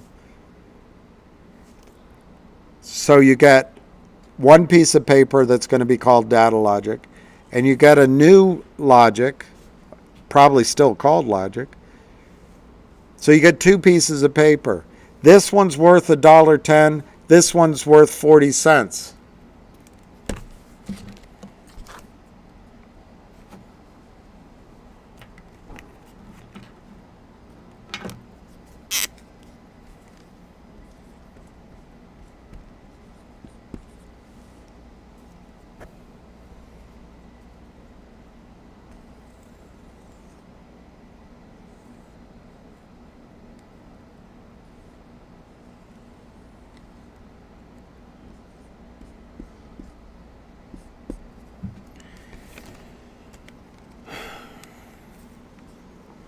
Logic now to the SPAC and de-SPAC. I just showed you where it's trading. It's real value. Logic combined, $1.50 starting out. 30 cents to $1.50 is 5x. 5x.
I don't know.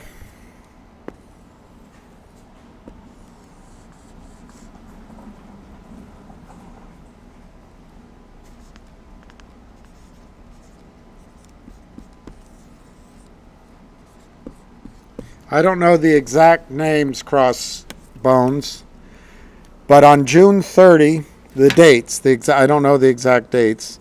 On June 30, it's worth 29 cents. The S4 gets approved, let's say, on July 4th.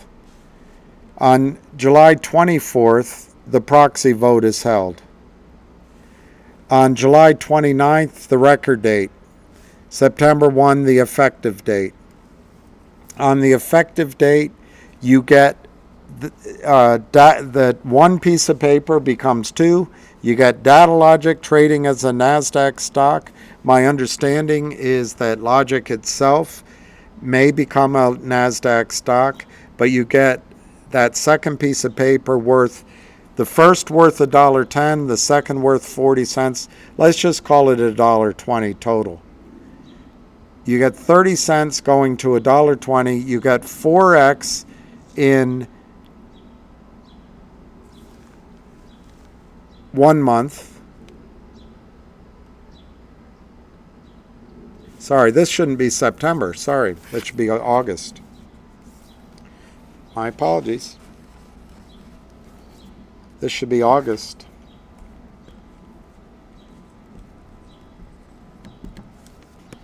That should be August. This can always be delayed. These are all dependent on a lot of things.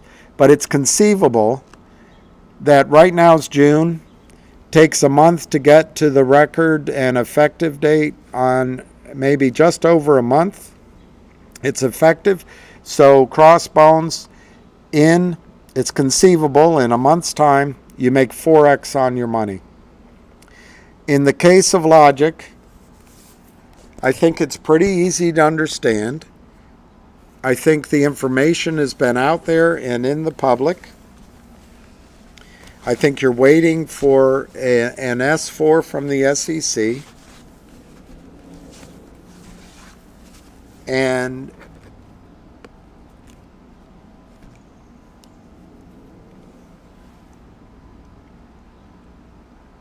I'd say 4 weeks, 5 weeks is maybe a little bit aggressive. So maybe it takes 6 to 8 weeks. But the point is, if you feel like getting out, get out. I certainly believe, and I can't give you financial advice, of course, but I certainly believe holding makes sense. And if you have, as part of your male makeup, what Gary Gensler is missing, I'd go ahead and buy a little bit more, even if just for a trade. The risks are, like any other investment, the risks are things we don't know about. I suppose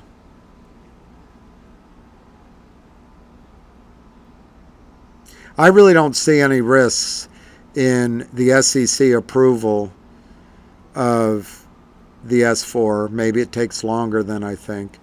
And I don't see any problem with the vote being cleared.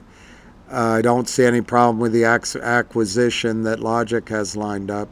That both sides, both new pieces of paper, will have several more deals either immediately or thereafter. So, and their goal is to leave the end of the year or within 12 months annualize at 100 million in revenues as high or higher combined. So you can look at the data point, the one data point that the criminals drive it down to, and say, oh my gosh, Logic isn't looking good. Or you say to yourself, the business is good, they're implementing their plan, they have this strategic acquisition going on, they're going to split, then there's more acquisitions. I can't believe how cheap Logic is. Can you believe how cheap it is? It doesn't mean it won't get cheaper. That's how I'd look at it. So that's my answer on Logic. Hey, Zachariah. Thank you, Cat Zone.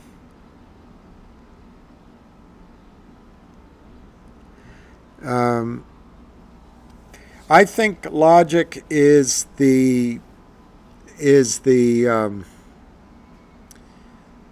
even though it's obviously more complicated than what I'm saying, but it's the easiest to understand, and I think it's the soonest. Yogi 2021, MMAT is the motherlode according to West Christian.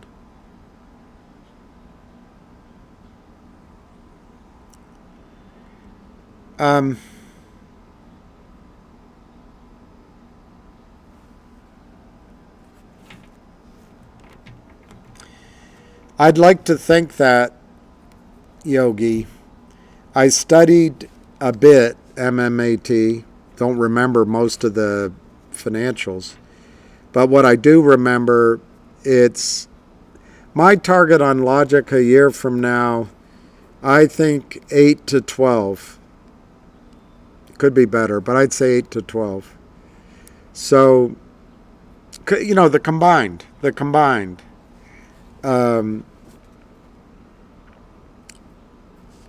So, I don't know. If you got to 3 or 6, those would be nice profit points. I don't think you need to hold it forever, you know. But I think 8 to 12 would be my target 12 months from now. At some point, they're going to break out of the disaster that is the world that these small little toxic firms exist in.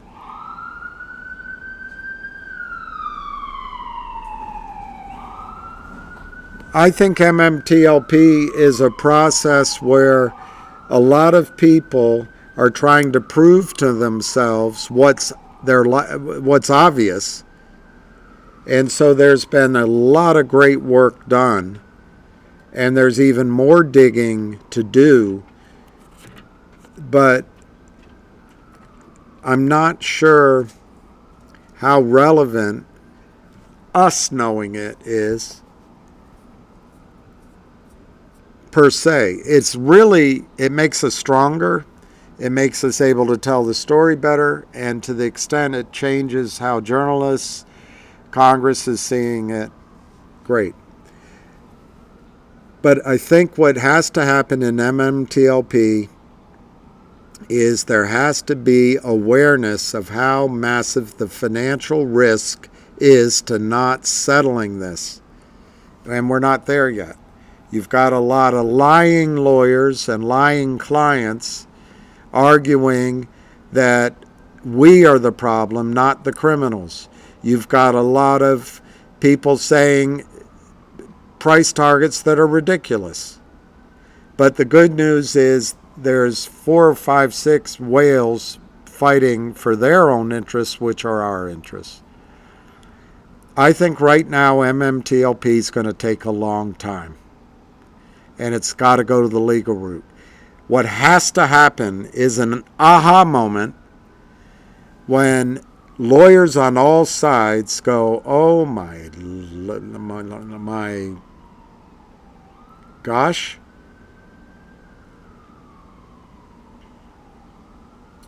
My client, the prime broker, could lose everything. Or, oh my gosh, my client, Merrill Lynch, could lose everything. Oh my gosh, FINRA could lose it. You need some of those moments. But right now, lawyers on the other side are learning as well. Lawyers are learning.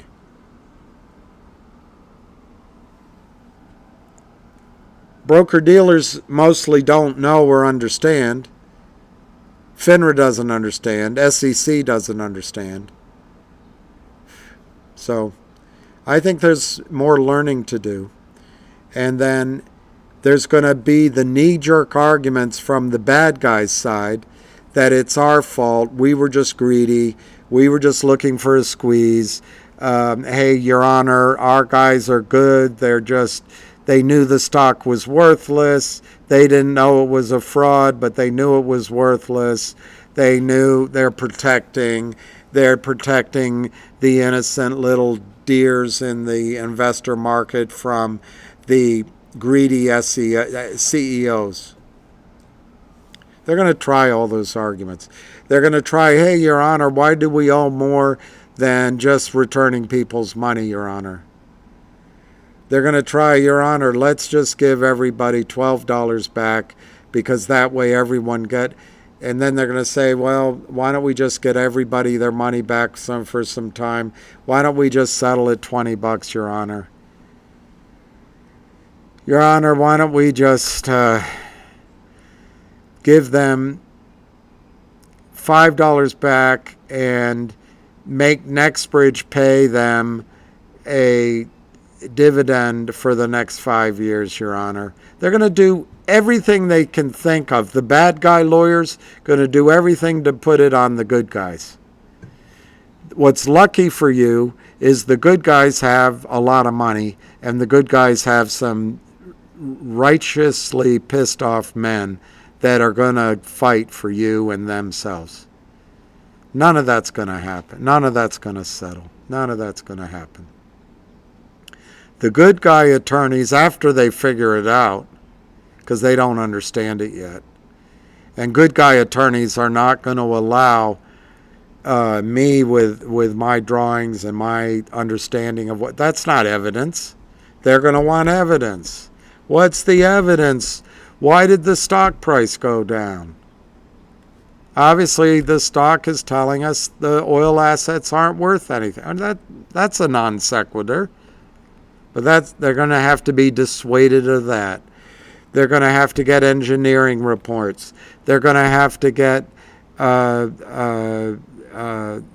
third-party confirmation of the values. And then they're going to have to convince themselves crimes were committed. And the lawyers on the good guy's side don't even understand that yet, except for Wes Christian. Wes does. Wes is kick-ass. So once the prime broker lawyers, look, the lawyers that represent the criminals, they know exactly what went on. Well, their clients do. Maybe they don't, but their clients do. The lawyers who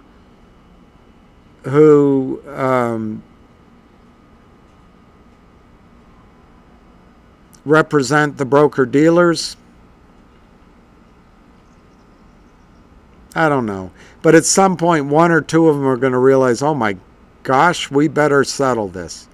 Prime brokers lawyers, once the alarm bells start ringing, they're going to say, you better strike the best deal you can. But all of this is going to take time because lawyers don't accept opinions. They don't accept speculation. They don't accept what their eyes tell them. The only thing they're going to accept is what's entered into court on white pieces of paper.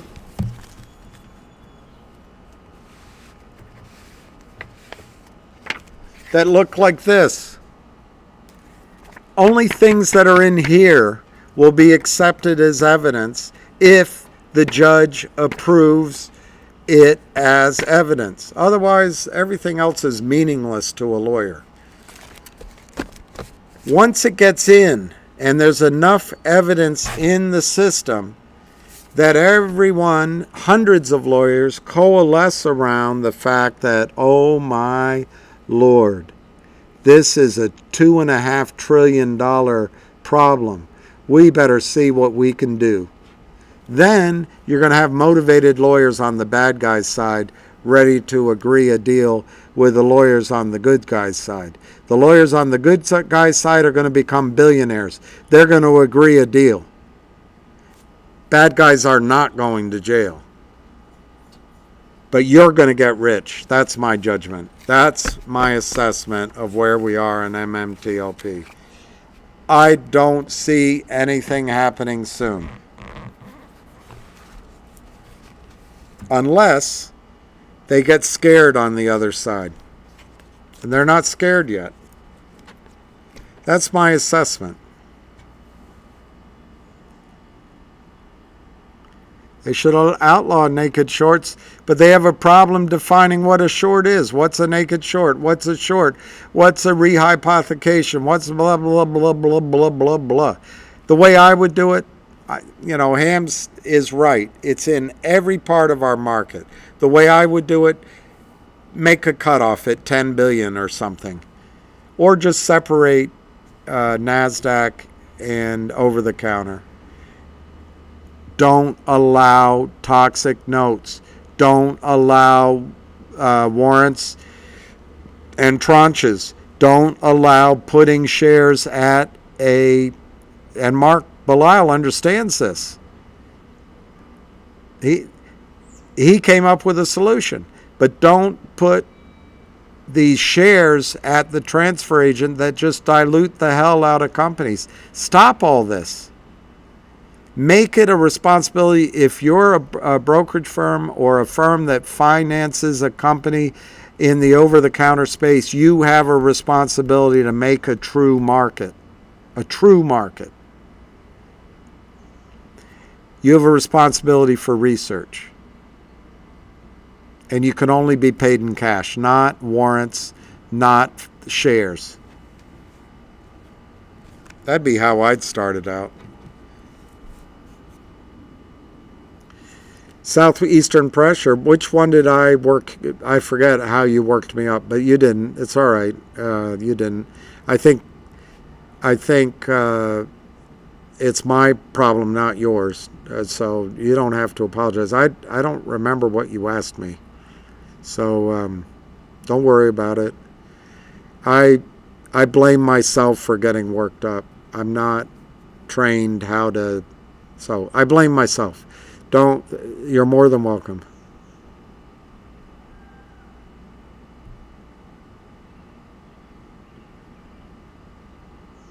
Exactly, David Sukamel. You nailed it.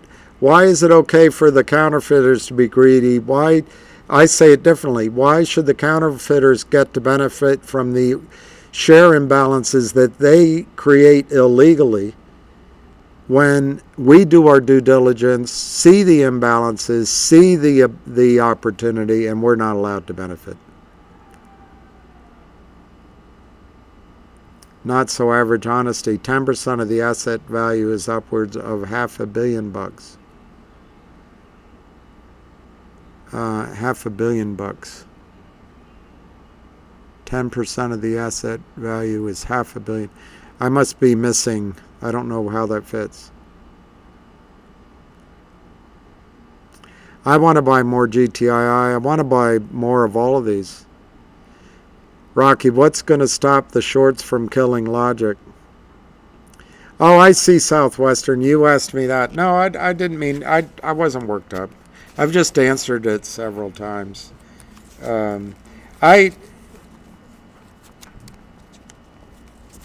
I think the energy and the group, there's so many people that understand MMTLP, like Smokey, like Huckleberry, like Syntax, like Busy Brands, like Drew, like there's just so many people that understand it, and I think it's very powerful. But I don't see a quick solution. Oh, 10% was set aside for legal purposes. Yeah, I think the lawyers are going to get rich. You say $500 million. We'll see. I think they're going to become billionaires. I think this is the biggest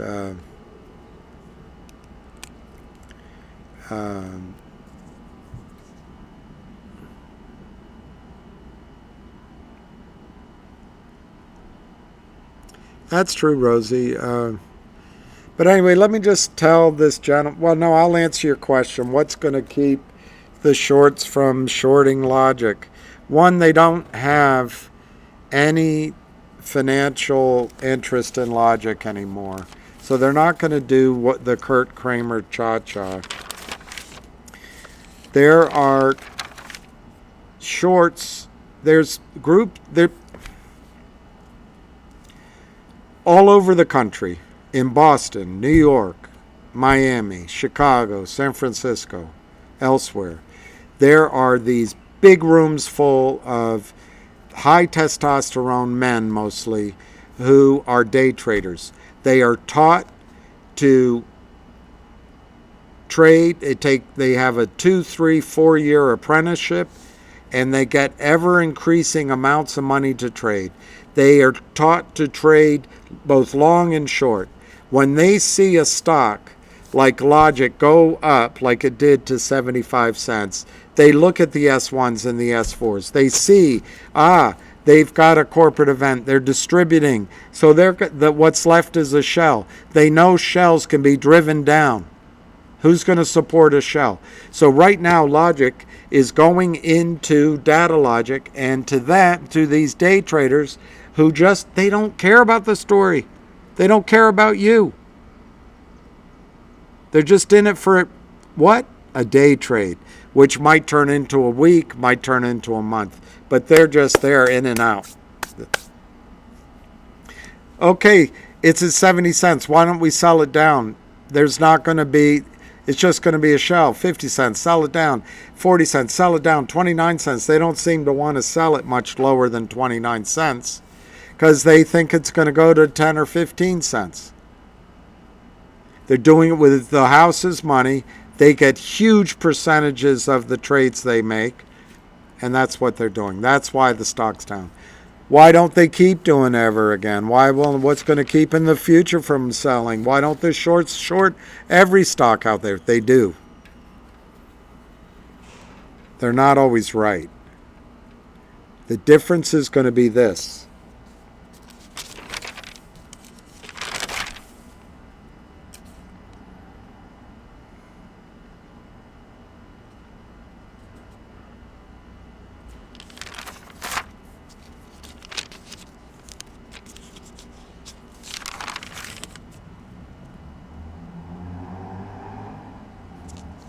I don't have it broken down, but the difference is going to be that Logic is going to acquire revenue, profits, and cash flow. I thought I wrote down the expected number, but the company out of the gate is going to be bigger than where the stock is trading right now, and it's going to be verifiable, so the shorts are going to want to cover. They're going to be wrong. And then there's going to be additional deals coming in on the Logic side that's going to give growth. So the reason why shorts won't short it further downward, they don't have a toxic convertible note to protect themselves with. That's gone now. And there's going to be revenues in Logic and additional revenues and additional revenues and additional revenues. It's not going to make sense to short it.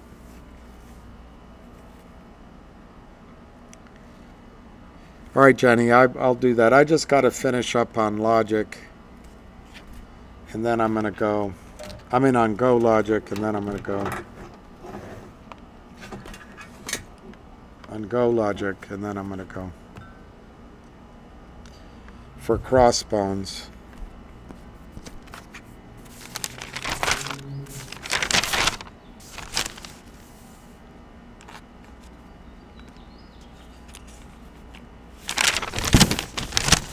The thing with Go Logic, it is so similar to Logic. Maybe I'll be able to, maybe I'll do it very quickly.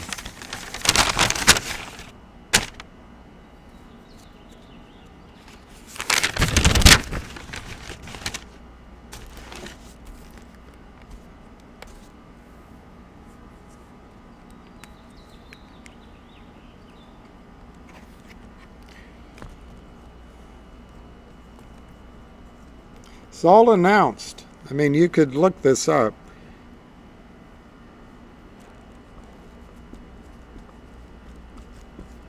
Go Logic is distributing its fintech, I think it's called fintech business. Everything except Gamma Ray, they're distributing into recruiters.com, which is a publicly traded company at around 22 cents. It's NASDAQ. They're going to have to do a reverse split here before Go Logic distributes their assets here. Now, don't get all alarmed. It's not part of a financing. It's not part of what the criminals. It doesn't mean that there won't be somebody out there wants to test whether they can drive it down. But they are going to have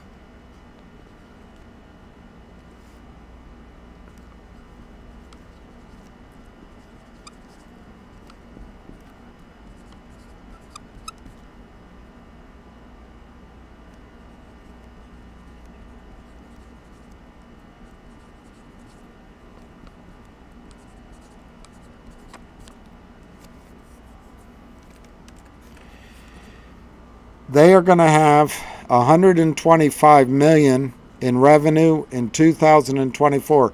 It is it's GoLogic's revenue now, but it's going into Recruiter.com to be a NASDAQ company. Recruiter is sending its assets elsewhere. This will cease to be called Recruiter. Anyway, the revenue will be $125 million in 2024, $300 million in 2025. That's what's projected. Your GoLogic shares at 80 cents are going to become this. You're going to get one share there. And then over here,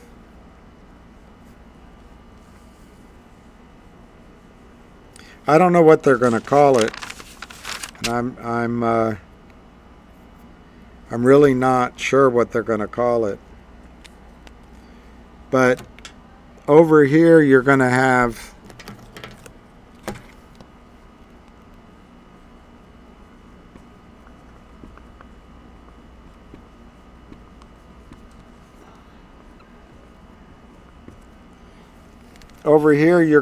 the gamma ray part of their assets, GoLogic.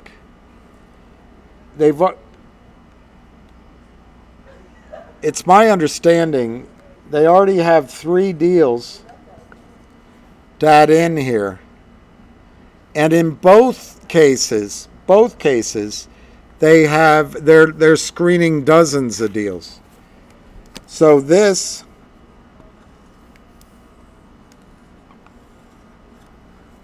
you're going to have, right now you have 1 share worth 80 cents.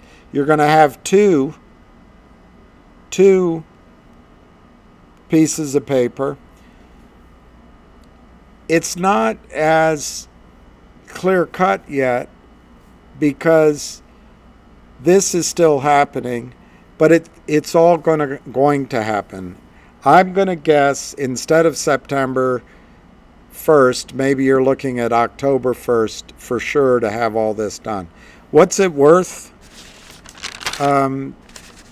I think the combination here to here is worth $6 to $8 when this stuff gets done. Will it trade there? We'll find out. But these are revenues. These are huge revenues. They each have deal flow.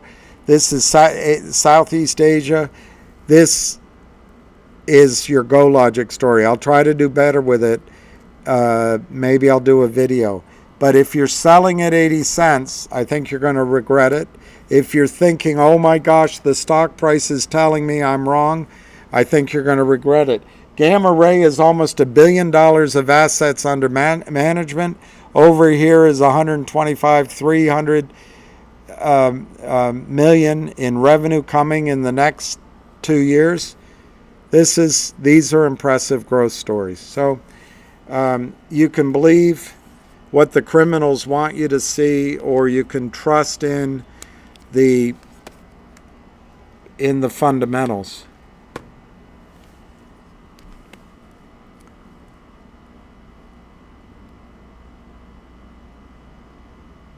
Not so average honesty. Maybe I'm just hopeful, but I think MMTLP will get settled by the end of September because the government will not want all holders to have long-term gains versus short-term gain. I think you still believe in the system. You still believe there's good out there. I don't think that's going to enter into it.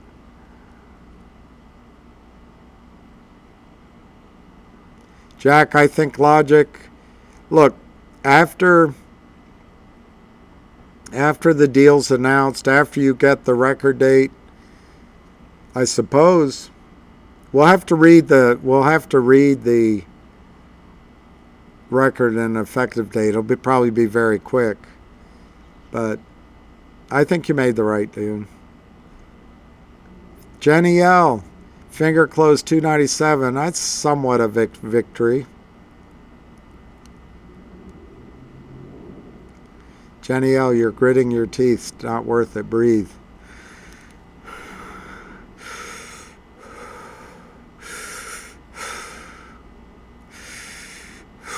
I didn't sell yesterday, bought the finger dip today. Yay, Ryan, I think that's right. Now, just, Ryan, my opinion with finger, to the extent you bought more like I just did, if it trades up, let's try to take a profit. Let's try to take some money off the table. And just still, take some money off, and if it runs, let the rest run. But learn our lesson from Monday, where I think maybe we could have gotten out at 4 and be buying back at 3. If it runs, we have a winning trade from what we bought today. Let's just take that little bit off the table and put some money in our pocket.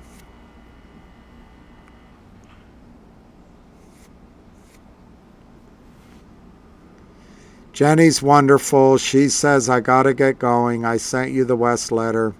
Don't stay on too late. It's been a long week, long journey. Emotions high, so rest. Stress takes a toll.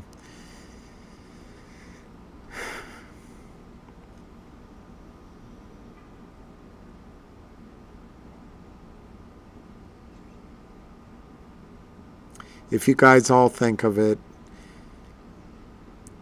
say a little prayer for Jenny. She deserves God's blessings. 10%. I got to tell you, not so average. 10%. If it's $1 trillion, it's going to be a lot of money. All right, so maybe I'll just finish up. If there's more questions, let's see what Wes's letter said.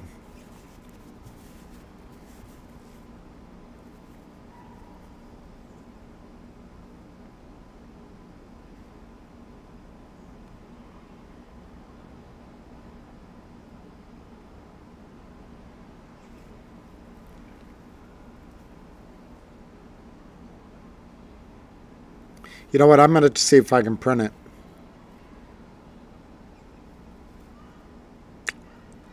Can't. What can I do? I can email it to myself. Email to myself.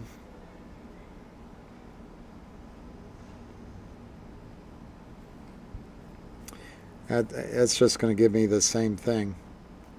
Oh, I know. Maybe I can save it in my pictures. Oh, here.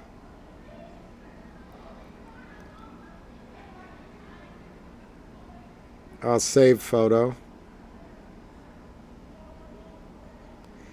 NJ, I thought you left.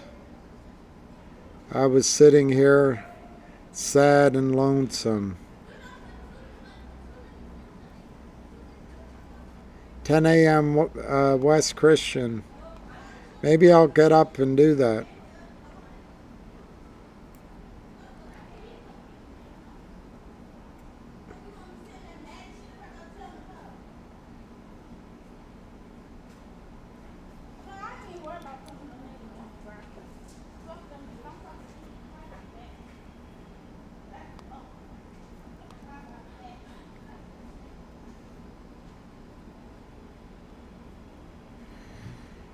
Okay, I'm gonna let it print out and I'm gonna go get it. That's nice, Moody Waters.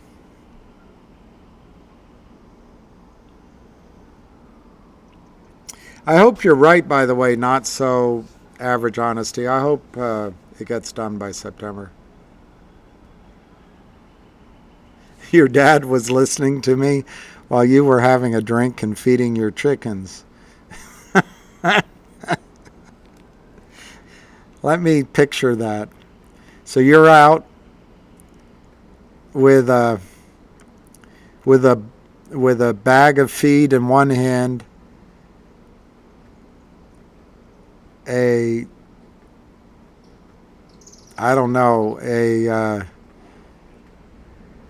gin and tonic in the other, and you have a little scoop, and you have to put your drink down and then get get the feed and then sprinkle it around.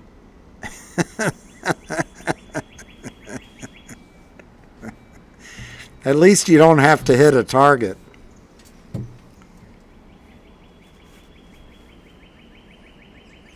Jenny L., you get stressed out. It brings out the doubt, makes you worn out. That's not what you're about when it gives you the gout. So you don't need to shout. All right, I'll stop shouting. Was I shouting? Microphone's right here. Jack and Coke. I should have been able to figure that one out. I'm going to finish it and say, Jenny, you're not the boss of me. Anyone can see.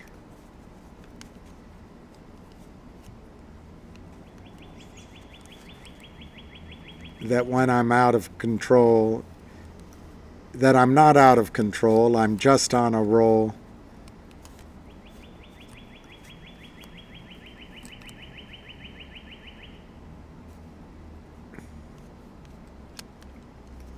And without you, where would I be?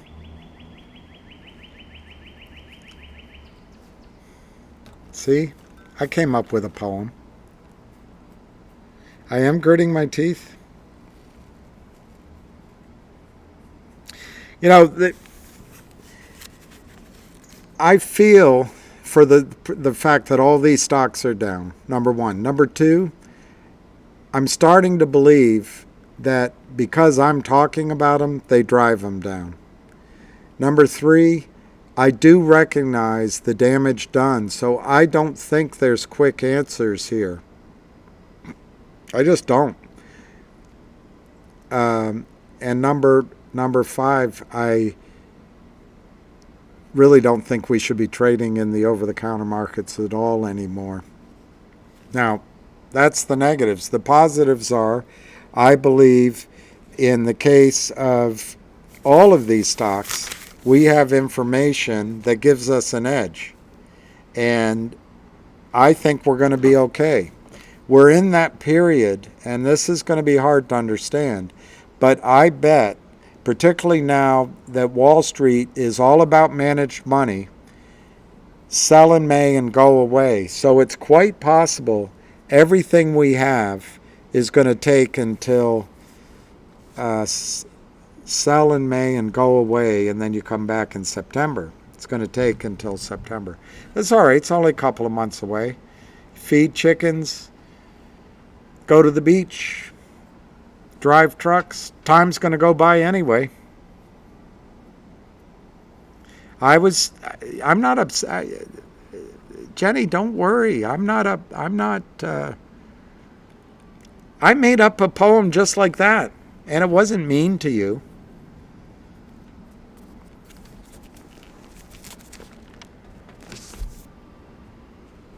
All right, I'm going to go get Wes Christian's letter.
Hey, lucky boy.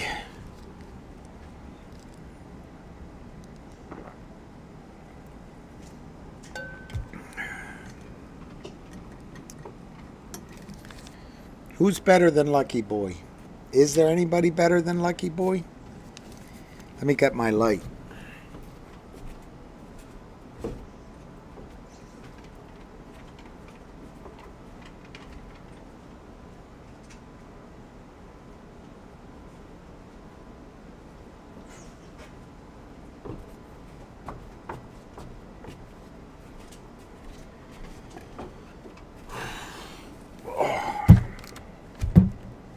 Okay. And maybe I have to put this. It's not distorting my look yet, but it's dark enough that it's a little hard to read.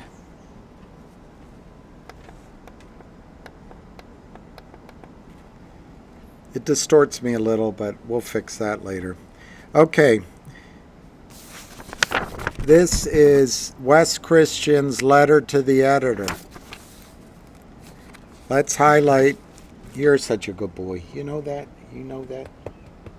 You know that? You are a good boy. Okay, we're going to highlight a couple of things. I know, Lucky. I know.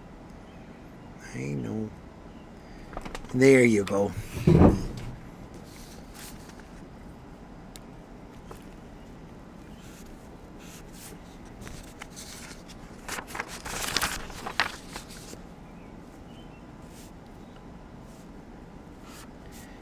Is this Wes Christian's letter? It doesn't say Wes Christian. So it's not Wes Christian's letter.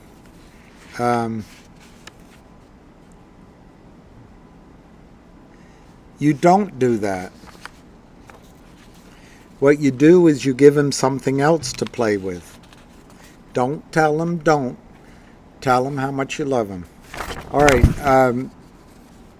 Forbes. Jenny, I'm really confused because it says Robert J. Shapiro. But I like that it says Robert J. Shapiro. Okay, it says to the editor. That's Forbes. To the editor. Brandon, sorry, I'm going to have to put my glasses on. I can't tell the difference between an A and an O. Okay, to the editor. Brandon Koden's sadly uninformed and ill-tempered piece on stock manipulation, the loony conspiracy threatening Wall Street, makes two core claims. First, naked short selling,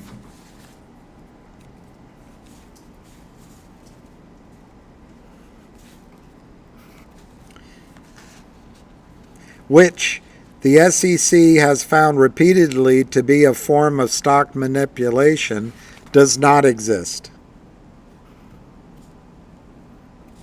And second, the leading litigator, the leading litigator in the space, James Wes Christian, is a cynical huckster and conspiracy theorist.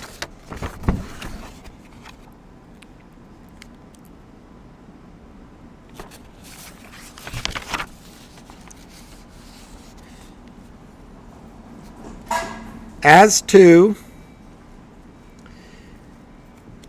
the second claim, I have known and worked with Mr. Christian for many years and have always found him sincere, honest, fiercely intelligent, honorable, with a distinguished career that includes chairing the litigation section of the State Bar of Texas. Yet, we should be unsurprised by the writer's resort to personal invective. In the current woke era, those who disagree with a prevailing view, am I shouting, Jenny? are routinely demonized.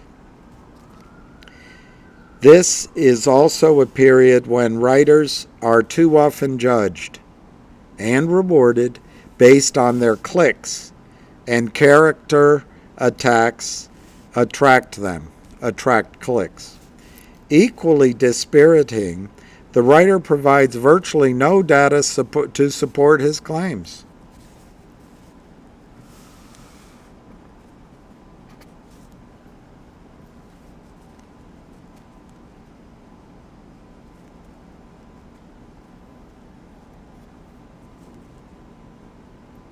I confine myself here to his remarkable assertion and the ultimate basis for his personal disparagement of Mr. Christian, that naked short selling doesn't exist.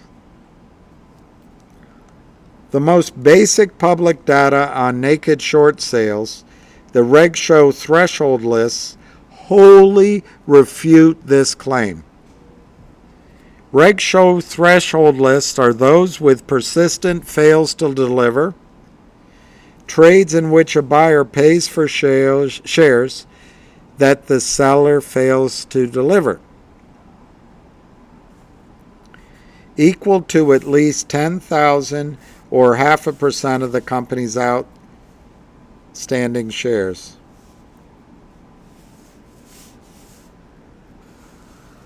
I'm going to read that again because I think I got the rhythm wrong. Reg Show threshold stocks are those with persistent fails to deliver. Quote, fails to deliver are trades in which a buyer pays for shares that the seller fails to deliver. So I'm going to leave that out when I read the sentence. Reg Show threshold stocks are those with persistent fails to deliver equal to at least 10,000 shares or 0.5% of the company's outstanding shares. So that answers the question we were going to answer earlier. Since long sales are settled electronically, virtually all undelivered shares represent short sales in which the short seller sold the shares and failed to deliver them, i.e., naked shorts. And short sales that involve fails that are brief are not included. A stock's naked shorts must persist for 5 consecutive days at the required levels to be placed on the Reg Show list. On June 23, 23, for example, 43 companies on the NASDAQ or NYSE were on Reg Show lists. So naked shorts do exist. Naked shorts are dangerous.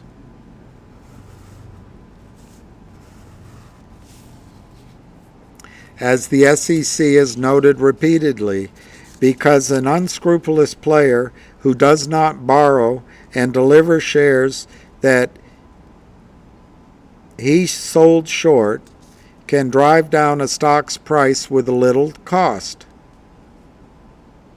The danger to a company increases if the naked shorts are maintained for considerable periods. I reviewed the Reg Show lists for the past 7 weeks, May 12 through June 23, and those data show that at least 11 securities were listed for extended periods, pointing to substantial, persistent, naked shorting. Over that recent 7-week period, the data show that 3 stocks, BSR, C3.ai, and AIQ, were on Reg Show lists for 3 consecutive weeks. 5 more stocks, BYND, FDAT, GFAI, Miawa, and FICS were on the list for 4 consecutive weeks, and 1 stock, XELA, remained on the list for 6 consecutive weeks, and two securities, MULN and PST, were on the Reg Show list for 7 consecutive weeks. That shouldn't actually happen under Reg Show. A threshold stock that remains on the list for 13 consecutive days is subject to a mandatory buy-in. So no stock should be on the list for more than 2 or 3 weeks. Yet it is happening because either the rule is not enforced or a person delivered the shares, sold the same stock short again, and once again failed to deliver. The writer seems unaware of the recent public record of persistent, large-scale violations of Reg Show and associated fines imposed by the Financial Industry Regulatory Authority, FINRA, or the Securities and Exchange Commission, SEC. In the last 3 years, for example, FINRA fined UBS for carrying out 73,000 naked short sales. Not very much. Wedbush Security for violating Reg Show more than 2,000 times. Of course, they don't list the securities that were killed, and in this case, they don't say how many shares. And actually, they don't say it's 73,000 naked short sales. So they don't say how many shares. Reg Show violations from Wedbush 2,000 times. They don't say how many shares. Cantor Fitzgerald for executed 5,000 naked short sales. Goldman Sachs for mislabeling 8 million short sales as long sales in an order to evade Reg Show scrutiny. And JP Morgan for more than 100,000 violations of the Reg Show buy-in requirements. Similarly, the SEC filed Morgan Stanley for using derivatives to evade Reg Show, and BNP Paribas and IMC Chicago and Tradition for extensive persistent Reg Show violations. Whether a stock is subject to persistent substantial naked short selling is a provable target of manipulation is a matter for the courts to determine. Actually, I think it's a matter for the regulators. And it can be difficult to prove because the critical evidence usually lies in the trading records of broker-dealer defendants with very large resources to fight and a captured FINRA. And oh, by the way, warehouses go under fire. Look at Citadel, and JP Morgan deletes 41 million emails. Why not? Hillary got away with it. Nevertheless, numerous plaintiffs have survived defendants' motions to dismiss by presenting sufficient facts to establish a plausible claim to relief and, following discovery, ultimately received substantial settlements from defendants confronted with the evidence of manipulation.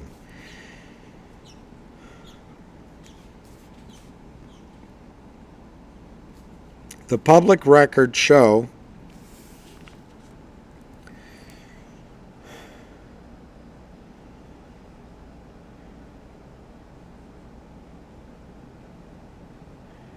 that it's what happened in the Endovasc Pet Quarters.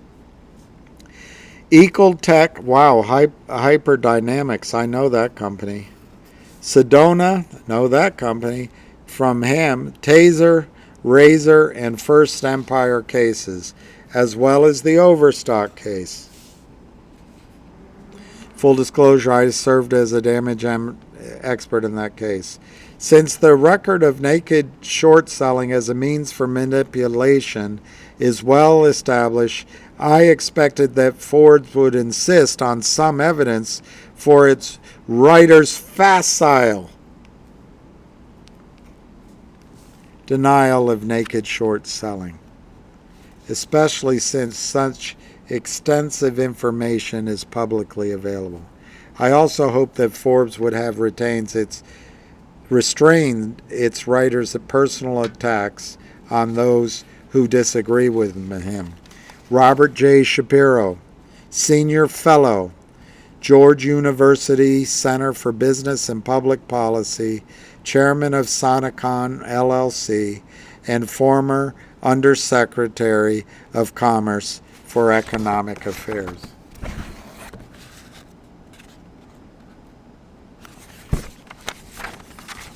All right, Moody Waters.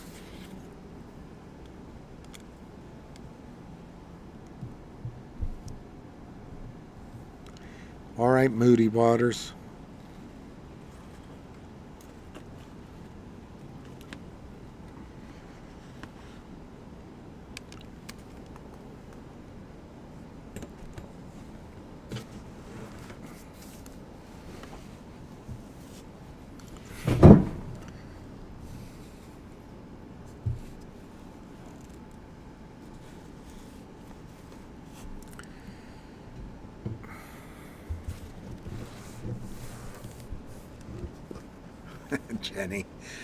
Jenny, the polemist, how do you say it? You will be throwing down your rhymes while we all watch when we climb. You will chime, take that, you slime, 'cause now it's hammer time. We will all cheer because victory is here. All right, all right, all right. All right, all right. All right, all right. All right, all right. All right, all right. Jenny says, I know you aren't upset anymore. You did a rhyme right on time. You're a poet and don't know it, so now you need to show it during our time. You even find your rhyme even talking about crime. That's pretty good.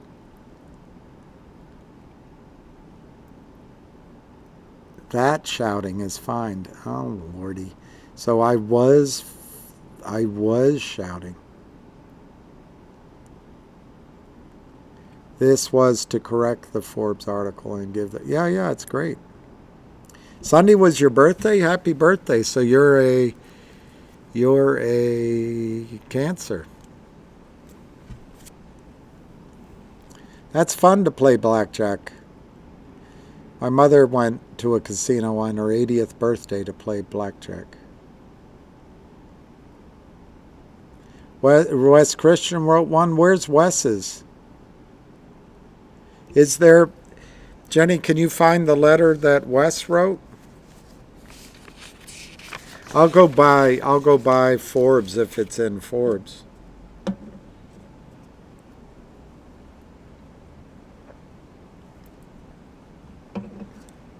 Wes wrote one. Cancer. That's anyway. I knew someone that was a Cancer for a long, long time. Wes wrote this one? I thought Wes wrote one as well. All right. Okay, this is it. All right, maybe that's all there is. That's all there is.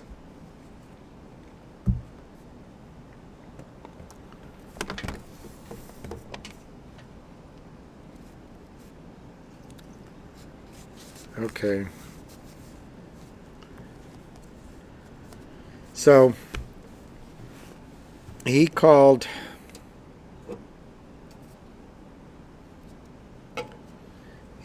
his writer's point facile.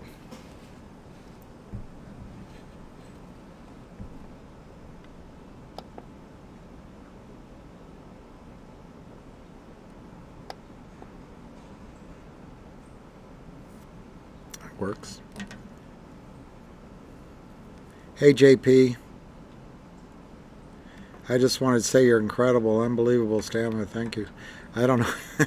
Jenny was just telling me I was shouting. So I don't know about my stamina, my incredibility, or anything, really. I don't know about anything anymore.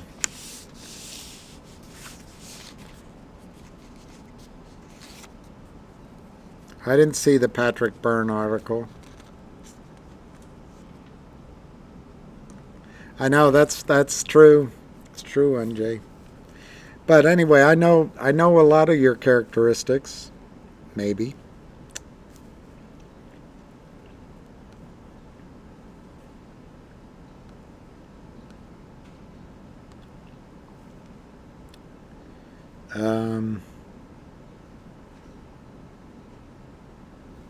Let's see what Hamster's saying, if anything.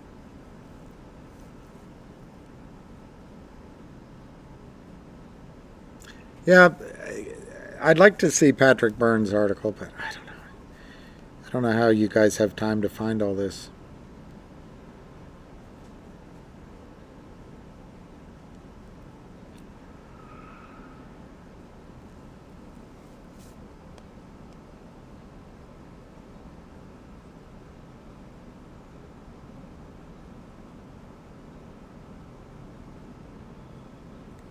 There's a new buy-ins report.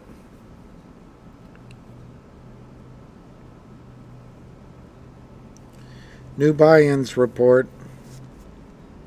It's not coming up. Here, maybe if I take settings.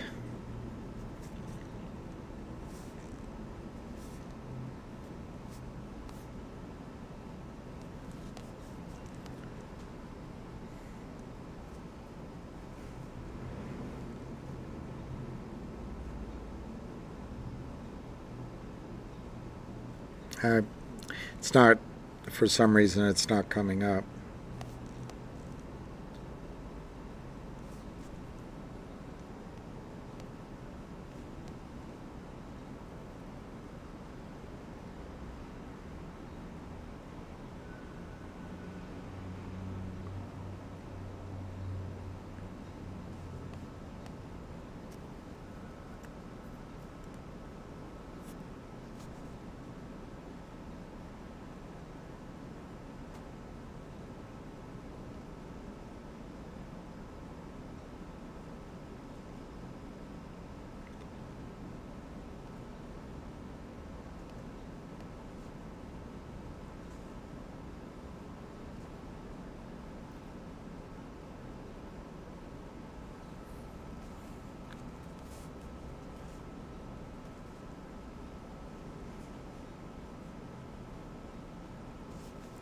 I'm trying to pull up buy-ins, but it's not happening. Maybe too many people are doing it at the same time.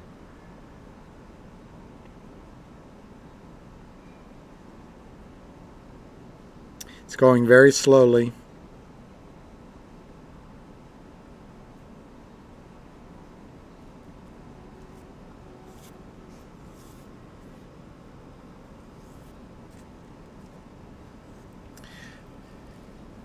I always have this suspicion if I use glasses, it makes my eyesight worse. All right, here we go. Hey, I have it.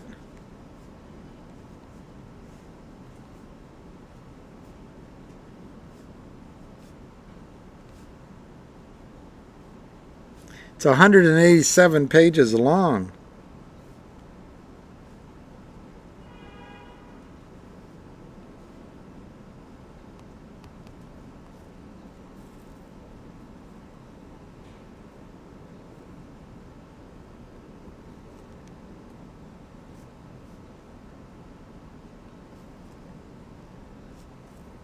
Okay, so if I just do 16 pages,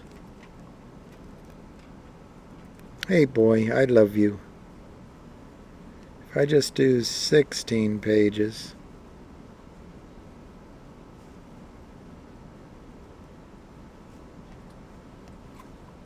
I love you, lucky boy. Exactly. Exactly. That's what I say. That's what I say. Who can love you? Oh, that's exhibits. I'll just do the letter part. That's what I'll do. which is only 2 pages. I know, I love you. I love you. I don't love anybody else, just you. Just you. I love you.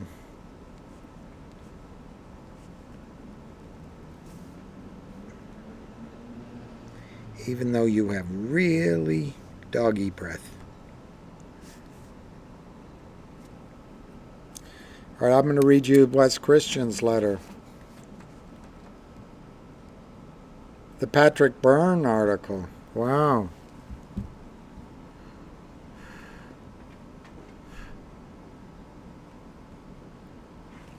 You know, it was Bob Dylan that taught John Lennon that not everything has to rhyme.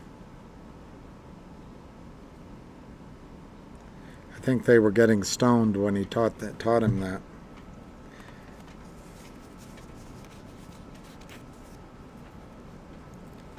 All right, I'll do that. I'm just going to go get the Wes Christian letter. I'll be right back.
I think I'm printing all.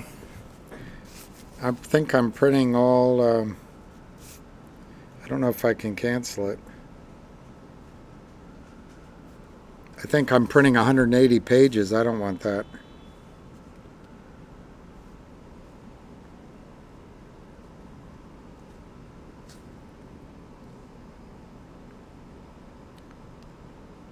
I don't know how to stop it.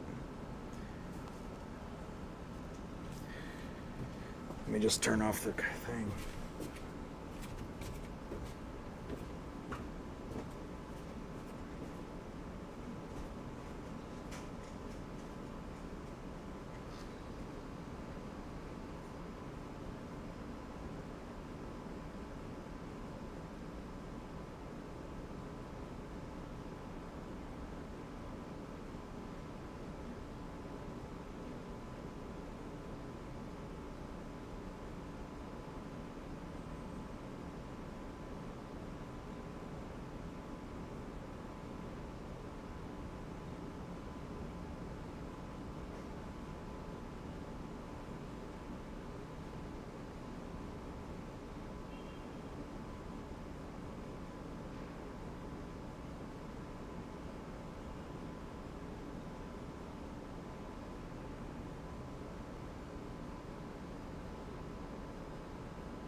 I was gonna have 187 pages of appendix, and that wasn't necessary. So if I say print, I need to make sure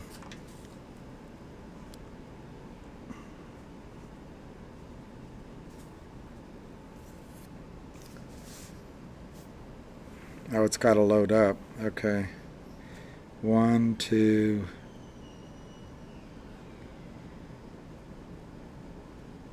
Man, that was going to be tough. I hope I stopped it. That was going to be 187 pages. Mostly I didn't need it.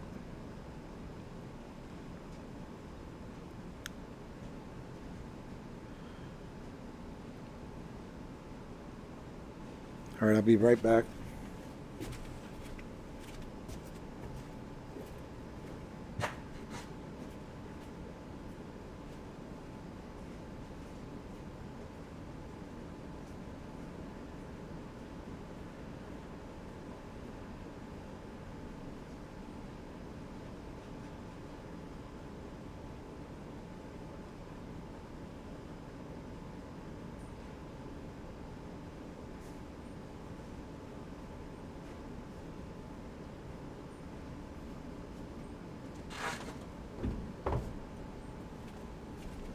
Okay, got it.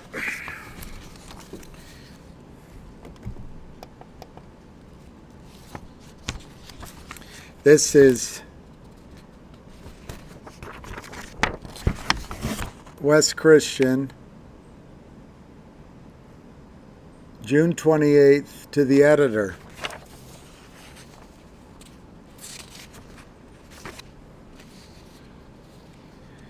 This is dated June 28th to the editor of Forbes, James W. Christian, author. It says, to the editor,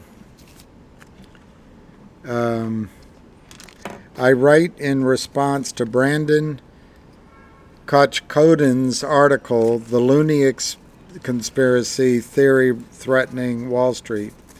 For the past 20 years, my team of lawyers, consultants, experts, and I have zealously and successfully represented clients who have been victimized by naked short selling schemes perpetuated by unscrupulous broker-dealers. In the course of my representation, I have also brought to the attention of regulators and legislators the profound adverse impact naked short selling has had on the capital markets of our country. The growth and development of small and mid-cap companies, and on the pension, profit-sharing, and savings account of working-class citizens. Mr. Kochkoden's cynical accusation that I have made, quote, grandiose promises, unquote, but, quote, failed to deliver results, unquote, is belied by the numerous motions to dismiss that have been denied by state and federal courts across the country, and the tens of millions of dollars in confidential settlements against major investment banks that my team and I have accomplished on behalf of our clients. In light of the records my office sent Mr. Kochkoden following the interview, which included copies of the orders supporting the motions to dismiss that have been denied by state and federal courts, and I, a summary of the stock fraud cases that resulted in settlements, I expected that Forbes would have acknowledged the pervasiveness of naked short selling and restrained its writers' personal attacks on me. While disagreements with adversaries is part of every litigation, when I agreed to be interviewed, I did not expect to be, quote, unquote, sandbagged by a writer who assured me that he would write an article that was, quote, fair and accurate, unquote.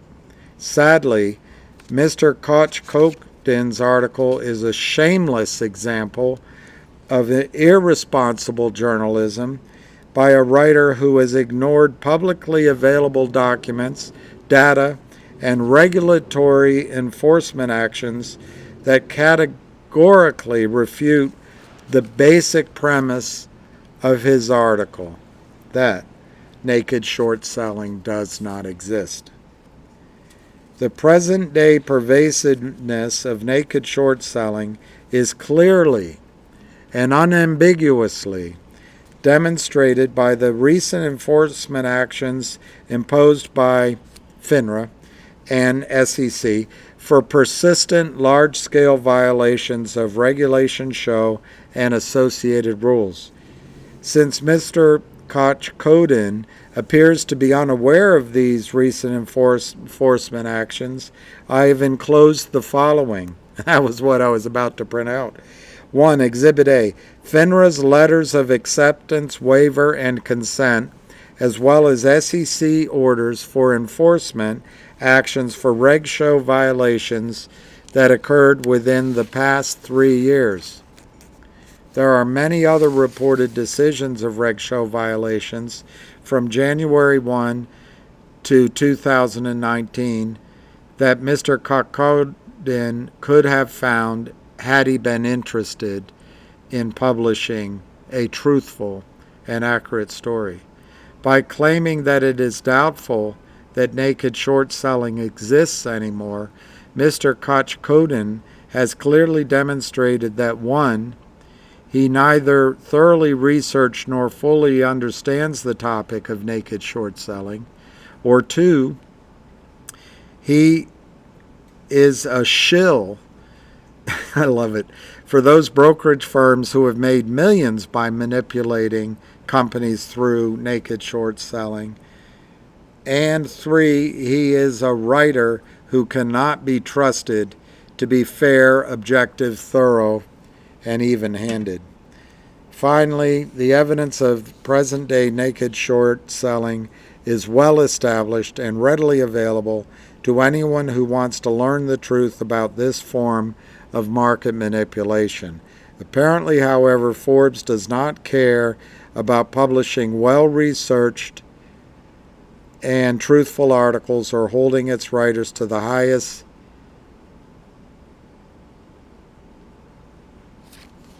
standards of investigative journalism. Instead, Forbes is prepared to tolerate flawed and misleading writing, personal invectives, and ad hominem attacks by their writers as long as their articles generate quote-unquote clicks and grab the attention of the public. The demonstrably false and misleading article that Mr. Koch-Kodin wrote and Forbes published is regrettable. Whether Forbes will continue to hold its writers to substandard levels of journalism that mislead its readers, only time will tell. However, it will not deter me from continuing to zealously represent my clients against unscrupulous broker-dealers who have engaged in market short-selling schemers. A schemer.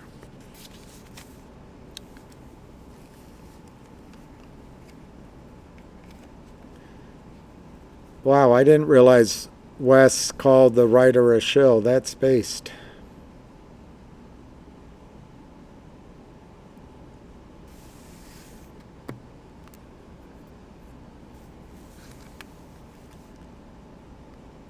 I know. I went and just turned off the printer. It printed about 11 pages, but that's better than. I hope it's not doing it still.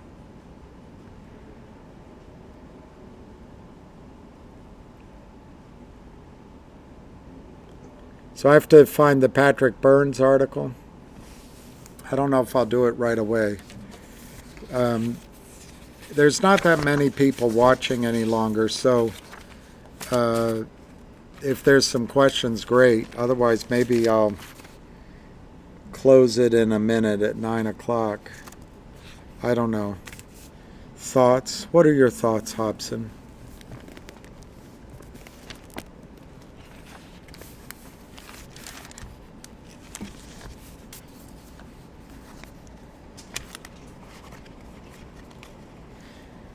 Hobson, do you think fish ever get tired of seafood? What are your thoughts, Hobson? Yeah, the writer was bought and paid for sure. For sure. And we live in a world where journalism is just terrible. Boycott. I love to see Wes's writing. I love seeing Mark Bazile's fighting back. I love Richard's work. I love Rosa's work. Yeah, I'll read it. Okay.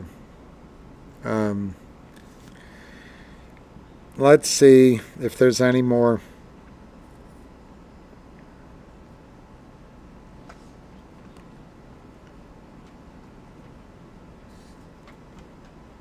I'll see if there's a... So there's a... I'm not going to turn it on, but somebody here said it. MMAT is the mother lode of counterfeit shares, so that's really interesting. That's very interesting. We'll see if the shorts get scared of that. So whoever it was that brought that up, you obviously, and it's being led by Busy Brands.